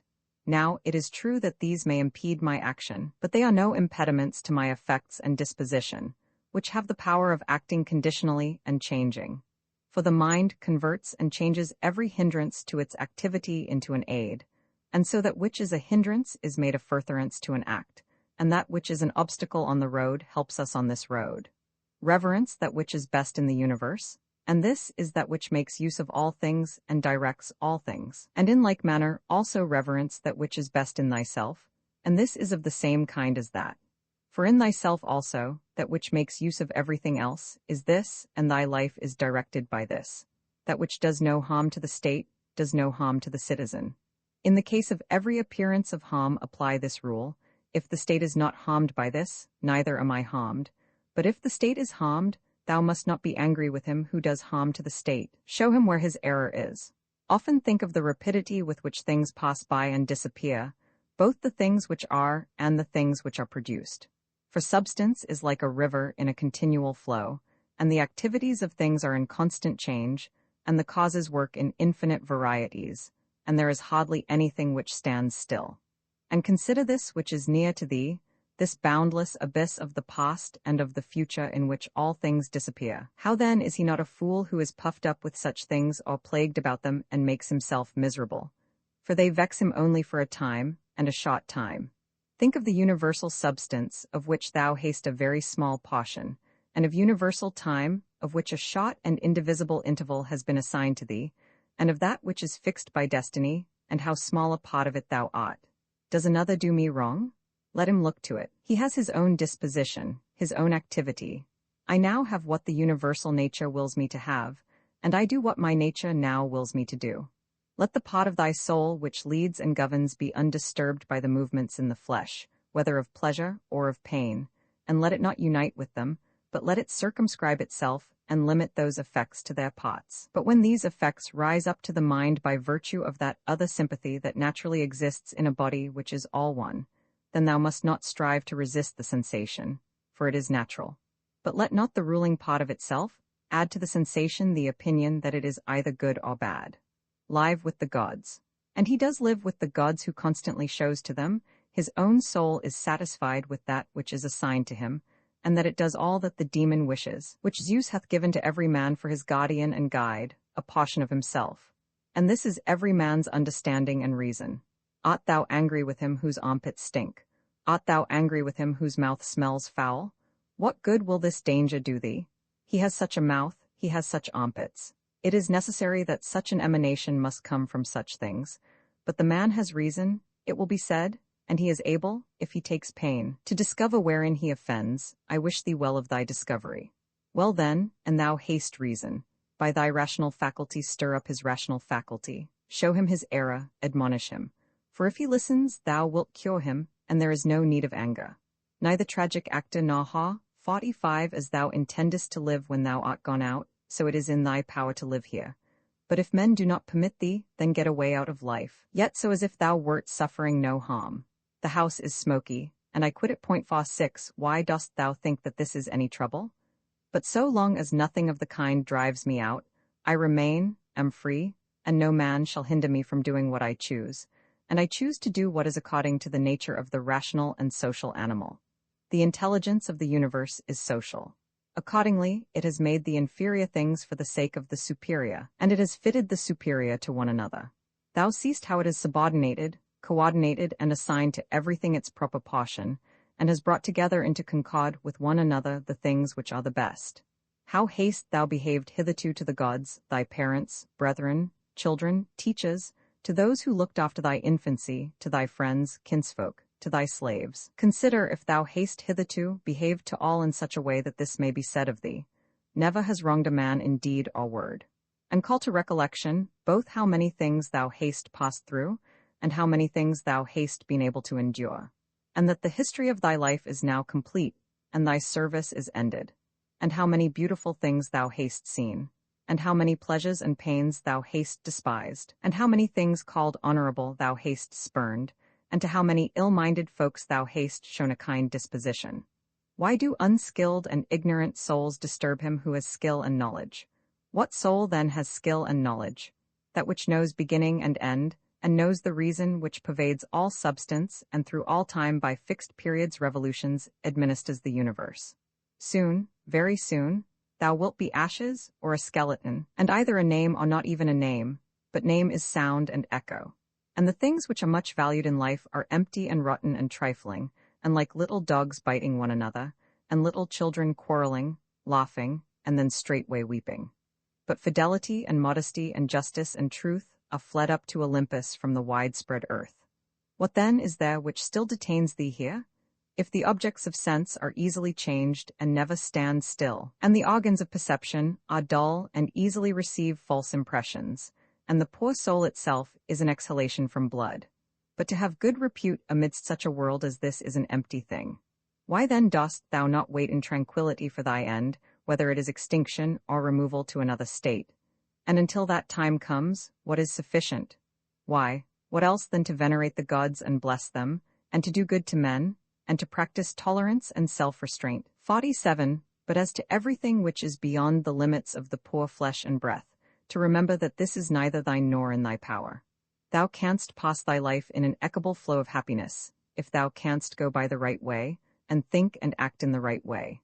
These two things are common both to the soul of God and to the soul of man, and to the soul of every rational being, not to be hindered by another, and to hold good to consist in the disposition to justice and the practice of it, and in this to let thy desire find its termination. If this is neither my own badness, nor an effect of my own badness, and the common weal is not injured, why am I troubled about it? And what is the harm to the common weal? Do not be carried along inconsiderately by the appearance of things, but give help to all according to thy ability and their fitness. And if they should have sustained loss in matters which are indifferent, do not imagine this to be a damage, for it is a bad habit. But as the old man, when he went away, asked back his foster child's top, remembering that it was a top, so do thou in this case also. When thou art calling out on the rostra, hast thou forgotten, man, what these things are? Yes, but they are objects of great concern to these people. Wilt thou too then be made a fool for these things? I was once a fortunate man, but I lost it, I know not how. But fortunate means that a man has assigned to himself a good fortune, and a good fortune is good disposition of the soul, good emotions, good actions. 48. Book VI. The substance of the universe is obedient and compliant, and the reason which governs it has in itself no cause for doing evil, for it has no malice, nor does it do evil to anything, nor is anything harmed by it. But all things are made and perfected according to this reason. Let it make no difference to thee whether thou art cold or warm, if thou art doing thy duty, and whether thou art drowsy or satisfied with sleep, and whether ill-spoken of or praised, and whether dying or doing something else. For it is one of the acts of life, this act by which we die. It is sufficient then in this act also to do well what we have in hand. Look within. Let neither the peculiar quality of anything nor its value escape thee. All existing things soon change, and they will either be reduced to vapor, if indeed all substance is one, or they will be dispersed. The reason which governs knows what its own disposition is, and what it does, and on what material it works. The best way of avenging thyself is not to become like the wrongdoer. Take pleasure in one thing and rest in it, in passing from one social act to another social act, thinking of God.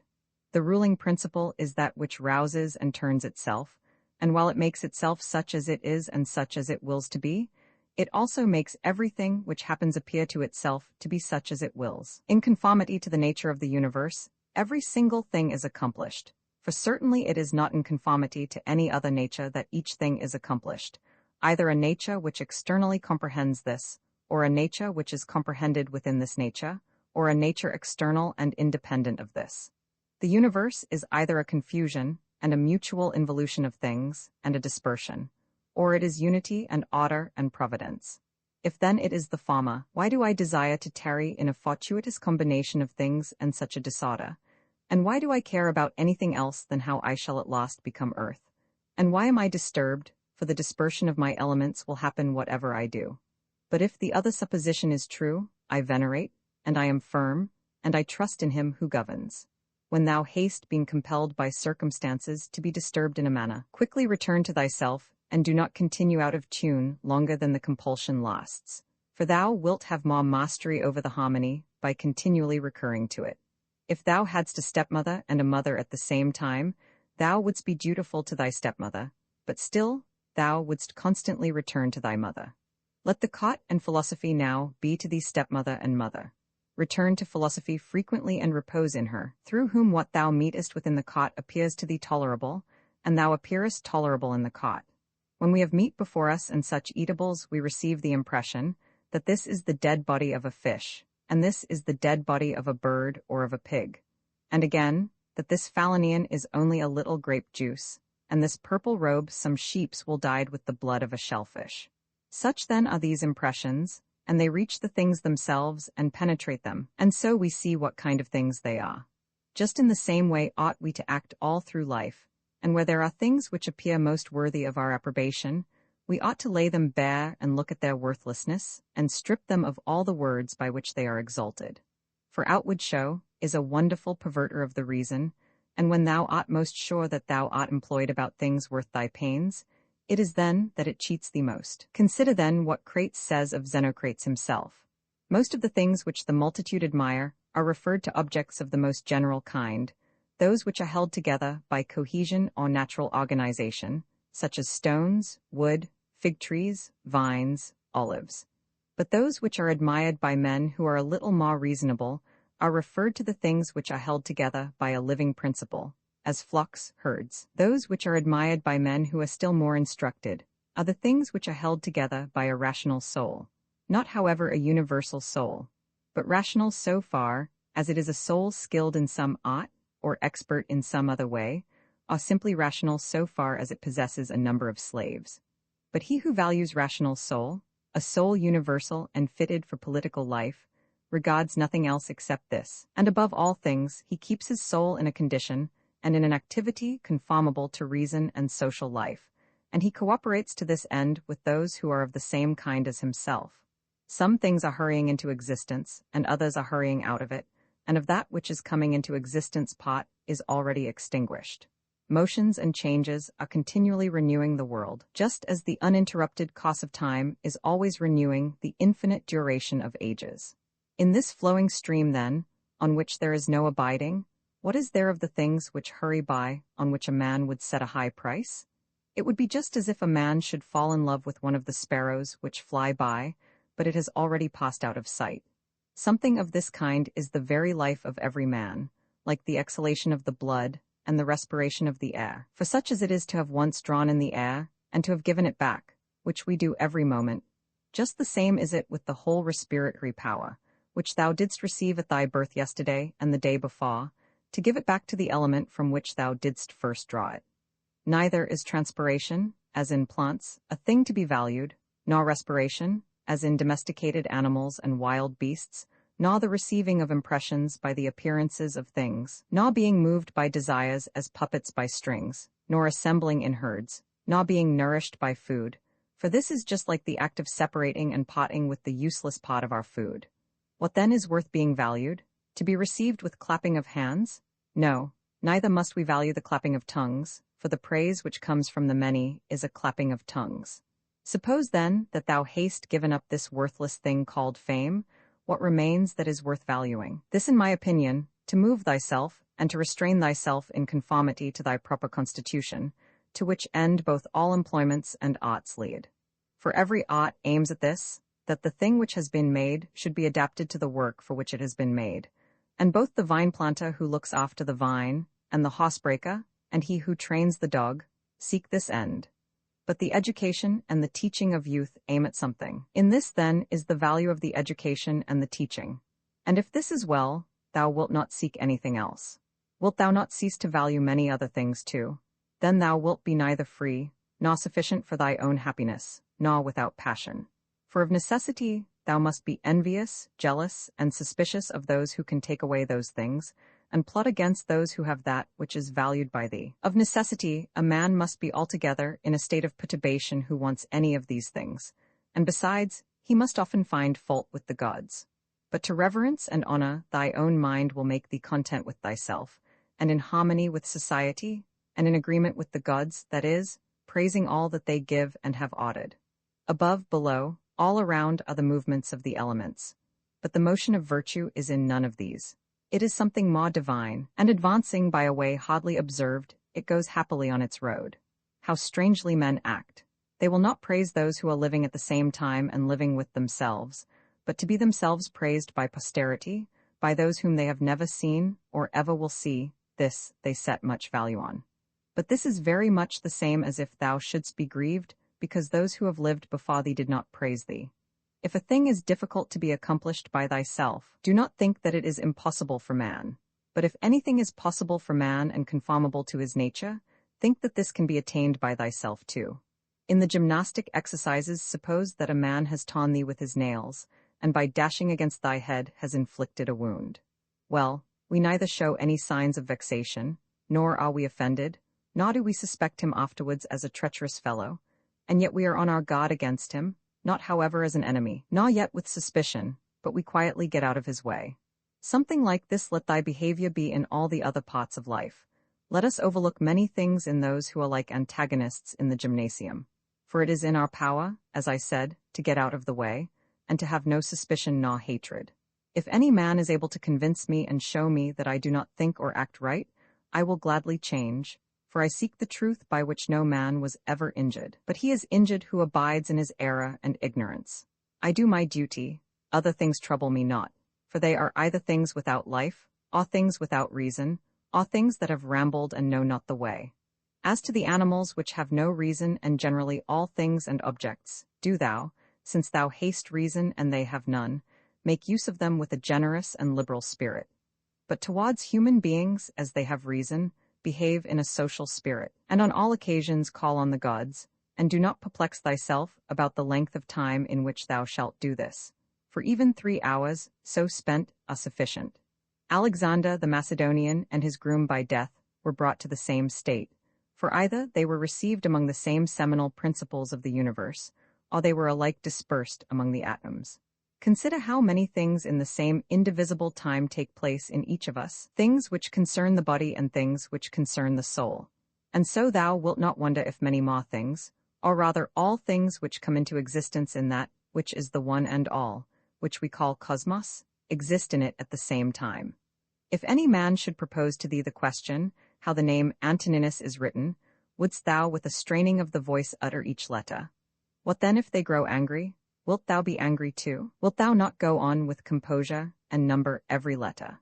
Just so then in this life, also remember that every duty is made up of certain parts.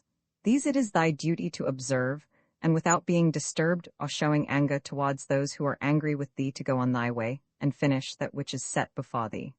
How cruel it is not to allow men to strive after the things which appear to them to be suitable to their nature and profitable. And yet in a manner thou dost not allow them to do this, when thou art vexed because they do wrong.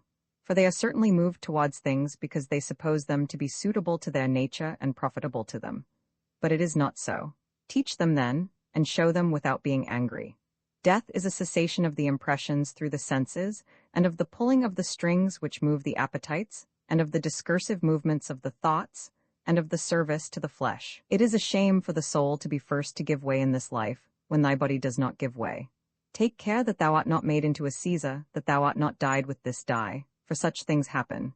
Keep thyself then simple, good, pure, serious, free from affectation, a friend of justice, a worshipper of the gods, kind, affectionate, strenuous in all proper acts.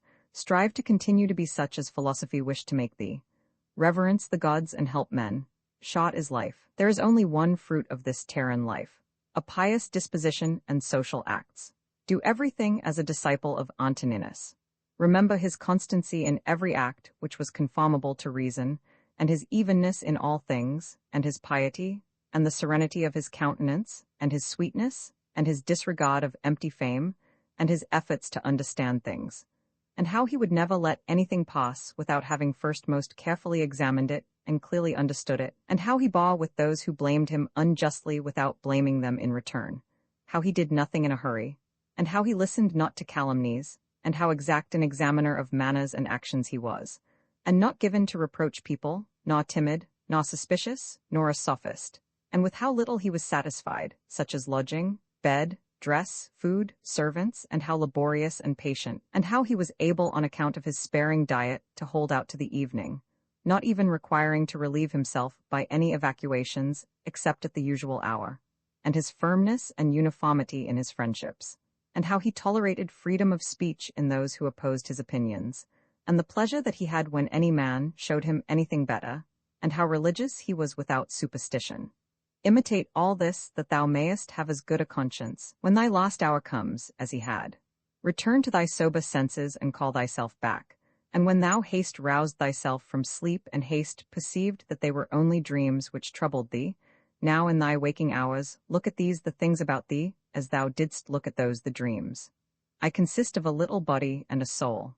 Now to this little body all things are indifferent, for it is not able to perceive differences, but to the understanding those things only are indifferent, which are not the works of its own activity. But whatever things are the works of its own activity, all these are in its power. And of these, however, only those which are done with reference to the present, for as to the future and the past activities of the mind, even these are for the present indifferent. Neither the labor which the hand does nor that of the foot is contrary to nature, so long as the foot does the foot's work, and the hand the hand's. So then neither to a man as a man is his labor contrary to nature, so long as it does the things of a man. But if the labor is not contrary to his nature, neither is it an evil to him. How many pleasures have been enjoyed by robbers, patricides, tyrants? Dost thou not see how the handicraftsmen accommodate themselves up to a certain point to those who are not skilled in their craft? Nevertheless, they cling to the reason, the principles of their art, and do not endure to depart from it. Is it not strange if the architect and the physician shall have more respect to the reason, the principles of their own arts, than man to his own reason, which is common to him and the gods? Asia, Europe are corners of the universe. All the sea a drop in the universe. Athos a little clod of the universe. All the present time is a point in eternity. All things are little, changeable, perishable. All things come from thence, from that universal ruling power, either directly proceeding or by way of sequence. And accordingly, the lion's gaping jaws, and that which is poisonous, and every harmful thing, as a thorn, as mud, are after products of the grand and beautiful. Do not then imagine that they are of another kind from that which thou dost venerate, but form a just opinion of the source of all. He who has seen present things has seen all, both everything which has taken place from all eternity and everything which will be for time without end, for all things are of one kin and of one form. Frequently consider the connection of all things in the universe and their relation to one another. For in a manner, all things are implicated with one another, and all in this way are friendly to one another. For one thing comes in order after another, and this is by virtue of the active movement and mutual conspiration and the unity of the substance. Adapt thyself to the things with which thy lot has been cast, and the men among whom thou hast received thy portion, love them, but do it truly, sincerely. Every instrument, tool, vessel, if it does that for which it has been made, is well, and yet he who made it is not there. But in the things which are held together by nature, there is within, and there abides in them, the power which made them. Wherefore the more is it fit to reverence this power, and to think that, if thou dost live and act according to its will, everything in thee is in conformity to intelligence. And thus also in the universe, the things which belong to it are in conformity to intelligence.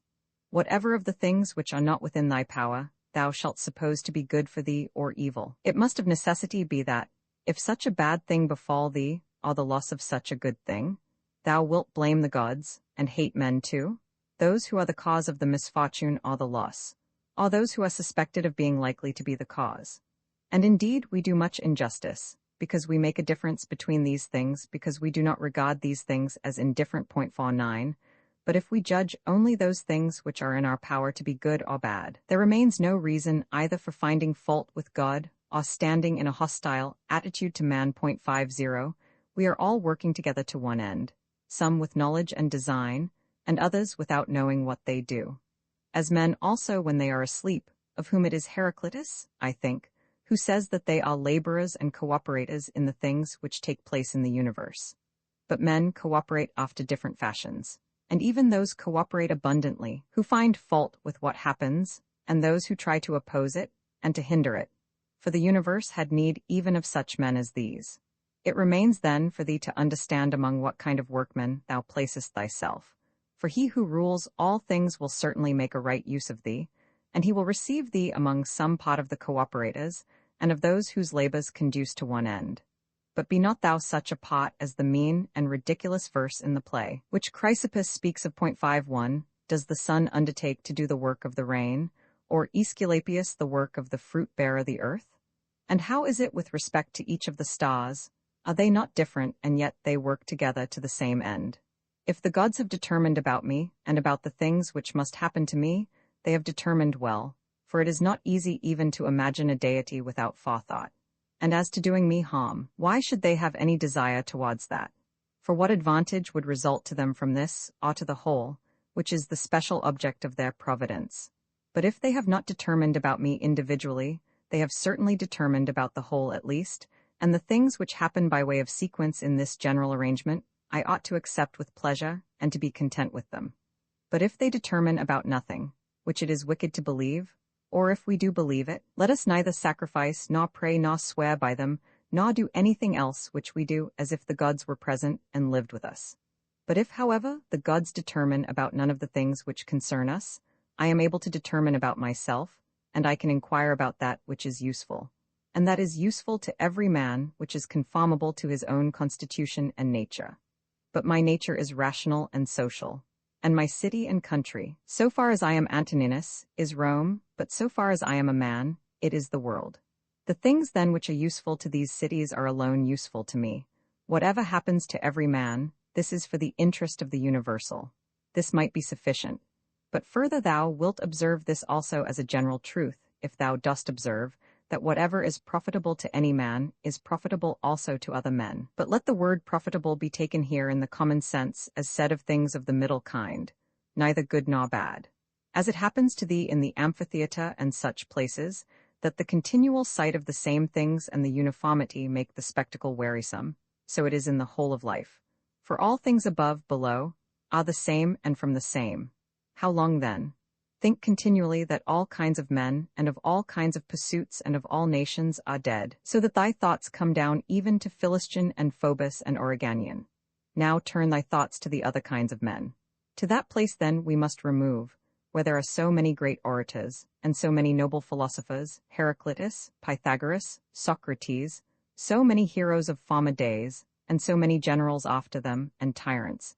Besides these, Eudoxus, Hipparchus, Archimedes, and other men of acute natural talents, great minds, lovers of labor, versatile, confident, mockers even of the perishable and ephemeral life of man, as Menippus and such as are like him.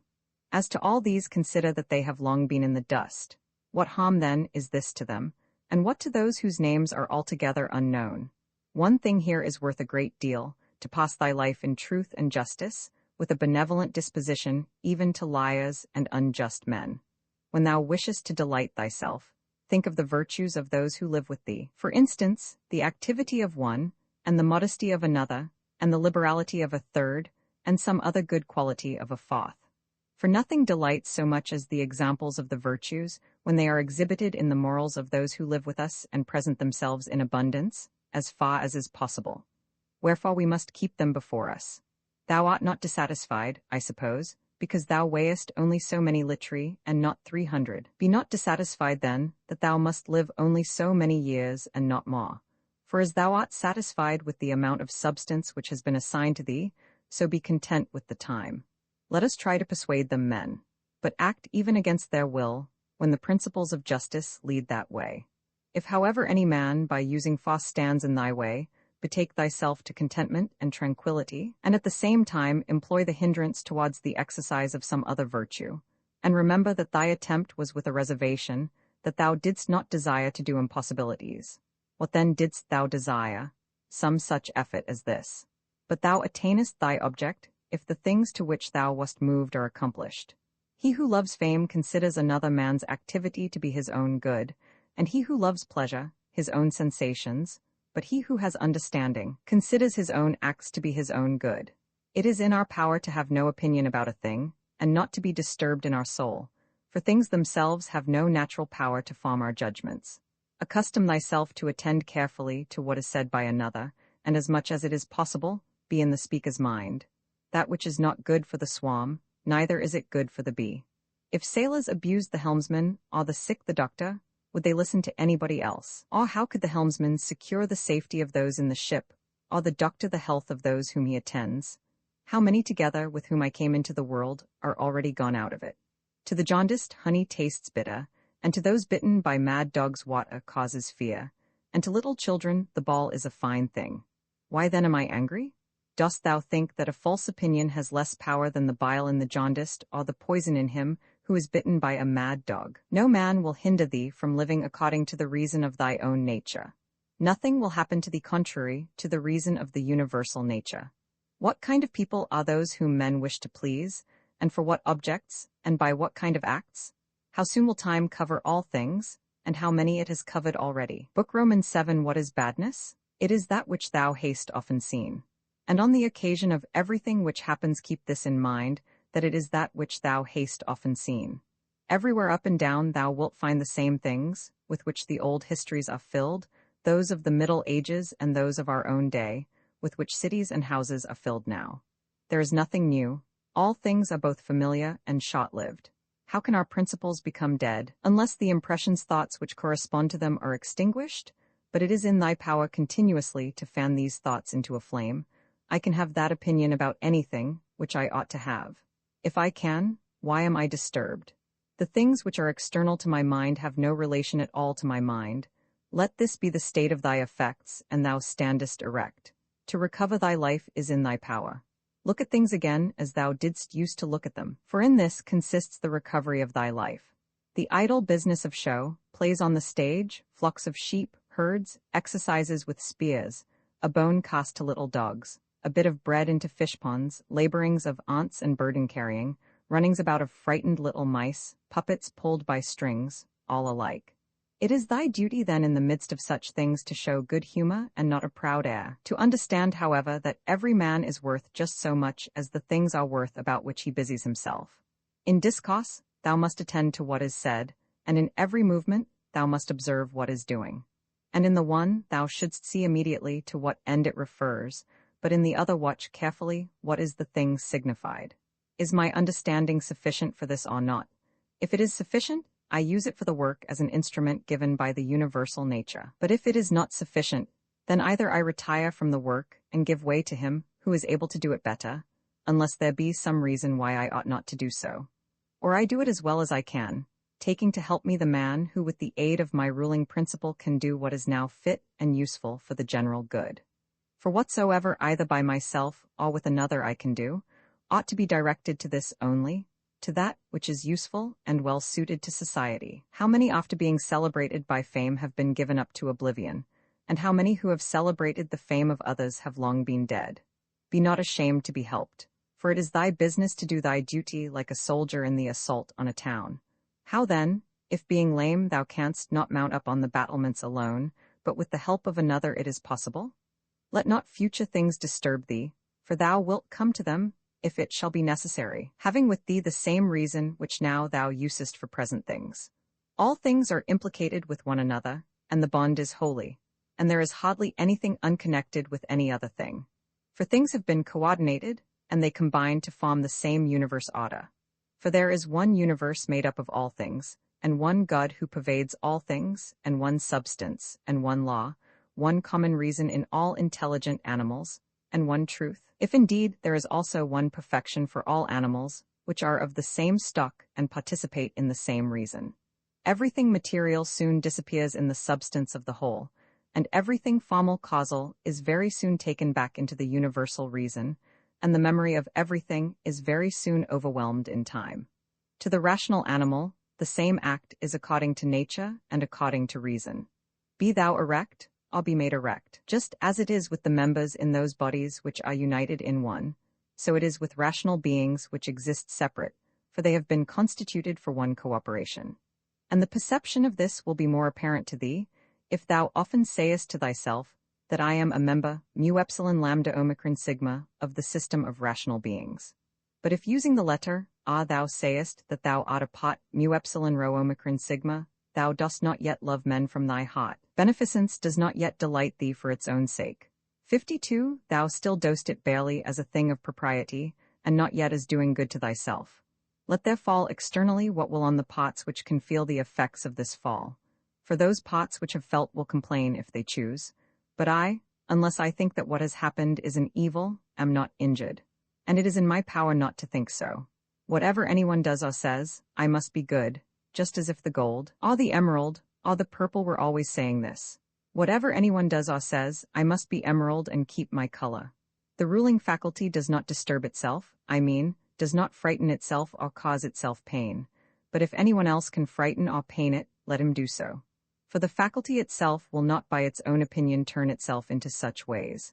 Let the body itself take care, if it can, that is suffer nothing, and let it speak, if it suffers. But the soul itself, that which is subject to fear, to pain, which has completely the power of forming an opinion about these things, will suffer nothing, for it will never deviate into such a judgment. The lighting principle in itself wants nothing, unless it makes a want for itself, and therefore it is both free from perturbation and unimpeded, if it does not disturb and impede itself.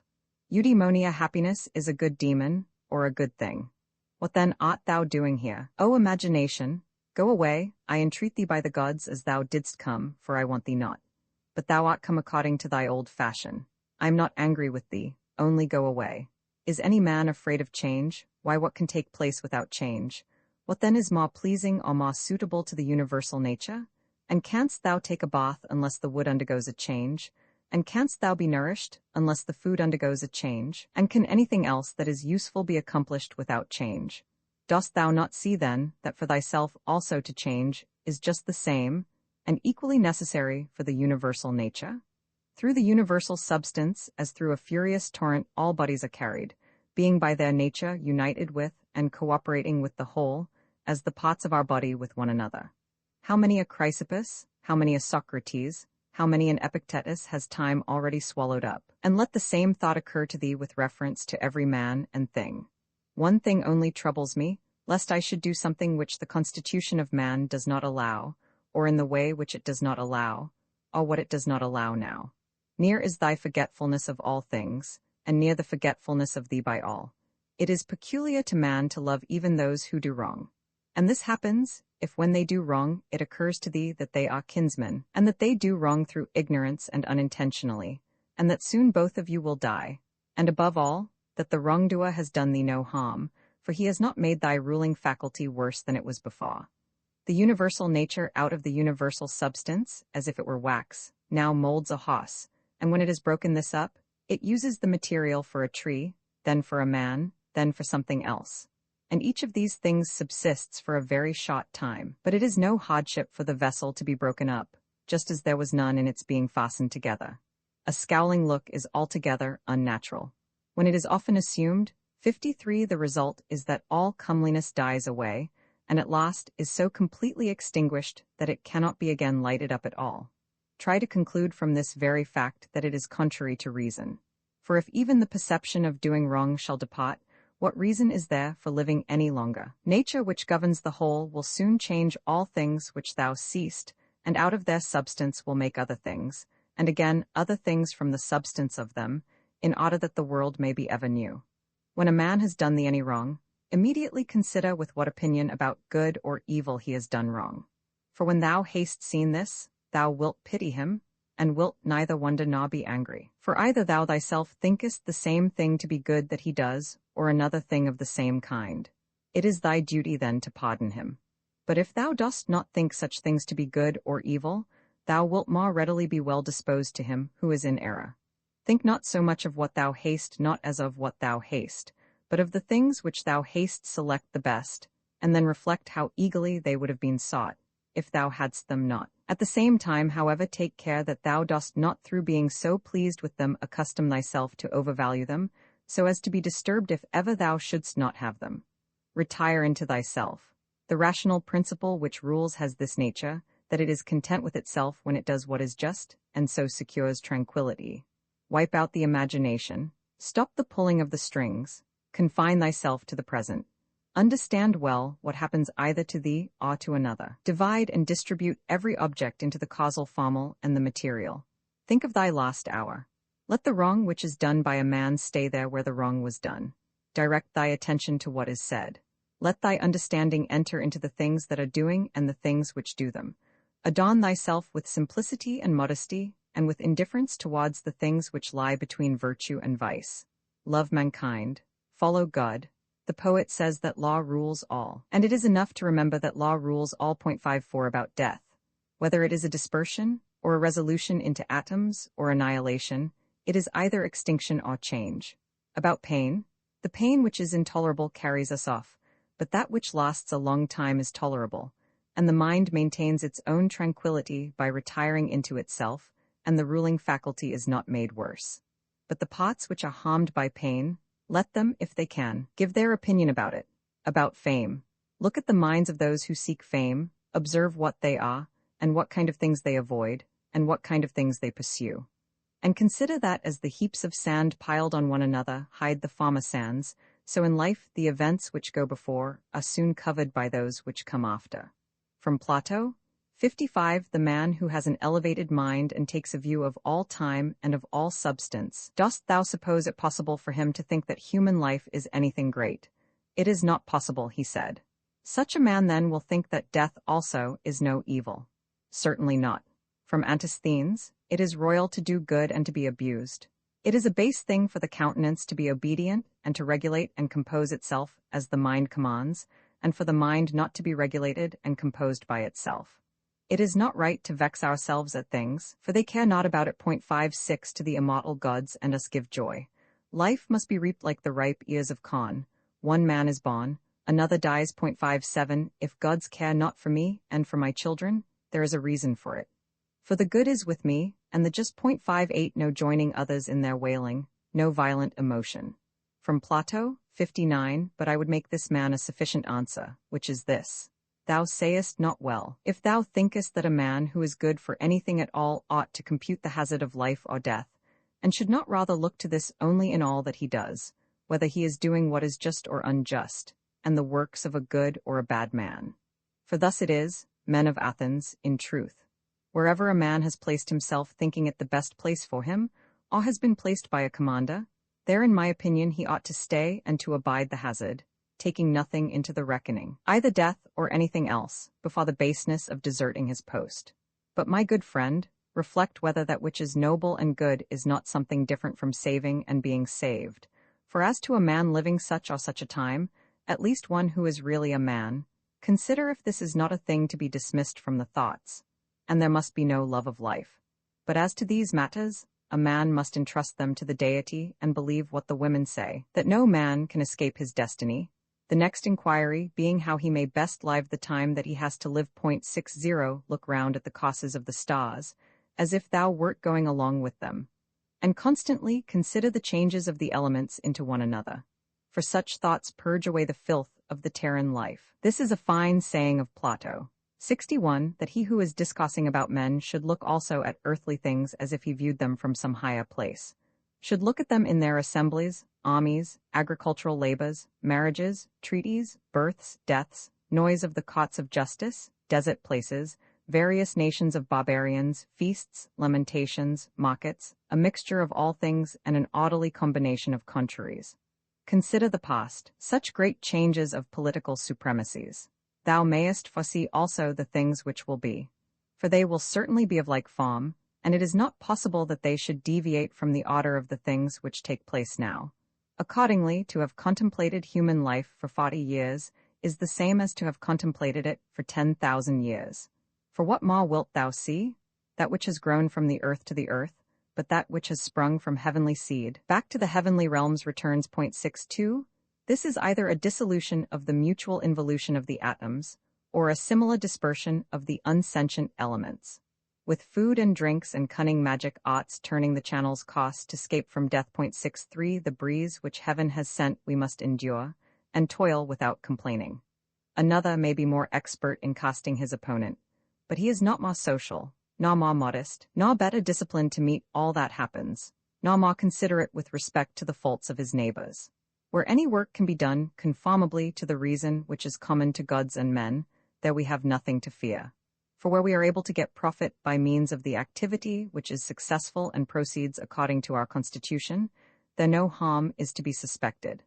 Everywhere and at all times it is in thy power piously to acquiesce in thy present condition, and to behave justly to those who are about thee, and to exert thy skill upon thy present thoughts, that nothing shall steal into them without being well examined. Do not look around thee to discover other men's ruling principles, but look straight to this, to what nature leads thee, both the universal nature through the things which happen to thee, and thy own nature through the acts which must be done by thee. But every being ought to do that which is according to its constitution, and all other things have been constituted for the sake of rational beings, just as among irrational things the inferior for the sake of the superior, but the rational for the sake of one another. The prime principle, then, in man's constitution is the social, and the second is not to yield to the persuasions of the body, for it is the peculiar office of the rational and intelligent motion to circumscribe itself, and never to be overpowered either by the motion of the senses or of the appetites, for both are animal, but the intelligent motion claims superiority and does not permit itself to be overpowered by the others, and with good reason, for it is formed by nature to use all of them.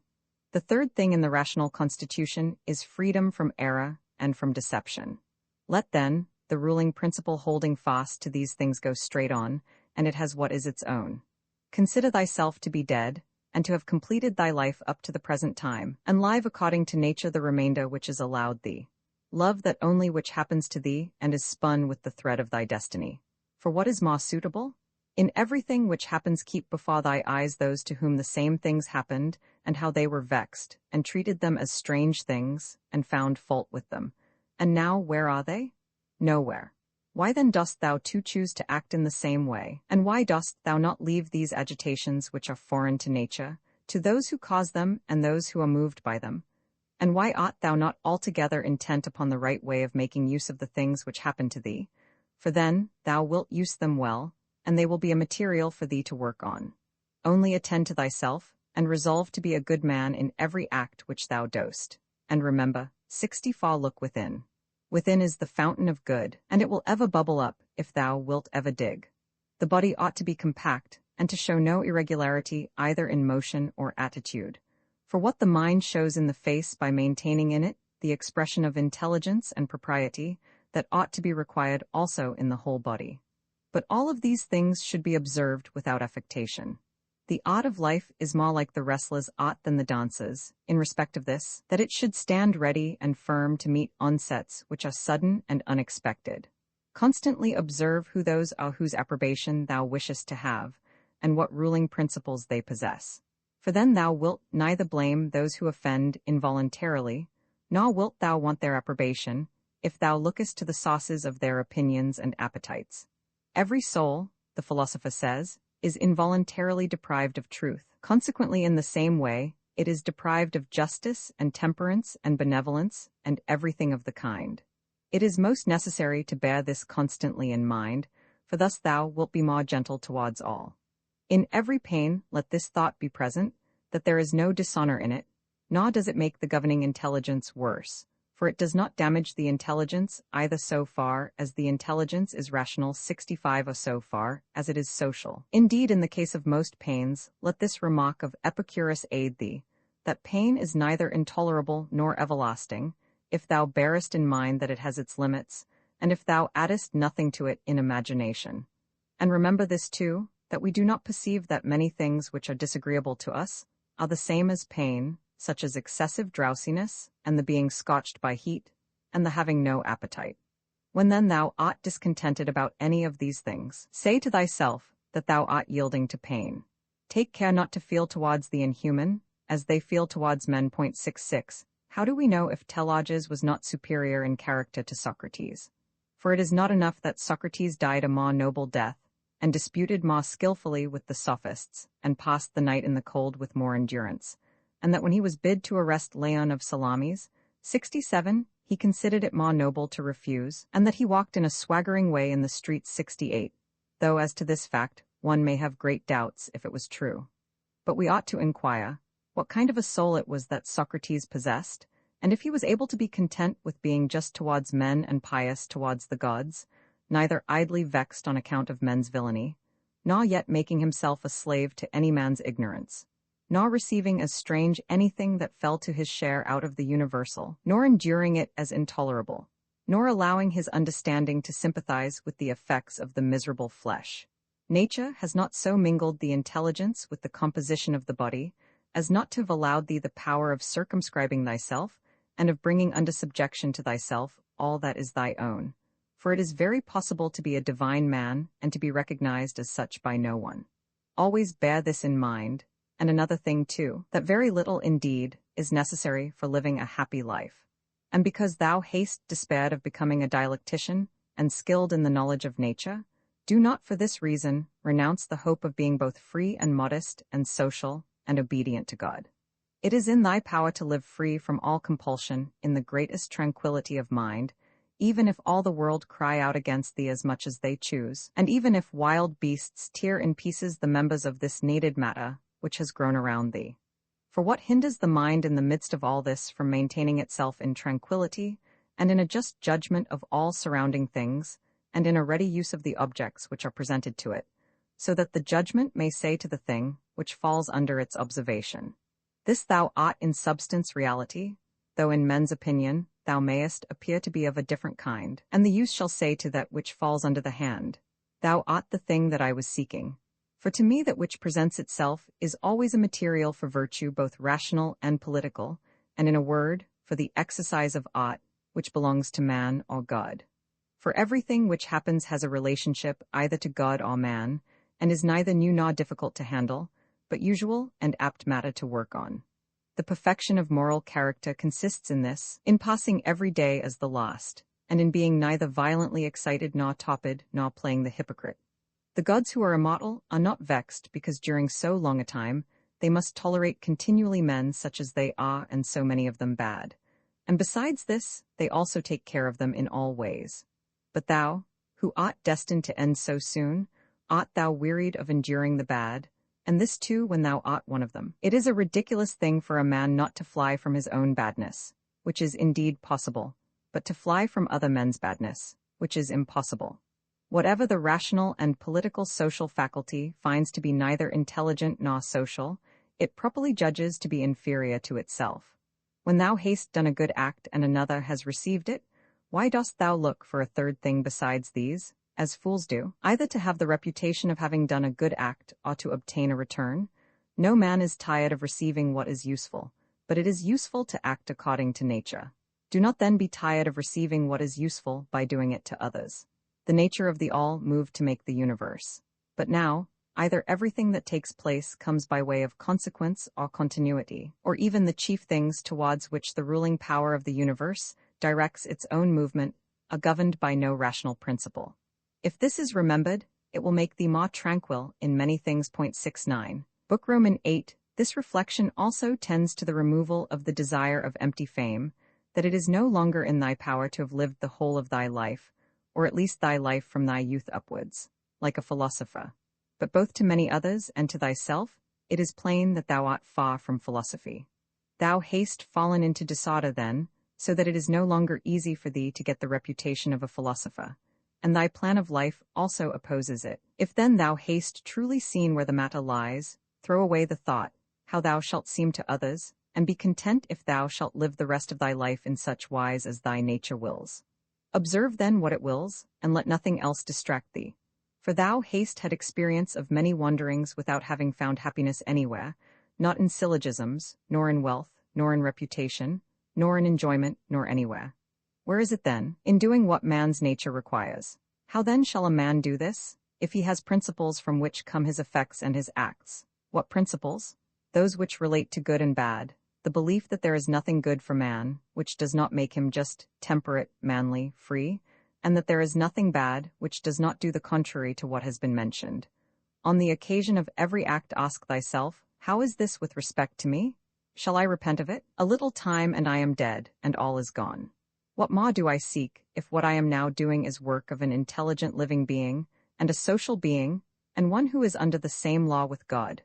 Alexander and Caius 70 and Pompeius, what are they in comparison with Diogenes and Heraclitus and Socrates?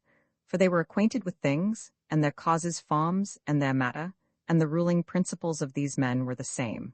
But as to the others, how many things had they to care for, and to how many things were they slaves? Consider that men will do the same things nevertheless, even though thou shouldst burst. This is the chief thing. Be not perturbed, for all things are according to the nature of the universal, and in a little time thou wilt be nobody and nowhere, like Hadrian and Augustus. In the next place, having fixed thy eyes steadily on thy business, look at it, and at the same time remembering that it is thy duty to be a good man, and what man's nature demands, do that without turning aside, and speak as it seems to thee most just, only let it be with a good disposition, and with modesty, and without hypocrisy. The nature of the universal has this work to do, to remove to that place the things which are in this, to change them, to take them away hence, and to carry them there. All things are change, yet we need not fear anything new. All things are familiar to us, but the distribution of them still remains the same. Every nature is contented with itself when it goes on its way well, and a rational nature goes on its way well, when in its thoughts it assents to nothing false or uncertain, and when it directs its movements to social acts only, and when it confines its desires and aversions to the things which are in its power, and when it is satisfied with everything that is assigned to it by the common nature. For of this common nature every particular nature is a part, as the nature of the leaf is a part of the nature of the plant. Except that in the plant, the nature of the leaf is part of a nature which has not perception or reason, and is subject to be impeded. But the nature of man is part of a nature which is not subject to impediments, and is intelligent and just, since it gives to everything in equal portions and according to its worth, times, substance, cause, form, activity, and incident. But examine, not to discover that any one thing compared with any other single thing is equal in all respects, but by taking all the parts together of one thing, and comparing them with all the parts together of another. Thou hast not leisure or ability to read, but thou hast leisure or ability to check arrogance. Thou hast leisure to be superior to pleasure and pain. Thou hast leisure to be superior to love of fame, and not to be vexed at stupid and ungrateful people, nay, even to care for them. Let no man any longer hear thee finding fault with the caught life or with thy own. Repentance is a kind of self-reproof for having neglected something useful, but that which is good must be something useful, and the perfect good man should look after it. But no such man would ever repent of having refused any sensual pleasure. Pleasure, then, is neither good nor useful.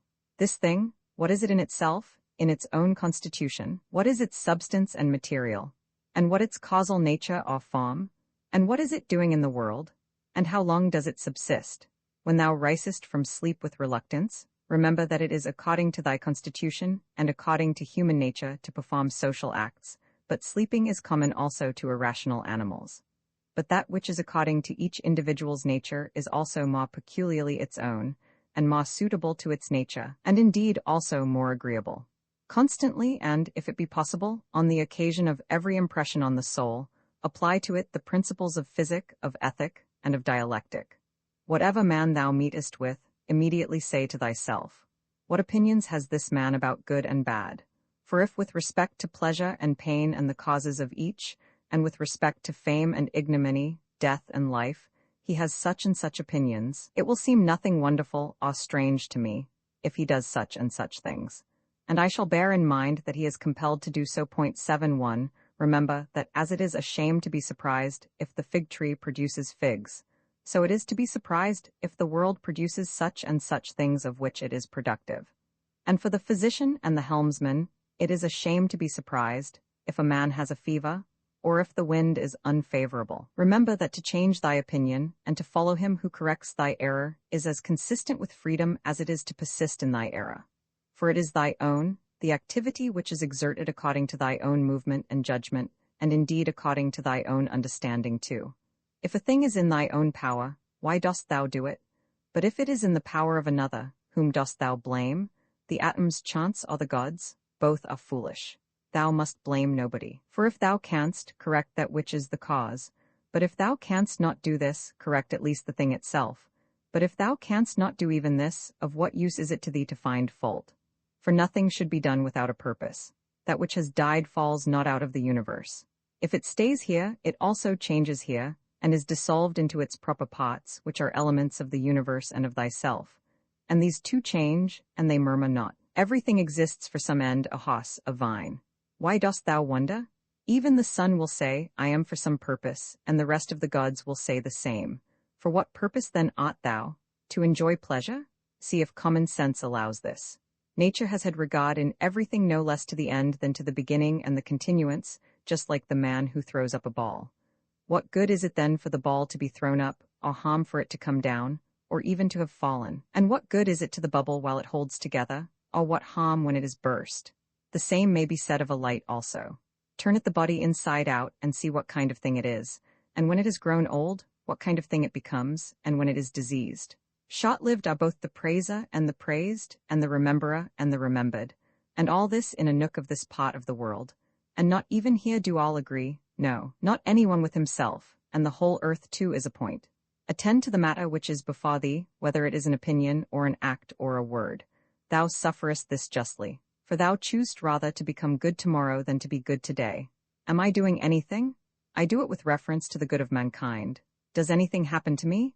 I receive it and refer it to the gods, and the source of all things, from which all that happens is derived. Such as bathing appears to thee, oil, sweat, dirt, filthy water, all things disgusting, so is every part of life and everything. Lucilla saw Verus die, and then Lucilla died. Secunda saw Maximus die, and then Secunda died. Epitintianus saw Diotimus die, and Epitintianus died. Antoninus saw Faustina die, and then Antoninus died. Such is everything. Sella saw Hadrian die, and then Sella died. And those sharp-witted men, either seers or men inflated with pride, where are they? For instance, the sharp-witted men, Charax and Demetrius, the Platonist and Eudaemon, and anyone else like them. All ephemeral, dead long ago. Some indeed have not been remembered even for a short time, and others have become the heroes of fables, and again, others have disappeared even from fables. Remember this then, that this little compound thyself must either be dissolved, or thy poor breath must be extinguished, or be removed and placed elsewhere. It is satisfaction to a man to do the proper works of a man. Now, it is a proper work of a man to be benevolent to his own kind, to despise the movements of the senses, to form a just judgment of plausible appearances, and to take a survey of the nature of the universe and of the things which happen in it. There are three relations between thee and other things. The one to the body 72, which surrounds thee, the second to the divine cause from which all things come to all, and the third to those who live with thee. Pain is either an evil to the body, then let the body say what it thinks of it, or to the soul, but it is in the power of the soul to maintain its own serenity and tranquility, and not to think that pain is an evil.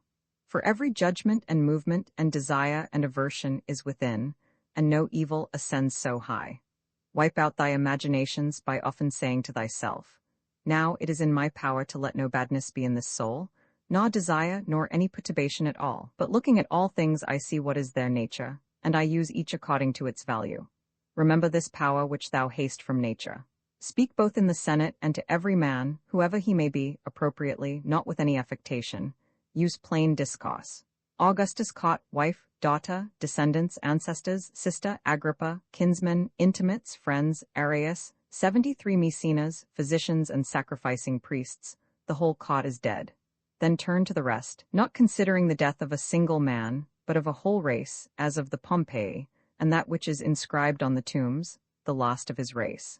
Then consider what trouble those before them have had that they might leave a successor, and then, that of necessity someone must be the last. Again here consider the death of a whole race. It is thy duty to order thy life well in every single act, and if every act does its duty, as far as is possible, be content, and no one is able to hinder thee, so that each act shall not do its duty. But something external will stand in the way.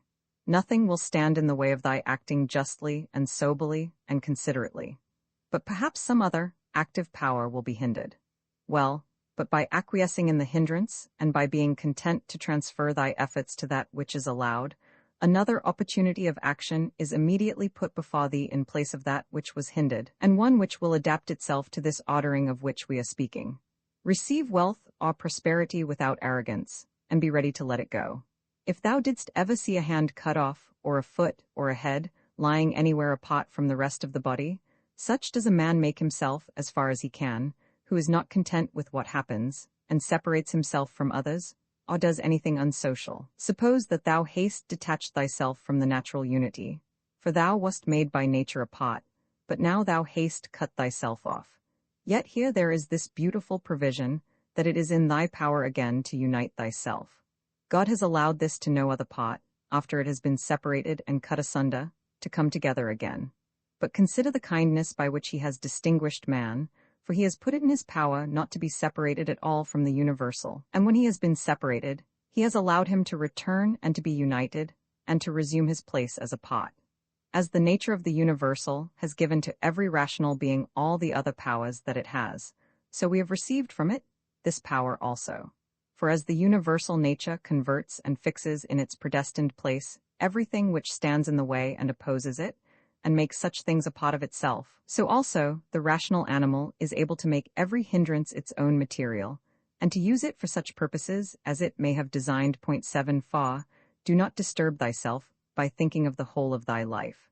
Let not thy thoughts at once embrace all the various troubles which thou mayest expect to befall thee, but on every occasion ask thyself, what is there in this which is intolerable and past bearing? For thou wilt be ashamed to confess. In the next place, remember that neither the future nor the past pains thee, but only the present. But this is reduced to a very little, if thou only circumscribest it, and chidest thy mind, if it is unable to hold out against even this. Does Panthea or Pergamus now sit by the tomb of Verus? 75 Does Chorias or Diotimus sit by the tomb of Hadrian? That would be ridiculous. Well, suppose they did sit there, would the dead be conscious of it? And if the dead were conscious, would they be pleased? And if they were pleased, would that make them immortal? Was it not in the order of destiny that these persons too should first become old women and old men, and then die? What then would those do after these were dead? All this is foul smell and blood in a bag. If thou canst see sharp, look and judge wisely, says the philosopher. In the constitution of the rational animal, I see no virtue which is opposed to justice, but I see a virtue which is opposed to love of pleasure, and that is temperance. If thou takest away thy opinion about that which appears to give thee pain, thou thyself standest in perfect security. Who is this self? The reason. But I am not reason. Be it so. Let then the reason itself not trouble itself, but if any other part of thee suffers, let it have its own opinion about itself. Hindrance to the perceptions of sense is an evil to the animal nature. Hindrance to the movement's desires is equally an evil to the animal nature. And something else also is equally an impediment and an evil to the constitution of plants. So then, that which is a hindrance to the intelligence is an evil to the intelligent nature. Apply all these things then to thyself. Does pain or sensuous pleasure affect thee? The senses will look to that. Has any obstacle opposed thee in thy efforts towards an object? If indeed thou wast making this effort absolutely unconditionally, or without any reservation, certainly this obstacle is an evil to thee considered as a rational animal. But if thou takest into consideration the usual course of things, thou hast not yet been injured nor even impeded. The things, however, which are proper to the understanding no other man is used to impede, for neither fire, nor iron, nor tyrant, nor abuse, touches it in any way. When it has been made a sphere, it continues a sphere. It is not fit that I should give myself pain, for I have never intentionally given pain even to another. Different things delight different people. But it is my delight to keep the ruling faculty sound without turning away either from any man, or from any of the things which happen to men, but looking at and receiving all with welcome eyes, and using everything according to its value. See that thou secure this present time to thyself. For those who rather pursue posthumous fame do consider that the men of after time will be exactly such as these whom they cannot bear now, and both a model. And what is it in any way to thee if these men of after time utter this or that sound, or have this or that opinion about thee? Take me and cast me where thou wilt, for there I shall keep my divine pot tranquil, that is, content, if it can feel and act conformably to its proper constitution. Is this change of place sufficient reason why my soul should be unhappy and worse than it was, depressed, expanded, shrinking, affrighted? And what wilt thou find which is sufficient reason for this? 76. Nothing can happen to any man which is not a human accident, nor to an ox which is not according to the nature of an ox, nor to a vine which is not according to the nature of a vine, nor to a stone which is not proper to a stone. If then there happens to each thing both what is usual and natural, why shouldst thou complain? For the common nature brings nothing which may not be borne by thee. If thou art pained by any external thing, it is not this thing that disturbs thee, but thy own judgment about it. And it is in thy power to wipe out this judgment now. But if anything in thy own disposition gives thee pain, who hinders thee from correcting thy opinion? And even if thou art pained because thou art not doing some particular thing which seems to thee to be right, why dost thou not rather act than complain? But some insuperable obstacle is in the way? Do not be grieved then, for the cause of its not being done depends not on thee, but it is not worth while to live if this cannot be done.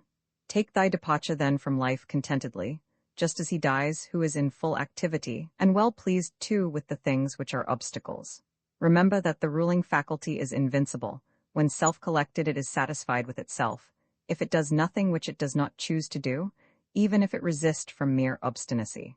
What then will it be, when it forms a judgment about anything aided by reason and deliberately? Therefore the mind which is free from passions is a citadel, for man has nothing more secure to which he can fly for refuge and for the future be inexpugnable. He then who has not seen this is an ignorant man, but he who has seen it and does not fly to this refuge is unhappy. Say nothing more to thyself than what the first appearances report. Suppose that it has been reported to thee that a certain person speaks ill of thee. This has been reported, but that thou hast been injured, that has not been reported.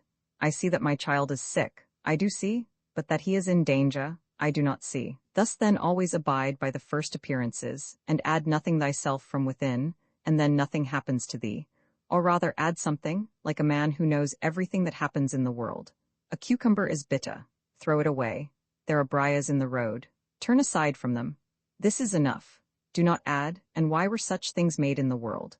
For thou wilt be ridiculed by a man who is acquainted with nature, as thou wouldst be ridiculed by a carpenter and shoemaker, if thou didst find fault, because thou seest in their workshop shavings and cuttings from the things which they make.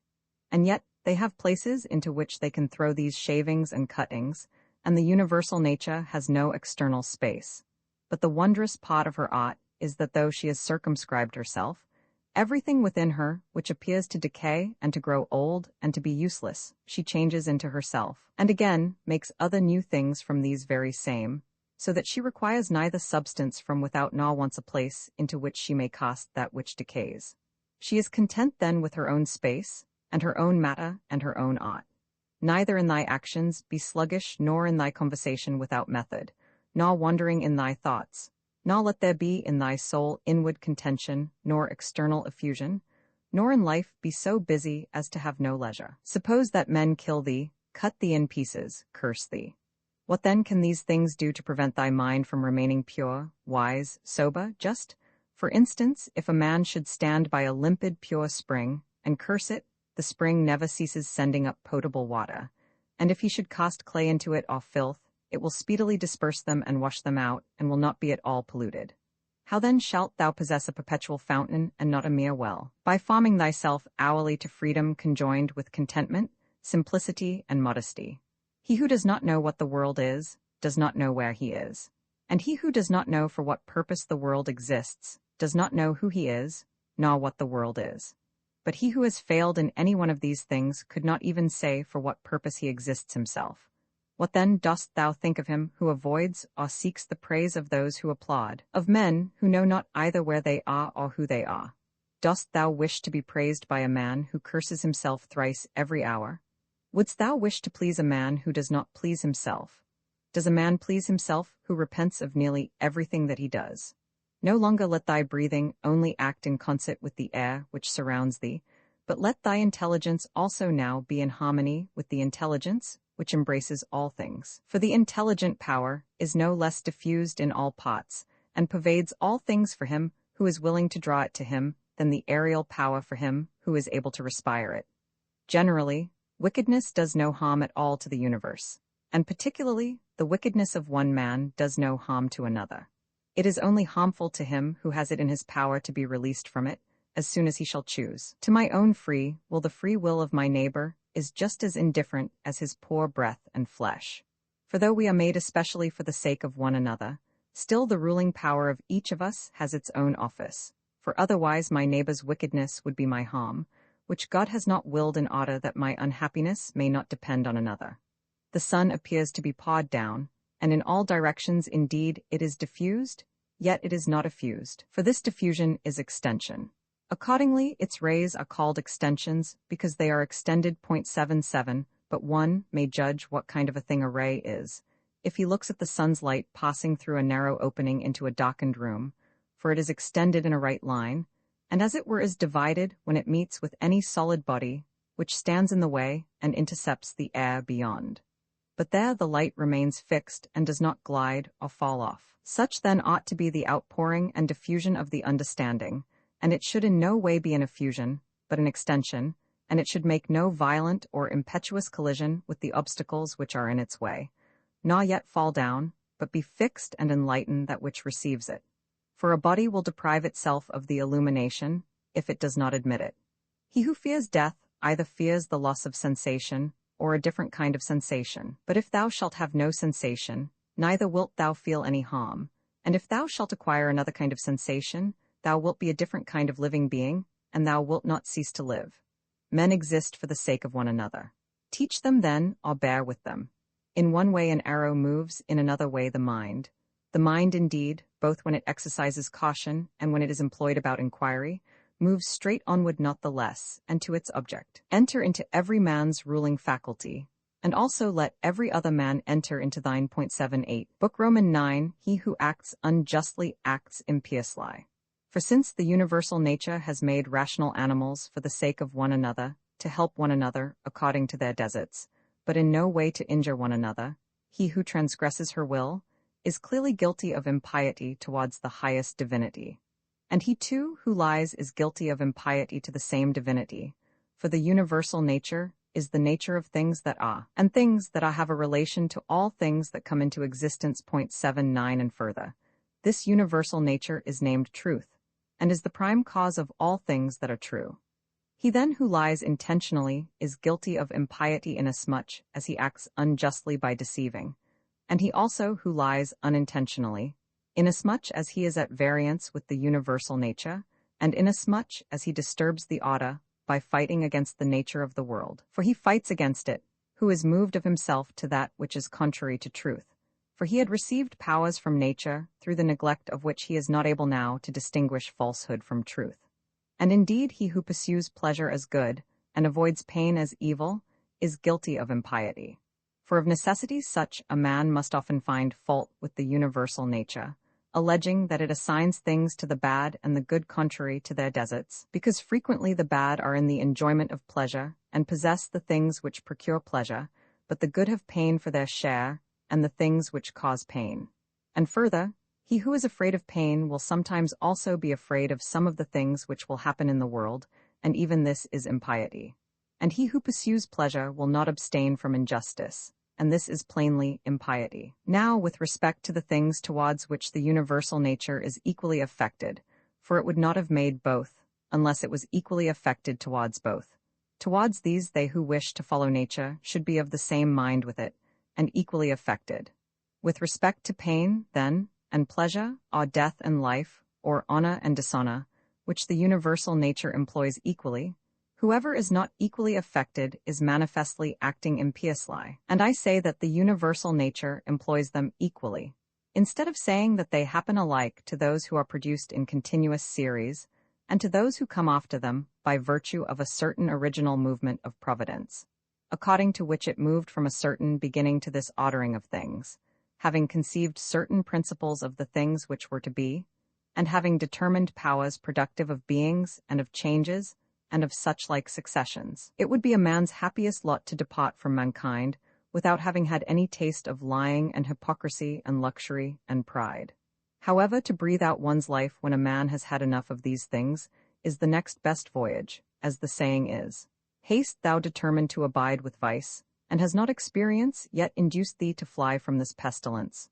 For the destruction of the understanding is a pestilence, much more indeed than any such corruption and change of this atmosphere which surrounds us. For this corruption is a pestilence of animals so far as they are animals, but the other is a pestilence of men so far as they are men.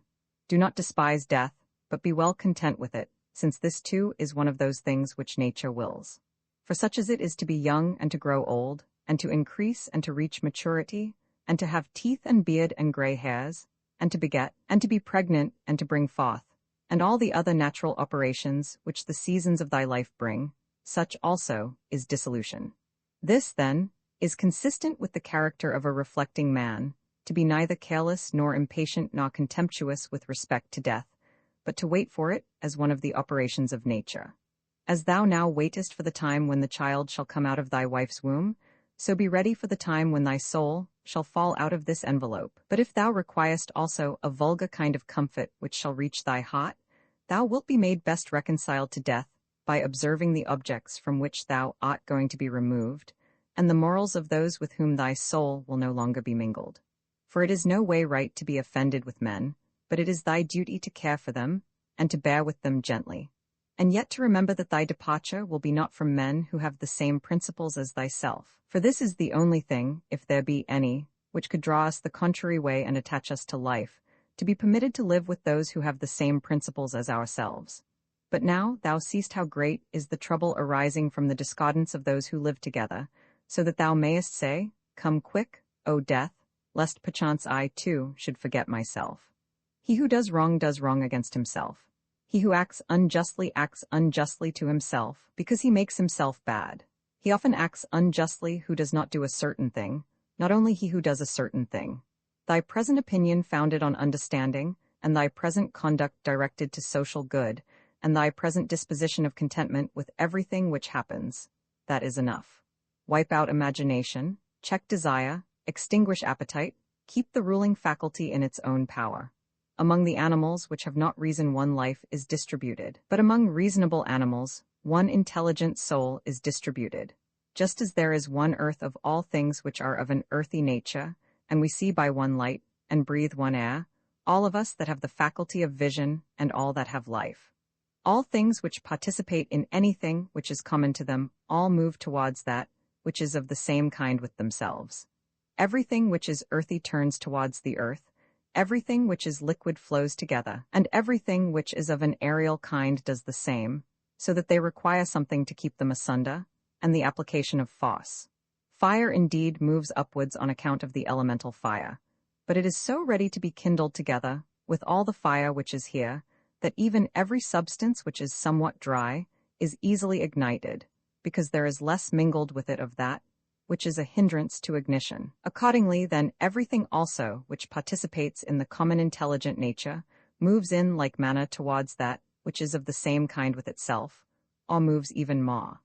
For so much as it is superior in comparison with all other things, in the same degree also is it more ready to mingle with and to be fused with that which is akin to it. Accordingly, among animals devoid of reason, we find swarms of bees, and herds of cattle, and the nurture of young birds, and in a manner, loves, for even in animals there are souls, and that power which brings them together is seen to exert itself in the superior degree, and in such a way as never has been observed in plants nor in stones nor in trees. But in rational animals there are political communities and friendships, and families and meetings of people, and in wars, treaties, and armistices. But in the things which are still superior, even though they are separated from one another, unity in a manner exists, as in the stars. Thus the ascent to the higher degree is able to produce a sympathy even in things which are separated. See, then, what now takes place. For only intelligent animals have now forgotten this mutual desire and inclination, and in them alone the property of flowing together is not seen. But still, though men strive to avoid this union, they are caught and held by it, for their nature is too strong for them. And thou wilt see what I say, if thou only observest. Sooner, then, will one find anything earthy which comes in contact with no earthy thing than a man altogether separated from other men. Both man and God and the universe produce fruit. At the proper seasons each produces it. But if usage has especially fixed these terms to the vine and like things, This is nothing. Reason produces fruit both for all and for itself, and there are produced from it other things of the same kind as reason itself. If thou art able, correct by teaching those who do wrong. But if thou canst not, remember that indulgence is given to thee for this purpose. And the gods, too, are indulgent to such persons, and for some purposes they even help them to get health, wealth, reputation, so kind they are. And it is in thy power also, say, who hinders thee? Labor not as one who is wretched, nor yet as one who would be pitied or admired, but direct thy will to one thing only, to put thyself in motion and to check thyself, as the social reason requires.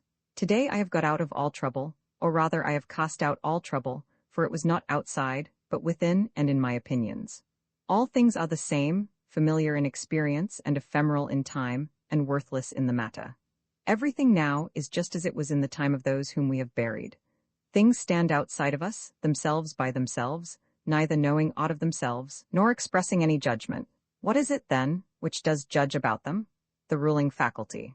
Not in passivity, but in activity lie the evil and the good of the rational social animal, just as his virtue and his vice lie not in passivity, but in activity. 80 For the stone which has been thrown up, it is no evil to come down, nor indeed any good to have been carried up. Penetrate inwards into men's leading principles, and thou wilt see what judges thou art afraid of, and what kind of judges they are of themselves. All things are changing, and thou thyself art in continuous mutation, and in a manner in continuous destruction, and the whole universe too. It is thy duty to leave another man's wrongful act there where it is. Termination of activity, cessation from movement and opinion, and in a sense their death, is no evil. Turn thy thoughts now to the consideration of thy life as a child, as a youth, thy manhood, thy old age, for in these also every change was a death. Is this anything to fear? Turn thy thoughts now to thy life under thy grandfather, then to thy life under thy mother, then to thy life under thy father, and as thou findest many other differences and changes and terminations, ask thyself, is this anything to fear? In like manner then, neither are the termination and cessation and change of thy whole life a thing to be afraid of. Hasten to examine thy own ruling faculty, and that of the universe, and that of thy neighbor. Thy own, that thou mayest make it just, and that of the universe, that thou mayest remember of what thou art a part, and that of thy neighbor, that thou mayest know whether he has acted ignorantly or with knowledge, and that thou mayest also consider that his ruling faculty is akin to thine, as thou thyself art a component part of a social system. So let every act of thine be a component part of social life. Whatever act of thine then has no reference either immediately or remotely to a social end, this tears asunder thy life, and does not allow it to be one, and it is of the nature of a mutiny, just as when in a popular assembly, a man acting by himself stands apart from the general agreement. Quarrels of little children and their spots, and poor spirits carrying about dead bodies, such is everything, and so what is exhibited in the representation of the mansions of the dead 81 strikes our eyes more clearly. Examine into the quality of the form of an object, and detach it altogether from its material part, and then contemplate it. Then determine the time, the longest which a thing of this peculiar form is naturally made to endure. Thou hast endured infinite troubles through not being contented with thy ruling faculty, when it does the things which it is constituted by nature to do. But enough of this. When another blames thee or hates thee, or when men say about thee anything injurious, approach their poor souls, penetrate within, and see what kind of men they are. Thou wilt discover that there is no reason to take any trouble that these men may have this or that opinion about thee. However, thou must be well disposed towards them, for by nature they are friends. And the gods too aid them in all ways, by dreams, by signs, towards the attainment of those things on which they set a value. The periodic movements of the universe are the same, up and down from age to age. And either the universal intelligence puts itself in motion for every separate effect, and if this is so, be thou content with that which is the result of its activity, or it puts itself in motion once, and everything else comes by way of sequence 82 in a manner, or indivisible elements are the origin of all things. In a word, if there is a God, all is well, and if chance rules, do not thou also be governed by it. Soon will the earth cover us all. Then the earth, too, will change, and the things also which result from change will continue to change forever, and these again forever. For if a man reflects on the changes and transformations which follow one another, like wave after wave in their rapidity, he will despise everything which is perishable. The universal cause is like a winter torrent. It carries everything along with it. But how worthless are all these poor people who are engaged in matters political, and, as they suppose, are playing the philosopher? All drivellers. Well then, man, do what nature now requires. Set thyself in motion, if it is in thy power, and do not look about thee to see if anyone will observe it.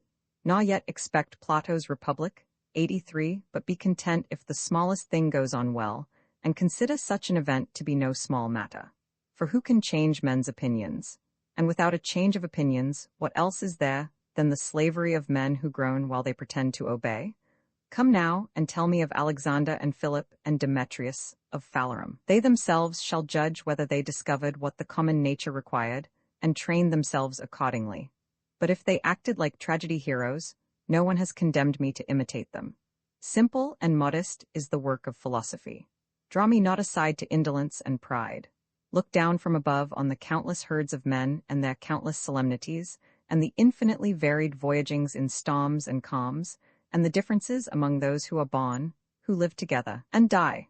And consider, too, the life lived by others in olden time, and the life of those who will live after thee, and the life now lived among barbarous nations, and how many know not even thy name, and how many will soon forget it, and how they who perhaps now are praising thee will very soon blame thee, and that neither a posthumous name is of any value, nor reputation, nor anything else. Let there be freedom from perturbations with respect to the things which come from the external cause, and let there be justice in the things done by virtue of the internal cause, that is, let there be movement and action terminating in this, in social acts, for this is according to thy nature. Thou canst remove out of the way many useless things among those which disturb thee, for they lie entirely in thy opinion, and thou wilt then gain for thyself ample space by comprehending the whole universe in thy mind, and by contemplating the eternity of time, and observing the rapid change of every several thing.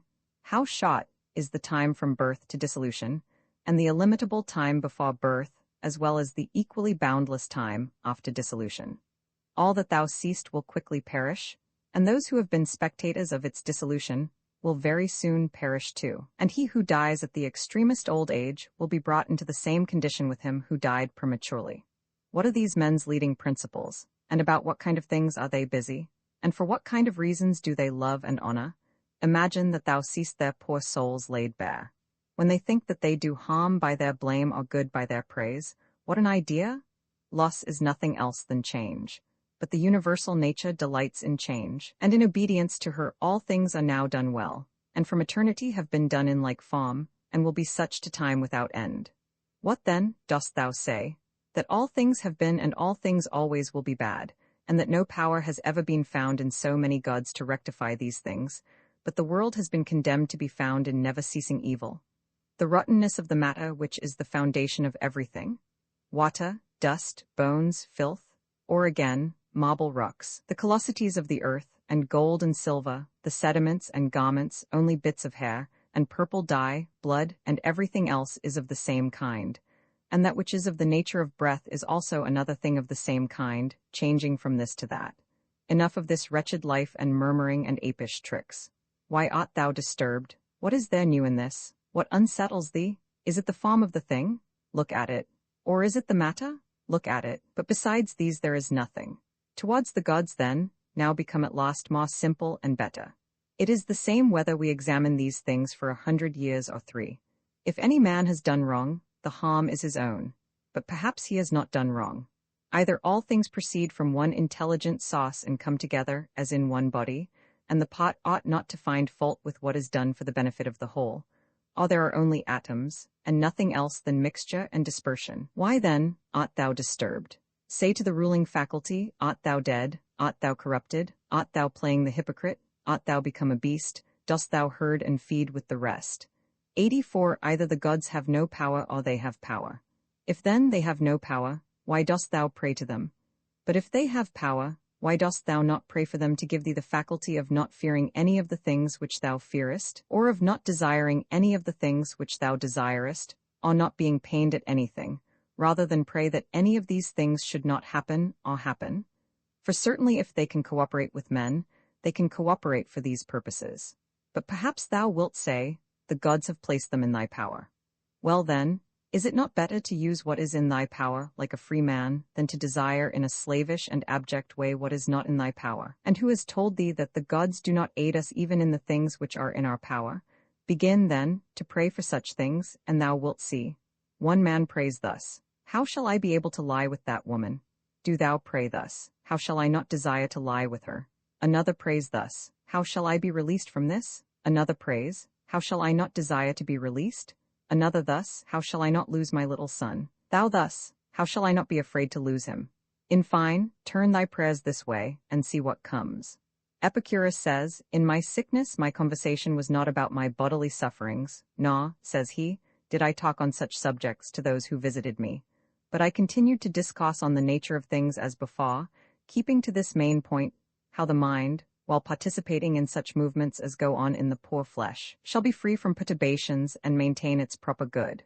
Nor did I, he says, give the physicians an opportunity of putting on solemn looks, as if they were doing something great, but my life went on well and happily. Do, then, the same that he did both in sickness, if thou art sick, and in any other circumstances.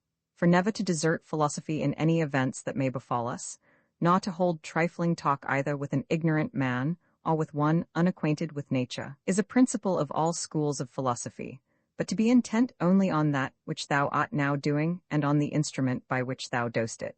When thou art offended with any man's shameless conduct, immediately ask thyself, Is it possible, then, that shameless men should not be in the world? It is not possible. Do not, then, require what is impossible. For this man also is one of those shameless men who must of necessity be in the world. Let the same considerations be present to thy mind in the case of the knave, and the faithless man, and of every man who does wrong in any way. For at the same time that thou dost remind thyself that it is impossible that such kind of men should not exist, thou wilt become more kindly disposed towards every one individually. It is useful to perceive this, too, immediately when the occasion arises, what virtue nature has given to man to oppose to every wrongful act. For she has given to man, as an antidote against the stupid man, mildness, and against another kind of man, some other power. And in all cases, it is possible for thee to correct by teaching the man who is gone astray, for every man who errs misses his object, and is gone astray. Besides, wherein hast thou been injured? For thou wilt find that no one among those against whom thou art irritated has done anything by which thy mind could be made worse, but that which is evil to thee and harmful has its foundation only in the mind. And what harm is done, or what is there strange, if the man who has not been instructed does the acts of an uninstructed man? Consider whether thou shouldst not rather blame thyself, because thou didst not expect such a man to err in such a way. For thou hadst means given thee by thy reason to suppose that it was likely that he would commit this error, and yet thou hast forgotten and art amazed that he has erred. But most of all, when thou blamest a man as faithless or ungrateful, turn to thyself. For the fault is manifestly thy own, whether thou didst trust that a man who had such a disposition would keep his promise, or when conferring thy kindness thou didst not confer it absolutely, nor yet in such way as to have received from thy very act all the profit. For what more dost thou want when thou hast done a man a service? Art thou not content that thou hast done something conformable to thy nature, and dost thou seek to be paid for it? Just as if the eye demanded a recompense for seeing, or the feet for walking. For as these members are formed for a particular purpose, and by working according to their several constitutions obtain what is their own. 85 So also, as man is formed by nature to acts of benevolence, when he has done anything benevolent, or in any other way conducive to the common interest, he has acted conformably to his constitution, and he gets what is his own.